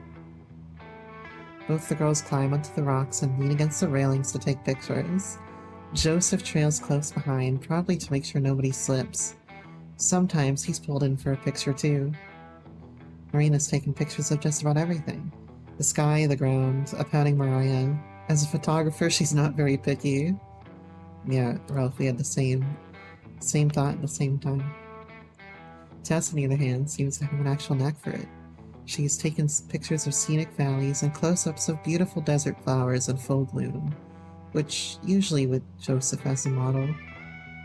She even managed to get close enough to take one of an eagle perched on a rock. Not hard when you're practically invisible, though. I don't even know why she's so interested in this stuff. What? The wonder and majesty of naturally formed geographic wonders? That's a fancy way of saying overgrown rocks. Who cares? Shouldn't you be glad that she is? Why? I'd prefer if she cared about something that matters. Like getting rich? Exactly. It's Americana this, sightseeing that. What the hell even is Americana? Don't mess with Texas shirts and Coffee. old rocking chairs that some hicks farted on. Do you ever listen to yourself talk? Just be happy she's interested in culture and expanding her horizons. Culture? Our favorite foods are bastardized versions of foreign cuisine. They're not wrong.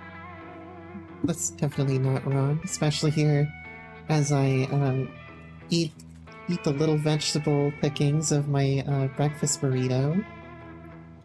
I suppose she's not wrong. Culture's a sham. When I was her age, I was interested in things that actually mattered. Like treasure. Years later, and nothing's changed. Since the other girls are taking a break, Joseph has joined us. They want to take some pictures with you. Mariah starts a protest, but Joseph cuts her off. Your sister wanted me to ask. Her mouth shuts, and she rolls her eyes yet again. Fine. She stalks over to where they are, kicking up clouds of dust with each heavy step. Sorry if she's causing you trouble. She can be a bit of a handful. I know it's hard to believe, but there's a good heart in there. Somewhere. I mean, I don't disbelieve that there's some goodness in her. But I also, I don't know what's happened to get her to that point. Although I can imagine maybe both of her parents are dead, and so she has to take care of Tess. And it's kind of a desperation thing that she wants to try to get this treasure, you know? That's at least my thought here. Yeah, I imagine the goodness is somewhere. She does care about Tess. But the goodness is a bit suppressed. She'd probably sell it for $1 if she could. Joseph laughs heartily. You might be right. That's just how she is, I guess. Been that way since we were kids. It's hard to imagine that someone could not only know Mariah as a child, but want to maintain a friendship with her for the rest of their lives. Come to think of it, Joseph's a bit of an odd case compared to the rest of the two. Odd just because he's so normal. Hey, can I ask you something? Shoot. Do you care about the treasure? He scratches a stubble on his chin and thinks about it. Like, you have a good head on your shoulders. Why do you let her drag you around? Well, it's not that I don't care about the treasure. Being rich doesn't sound like a bad gig at all. But I wouldn't say I have a good head on my shoulders either. If it came down to treasure hunting or kicking back on a couch all day, I'd pick the couch. Figures. Zoe's broad smile returns. I didn't even notice it disappear. As for them, Mm-hmm. one of them needs someone to look out for her, and the other is 10. Now we both laugh. If she's the one who gets me off the couch, I'm the one who gets her to sit down sometimes. Even back in school, she was always picking fights. Didn't matter if it was another kid or a teacher.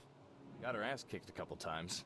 If she were all on her own, she'd tear apart the whole Southwest. That make sense?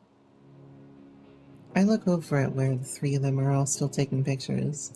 Tess is standing on a rock so that she's at the same level as the others. Right now, two of her fingers hold Mariah's mouth into the shape of a smile. On Mariah's other side, Marina holds a camera out and takes her picture. Then Tess takes one, though Maria keeps her hand out of Mariah's mouth. Yeah. I know what you mean. Plus, someone's gotta make sure Tess doesn't starve. Catching us watching, Marina waves vigorously. She nearly knocks Mariah's lights out when she does. I wave back. Tess says something that gets Marina's attention. After a second, Marina hurries over. I wince as I watch her clumsily climb over the rocks, scared that she's going to slip and hurt herself. But she arrives unharmed. Tess wanted me to ask if you'd go be in the pictures too, Joe. She says she wants all three of you. Looks like that's my cue. With nothing more to say, he drifts over to the others and exchanges spots with Marina. Oh. Tess passes him the camera and he holds up to his eye. Why are you using this cheap thing anyway? The camera on Mariah's phone is way better. He takes the camera from Tess and dangles it from his fingers, observing it like it's an ancient, long-buried artifact. The memory is full from all her journal entries. Journal? It's more like angsty poetry. Yo, angsty poet and girl mechanic and she'll step on me. She's pretty good. You're so curious about those thoughts.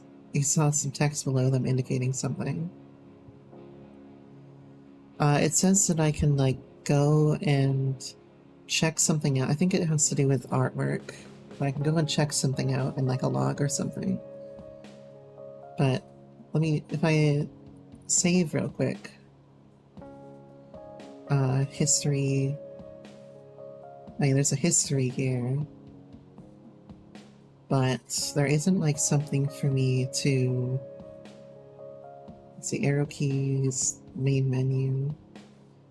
Oh, as for a screenshot, that's nice. Assistive self-voicing.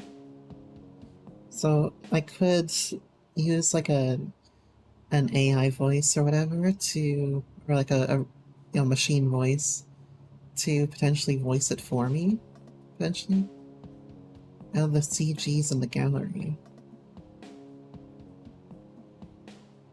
I don't know how to get to the gallery. So. Oh, I can record my own voice, maybe? Maybe. Mariah turns towards me, panic and fury in her eyes, but she's too slow. How did that one go again? Oh yeah. Rivers of amber pour from my bottle like tears, forever sweeping El Dorado beyond my grasp. Yo, Joseph.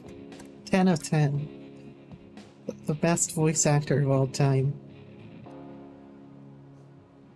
Rivers of amber pour from my bottle like tears. I like it though. Mariah slouches. I hate you both. Oh, but we love you, Mariah. Tess clings to her sister's waist like a magnet, showing her affection. It goes ignored. Now squeeze in. I'm not sure how we're all gonna fit. We watch for a moment before I tap Marina on the shoulder. That should keep them busy for a while. Quick, while they're distracted. What? I grab Marina's hand and dash off, dragging her behind me. Her feet have trouble keeping up, but I don't slow down. I don't look back. Just keep running. Amber, where are we going? Oh, it's a perfect place for a date. We wander around for a while until we find another viewpoint that's empty of other people. I'm guessing that a lot of the treasure hunters are out looking now, since the oppressive heat isn't as bad. I lean against the rail, my head propped up on my arms. The cool metal feels nice against my skin. Marina does the same. She sighs wistfully. So pretty. I'm already fucking slurring, I guess. And it's only 1:35. Which part? All of it, especially the sunset. Nearly all the sunlight has been swallowed by the canyon's colossal darkness. Shadows cast by the stones mute the gorgeous colors as the sun melts into the tip of the canyon. It's barren and desolate, but Marina's right. It's pretty. Oh, let's take a picture before it gets too dark. You're not getting out of this one. You haven't been in any of the pictures today. Yeah, that's on purpose. Scooch in. Like, together? Duh. She slides towards me, and I squirm away on instinct. What's wrong? Immediately before I can answer, she grins slyly. Wait a second. You're camera shy, aren't you? I mean, I don't like being in camera shots either. You know, we like go places out with my grandmother and whatnot. And whenever my mother's there, she'll like take a picture of all three of us. And I know why she does it. But I still hate being in the shot, man. You know, I know why it's important to capture yourself in, you know, those moments when you don't know how long somebody's gonna stay with you, but man, do I hate being in a camera. So, you know, I never know how to fucking smile in these things. I feel like it gets really cheesy. Or my smile, that is, looks very cheesy. I'm not. In this situation, though, if I was with Marina, I think that she would make me genuinely smile for the picture, though. I retort a little too quickly. Oh? Clearly, she doesn't believe me. It's not that I'm afraid of them or anything. I just don't like having my picture taken. How come? I shrug. Just don't. I guess in that way, like, it was a little weird for me at first to have the webcam on me so that I could capture, like, motion capture for the model. But obviously when you're using the model, you're very removed from what you actually look like, or like certain things are accentuated in a way. But then you sort of have like these thoughts of like, oh, is my model not looking right now? It's funny how it goes from being a personal thing about yourself to being about your perception of self through another lens. It's funny like that. Well, you'll have to deal with it this time. She zips over, and before I can react, has pressed her cheek to mine. The shutter clicks, and I'm momentarily stunned by the flash. Before I can protest or enjoy the closeness, she's already pulled away and is checking the results. It's cute, look! She shoves the camera into my face, but it's so close and the screen is so small, I can't actually see the picture. I just nod. I can't wait to get these developed. Turning to me, Marina pauses. How do you get photos developed anyway? We'll have to take them to the store and have them do it. Most big supermarkets can. Okay, first thing tomorrow then. Sure. Like a hummingbird, Marina darts forward to give me and gives me a tight hug. Thanks for coming out here. It's been so amazing. I hope it was worth it. You know, any good road trip like this, of course, we've had the sad, nostalgic part. We've had the part where something gets stolen. We've had the rivals. You always need to have the rival arc. The getting your pictures taken arc. What else do we need? We need the campfire arc. Yeah, an entire car, yeah. We need the campfire arc. Still. Got the breaking into something. And we also need the stereotypical somebody goes after you with a gun. But now I'm just thinking about that one. It's not National Lampoon. What is that? It's newer than that.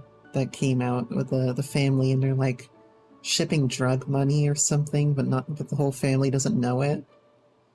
What was that fucking movie? I was just watching it kind of recently. I looked down at her, pressed against me. Yeah, it was. Marina pulls away, to my great disappointment. She opens her mouth like she's going to say something, but then seems to change her mind. What? What? You were about to say something?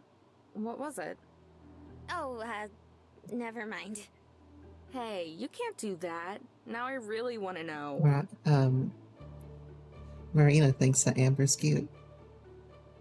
She giggles, but it's distracted sounding. Okay, fine. I was just gonna ask, why is it that you hate Mariah and her group so much? Where'd that come from? Marina turns away and stares out over the canyon again. It's getting pretty dark. She's quiet for a moment before she talks. I don't know. You just complain about them a lot. I don't hate them, dummy. Dummy? Joe and Tess are fine. It's just Mariah that I have a problem with. I want someone to call me dummy every once in a while. How come? She's a bitch. Loud and rude and obnoxious. Ugh, I really hate people like that. She thinks she is always right, too. Sounds like someone else I know. Don't give me that. We're nothing alike. Marina laughs. Yeah. Half a minute passes in silence. You're way cuter than she is. Bingo! I told you. Time stops, and so does my heart. Everything feels like it's frozen. Even the music stops. I look over at Marina, but she's looking at the canyon, not me. Still just a couple inches away. I gulp, swallowing the lump forming in my throat. You said that before, I think. You're cuter. Oh, hush. I'm trying to compliment you. This is accurate. I'm being called out by this right now. If somebody compliments me and I'd be like, no. But you're the cutie patootie. I fall silent for a moment, not sure of how to respond. You know, back when we first met, I meant what I said about you being cute too. No. No.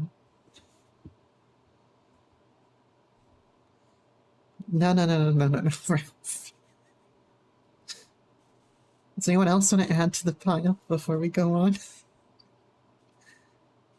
How many other people have compliments that are just made to distract me? You know what you guys don't have though? You don't have hydrate redeems. Oh, but you do have send hearts, thank you. I'll take that. Oh, and the cutie pie too, thank you for that.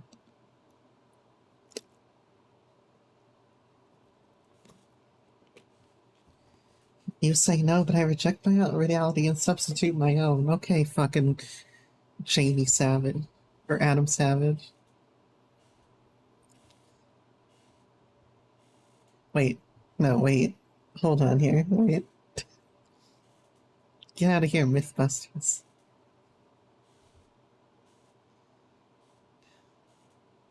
I literally just, like, put my face in my hands for a second and wipe my eyes. She giggles again. I'd forgotten about that.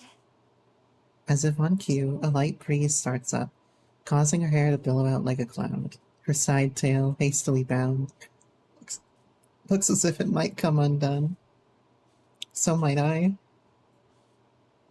Finally, she turns to look at me, her eyes wide and lips glistening. Not glips listening. My palms are dry and my knees tremble. Gulping yet again, I cross the short distance between us in a half step, leaning in, and... There you are! Someone's about to die. Mariah's shrill voice cuts through the moment, rupturing my eardrums and patience. I pull away, and Marina has already turned around to face him. The trio appear like specters out of the darkness. You left us behind! We tried to, at least. You were the ones who dragged us out here. I at least expect you to stick around. Cowed into submission, Marina's shoulders fall. Back off. I wanted to go see the sunset without you sighing about it. Whatever. It was a waste of time either way. Come on, we're going back. Mariah lopes off down the path at a brisk pace. Marina and Tess are back to photographing anything and everything through the low light, though the low light means the pictures won't show up. Yeah, I forget how fucking bad those, like, cheap disposable cameras are at, like, low light. You can't see shit. Joseph and I trail behind at the end of the party. How was the sunset? Sighing, I pull ahead. Right now, even Joseph seems a little too much. It was okay. Aw. Campsite has cleared up a lot since we set out this morning. It's still pretty full, but at least it's not claustrophobic anymore. A few campfires illuminate people that are left behind, plus the smoke keeps the bugs away. All 5 of us huddle outside my RV. The goodbyes are taking a while since Marina has to hug everyone at least twice. Then she says something to reignite the conversation and the whole process starts over. Finally, I grab the door handle to signal that we're about done. Marina automatically begins the final round of hugs. So, what's next for you guys? Maybe not. Back to poring over the journal to see what we can find. Once we locate it, it's straight off to wherever. If you really were in competition, then I would convince them or, like, urge them to keep looking in the Grand Canyon. Because you know it's a waste of time. But also it brings up the question, were they incorrect about the canyon? Or is there some other player in the game right now?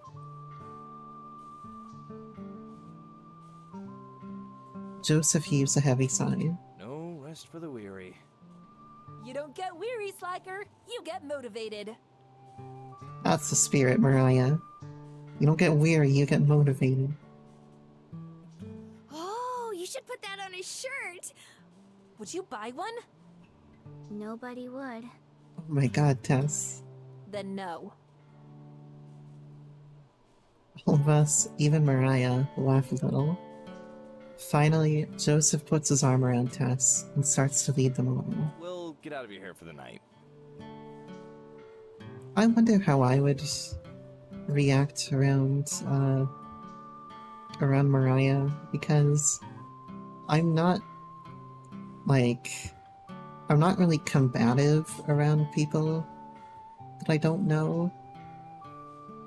I don't know. I tend to find it kind of easy when I start talking to somebody to handle them, so I'm not sure. I feel like I'm just pretty easygoing. And I put up with a lot of shit people say, just out of respect. Starting down the path, they walk towards their motorhome. Wait a sec. They freeze. Marina looks at me too. Curious. Next piece is almost definitely at Arches, in Utah. I hear Marina gasp, though I don't see it. Joseph and Tess both look to Mariah, their profiles barely visible from the flickering campfires in the distance. Mariah nods stiffly. Thanks.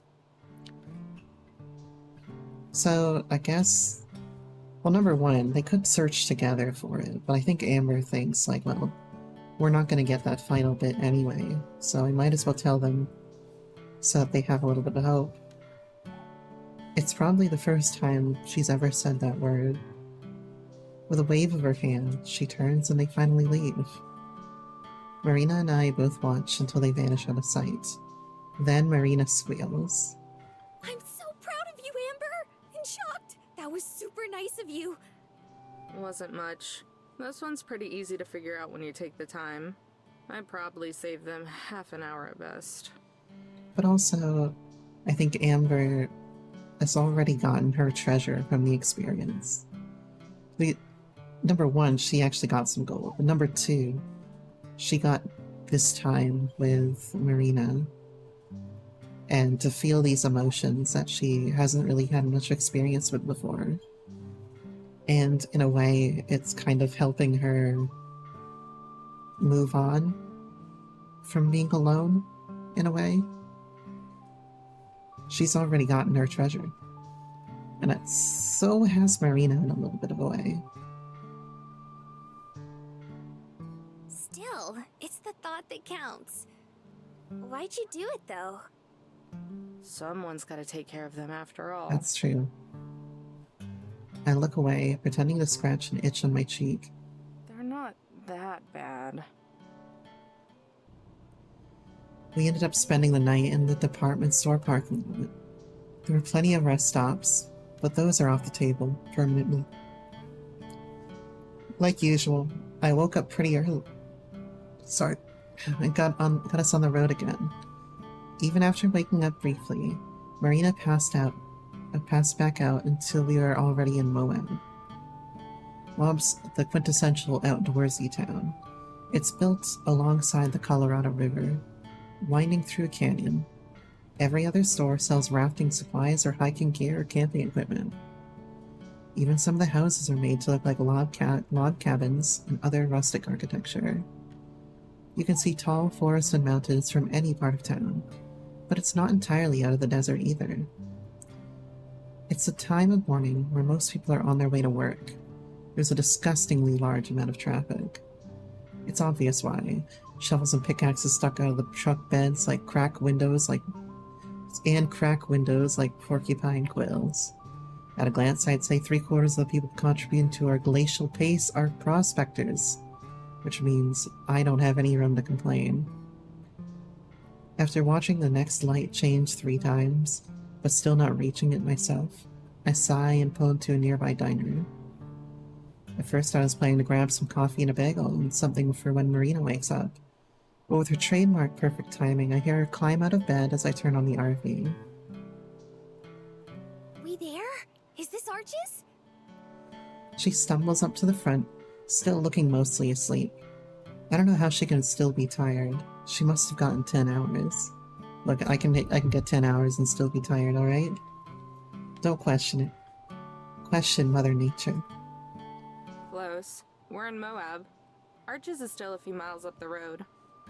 You know, when human augmentations come out, the first one I'll be getting is one that, will, force me to get, 10 hours of sleep within 1 hour.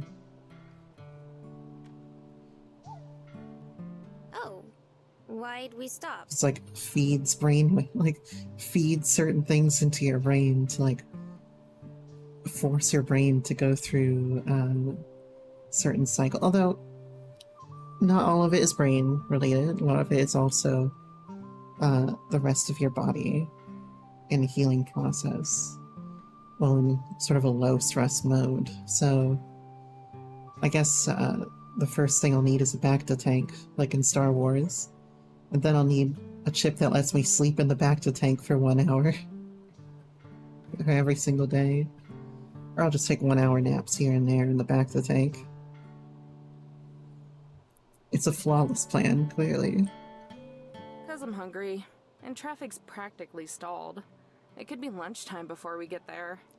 Just throw you in the Matrix? What, you want me to transport your memories into a semi-digital space where you're fueled with, I don't know, the living composition of others, and you just become a simulation of what you were at one point? Is that what you want? You were just gonna eat without me? Even through her grogginess, she sounds shocked and offended. I was gonna grab you something to go, but I will eat without you if you don't get ready fast. Meanie. Meanie. Yeah. Complain about me once you're dressed. It's not gonna be the last time she says that. I can see the start of a smile as she turns back to get ready. I inspect my nails while I wait. A few minutes later, as she hops up like the Easter Bunny, chipper as ever. It's like your energy is stored in your outfit or something. You get dressed and wake right up. Reina puts on airs. I don't know what you mean. I'm always cheerful and alert. Uh-huh. Did you know that you snore? Her pretense is dropped in a flash. Do not! You do. I lead the way out of the RV. Loud. Like an elephant seal. No, she doesn't.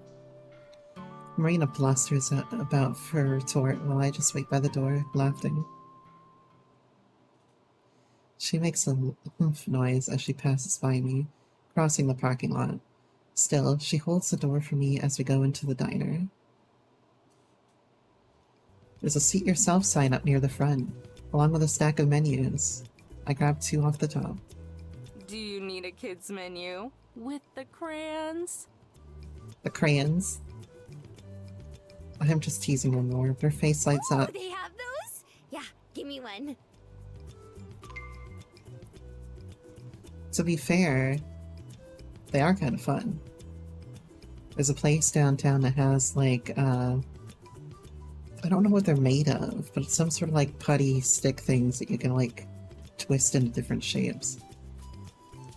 Mentally face-palming, I also take a coloring sheet and cup and crayons. We find a booth by the window near near the middle of the restaurant, with a family of 4 and a couple around our age. It might be the only empty slot in the whole place. While I look over the breakfast specials, Marina eagerly begins to color. She's got a dark green, 2 shades of red, a blue, and a yellow crayon. Of course, they're worn down to being practically round at the bottoms, which makes it hard for her to stay inside the lines. When I shift my legs, I accidentally bump the table with my foot and cause her to make a large green streak across the personified egg she was coloring. Oops, sorry. It's okay. What is it they say? There are no mistakes in art, just happy accidents? Just happy accidents. You're gonna take your brush, and you're gonna beat the devil out of it. There you go. Something like that. Why green? I don't know if you actually could hear that or not because my microphone wasn't facing towards it. Do you not see what I'm coloring here? Sam I Amber? I groan aloud at her awful joke. I'm saved from more of them by the arrival of the same waitress who greeted us. Her white uniform is stained with jelly and ketchup and who knows what else. Can I get you girls something to drink? I'll have some chocolate milk, please. Her already questionable maturity suffers another blow. With the crayons in her hand, I'm not sure it can stand to take any more hits. And for you? Just coffee. No cream or sugar. You got it. And imagine somebody drinking chocolate milk at the age of 18. Where is a certain Aura lover in the chat? They're gonna slap me. Once she walks away, I nudge Marina with my foot. Chocolate milk? Seriously? Are you 8? Mimicking my voice, Marina shakes her shoulders. Black coffee? Seriously? Are you 40? Hey now, I like the taste of coffee itself. And I like the taste of milk itself, just with chocolate. Good point. You're a dork. But you love me. She chimes back in a sing-song voice. I know what she means, but it still causes a small lump to form in my throat.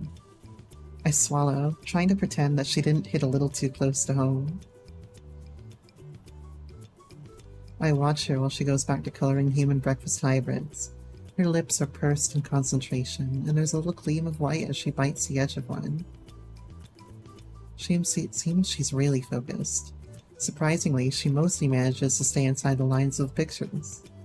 Rather than trying to use the dull tips, she's switched the round flat ends using the edge for more precision. It's kind of working. Without looking up, she starts to chat again. So, where do we start looking today, Captain? Oh, Captain. You finally acknowledge me as captain then, huh? Where's Beezy? I figured you deserve a turn. Just this once. Thanks.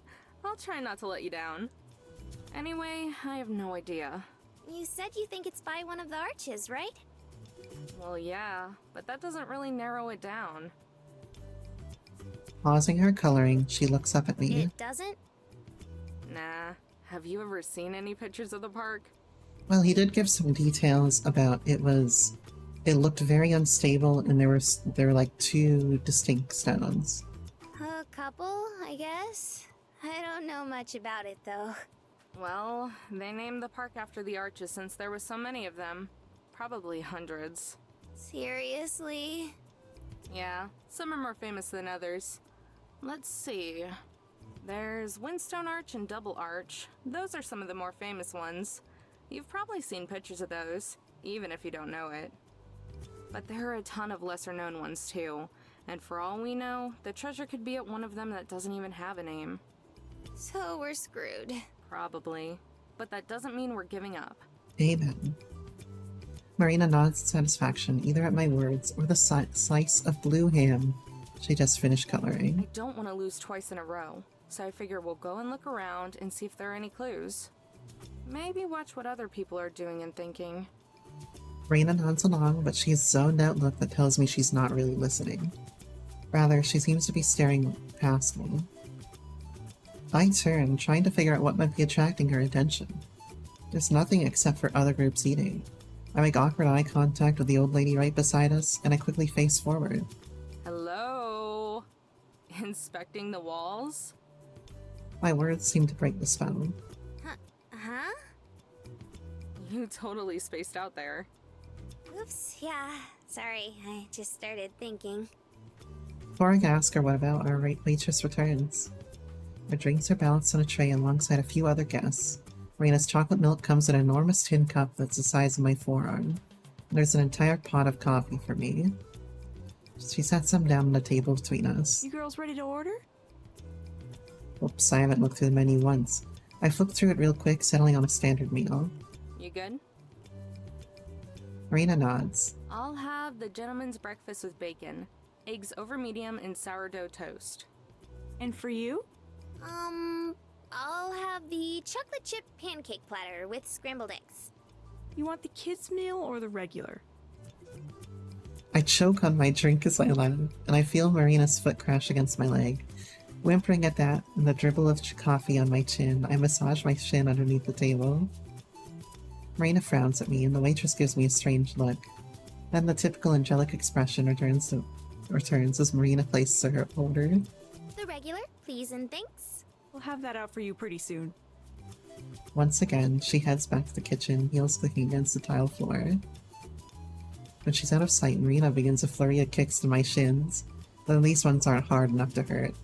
Scurrying backwards in my seat, I draw my legs up closer to me. Rude! Rude, rude, rude! Oh, it's so cute. Come on. You were asking for it with the food and the milk. The waitress asking that was just the icing on the cake. The pancake. It's not my fault you sophisticated adults don't appreciate chocolate like I do. I don't think I've had a chocolate chip pancake since maybe I was like 14. That doesn't mean I won't eat one though. I like blueberry. What? Vina, what? What about it? You're making me chocolate chip pancakes? What, because I've gone half my life without eating one? I mean, I'm fine with that. I just, I prefer the sweetness of fruit over the sweetness of, like, chocolate, you know? And I prefer, like, strawberry syrup over maple syrup. But I don't really eat my pancakes with syrup or anything like that. Maybe butter if they give me butter, but I don't really eat them with syrup because it's too sweet when you do that.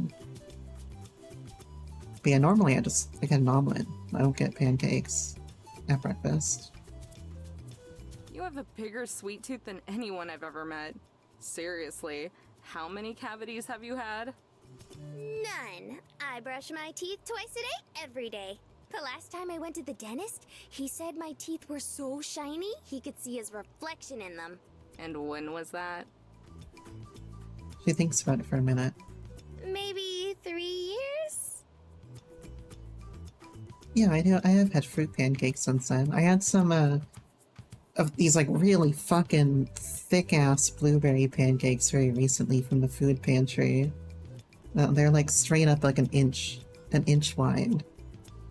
And, although they have to cut them up, though, to serve them as, like, a small enough thing. But yeah, they were, like, fucking, like, thick as hell. I was gonna say thicker than a bowl of oatmeal, but the oatmeal is physically thicker than those. That doesn't count anymore then. When was the last time you had chocolate milk? Now I have to think about that. I don't drink a whole lot of milk to begin with, and as for chocolate, Maybe when I was a little kid. I don't know. it's probably been 15 or so years since I've had chocolate milk. Amber, you poor thing. She slides her giant cup towards me, some sloshing over the sides in her haze. Sloshing always brings up bad mental images to me. You hope I've been keeping track of the things. Try it. Try it. The dredges of milk surround the rim of the cup from Marina sipping. Across from me she waits, looking eager. I'm surprised she's not bouncing like normal. After sighing exaggeratedly, I pick up the cup and drink down a large gulp, trying not to think silly, cliche thoughts about indirect kisses. She's adding you, Ralph. You're getting straight up added right now. To my surprise, the drink is really good. It's got a deeper, rich flavor than the stuff you get in the jugs at the store. I can tell they made it themselves in the kitchen. It's not overwhelmingly sweet. In fact, it's perfect. Damn, I don't know if I'm disappointed or not. Giving her the satisfaction of being right? My pride aches. As I push the cup back towards Marina, she receives it with a sly smirk. I love those bottom key smashes and shit. So? She draws out the word, already knowing my answer. It wasn't bad. That's all I'm willing to concede. She laughs and takes another huge sip. After settling the cup down, she has thick milk mustache on her upper lip. I watch with inappropriate fascination as her tongue comes out and cleaves it away. I'm glad that Amber and I both have a tongue fetish. Marina grabs the sheet she was coloring and then pushes that over to me as well. Wanna color something? While you're acting like a kid and all. I roll my eyes but snatch away the crayons that she offers. Most of the pictures, all of them breakfast foods with faces and undated outfits, have already been colored in. I can't keep this straight because I just looked at your response there in chat. There's a stylish looking piece of bread with a dress and a wig that's still blank, though. I see the color in the dress with a green crayon as lightly as I can. Oh, I color in the dress with a green crayon as lightly as I can. I use a lighter shade of red for the hair. When I'm done, I hold up the page to show Marina. It's you. She leans in. Huh? The colors. Look, You're toast. She collapses backwards as if my pun physically wounded her. She SMHs her head and looks down while I crack up. That was even worse than Sam I Amber. Uh-huh. You better step up your game some. You better. Please, stop. I don't plan to. The only thing that saves her is the arrival of our waitress right then. That's pretty fast service, considering how busy this place is. Oh please, I love the puns. Keeping in style with our oversized beverages, the portions are enormous. God damn, that's like butter in the- or like chocolate pancakes themselves. The plate that Marina's pancakes are served on is so large it looks like it could have been used as a shield back in medieval times. The pancakes form a tower that's probably half a foot tall. That's good hash browns right there. My own meal arrives on a similarly giant plate. We have to scramble and move our drinks around just to make room. There's hardly any empty space. Can I get you girls anything else? Marina SMHs her head, but I look down at the table as I mumble. Can I get a glass of chocolate milk, please? I'm clapping for that. As the waitress departs yet again, I glance over, prepared for the inevitable teasing, but instead, Marina just stares at her food, dumbstruck. Maybe I should have gotten the kid's size.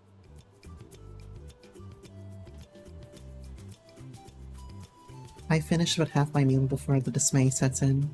There's no way I can possibly finish this. Most people I know couldn't eat this much food in one setting. I could do it. I wouldn't be feeling good afterwards, but I could put it down.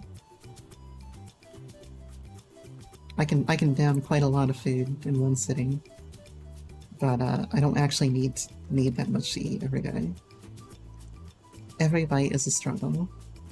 Marina's faring similarly. Her plate of eggs is nearly untouched, just because there's so much pancake to work through. I kind of like, when I go to a restaurant, I like try to eat everything that I'm given, and that might be to my detriment sometimes, because sometimes it's way too much for me. But I can't just stop at half of the plate, you know? I have to have everything. And I can tell that pancake fatigue, that feeling when you're halfway through them and then realize you're sick of pancakes, has long since set in for her. She cuts off a bite, looks at it for a while, and then sets her fork down. I think I'm done. Yeah, you and me both. The largest plate I have consists of a mess of potatoes, cheese, and bacon, with the eggs laid over it. Leaving food on my plate is considered polite. I thought it was impolite to leave food on the plate. And of course, there's the toast, fruit, and sausage. I'll take your sausage. I love sausage. Each got their own smaller plate. I'd have ordered for the kids' menu too if I knew how much this would be. I don't think I'll ever want pancakes again. For once, I don't have any snarky remarks. Anyone would be sick of them after what she just went through. Eating it all means you want another serving. I'd have to check that out. We'll get some boxes to go. At least we'll have food for a week now if we ever get stranded. After our waitress brings us our bill in styrofoam containers, we head back out to the RV. Looks like traffic hasn't gotten much better in the 45 minutes we've been out of it. Cars are still pressed bump to bumper. Sidewalks are also full, with swarms of pedestrians making better time than the traffic. I wonder if it's always this busy, or if people are just deciding not to drive. Right, well, it's gonna be a save for me. Yeah, go ahead and save all of this. Well, thank you all so much for coming out today. This is a fun little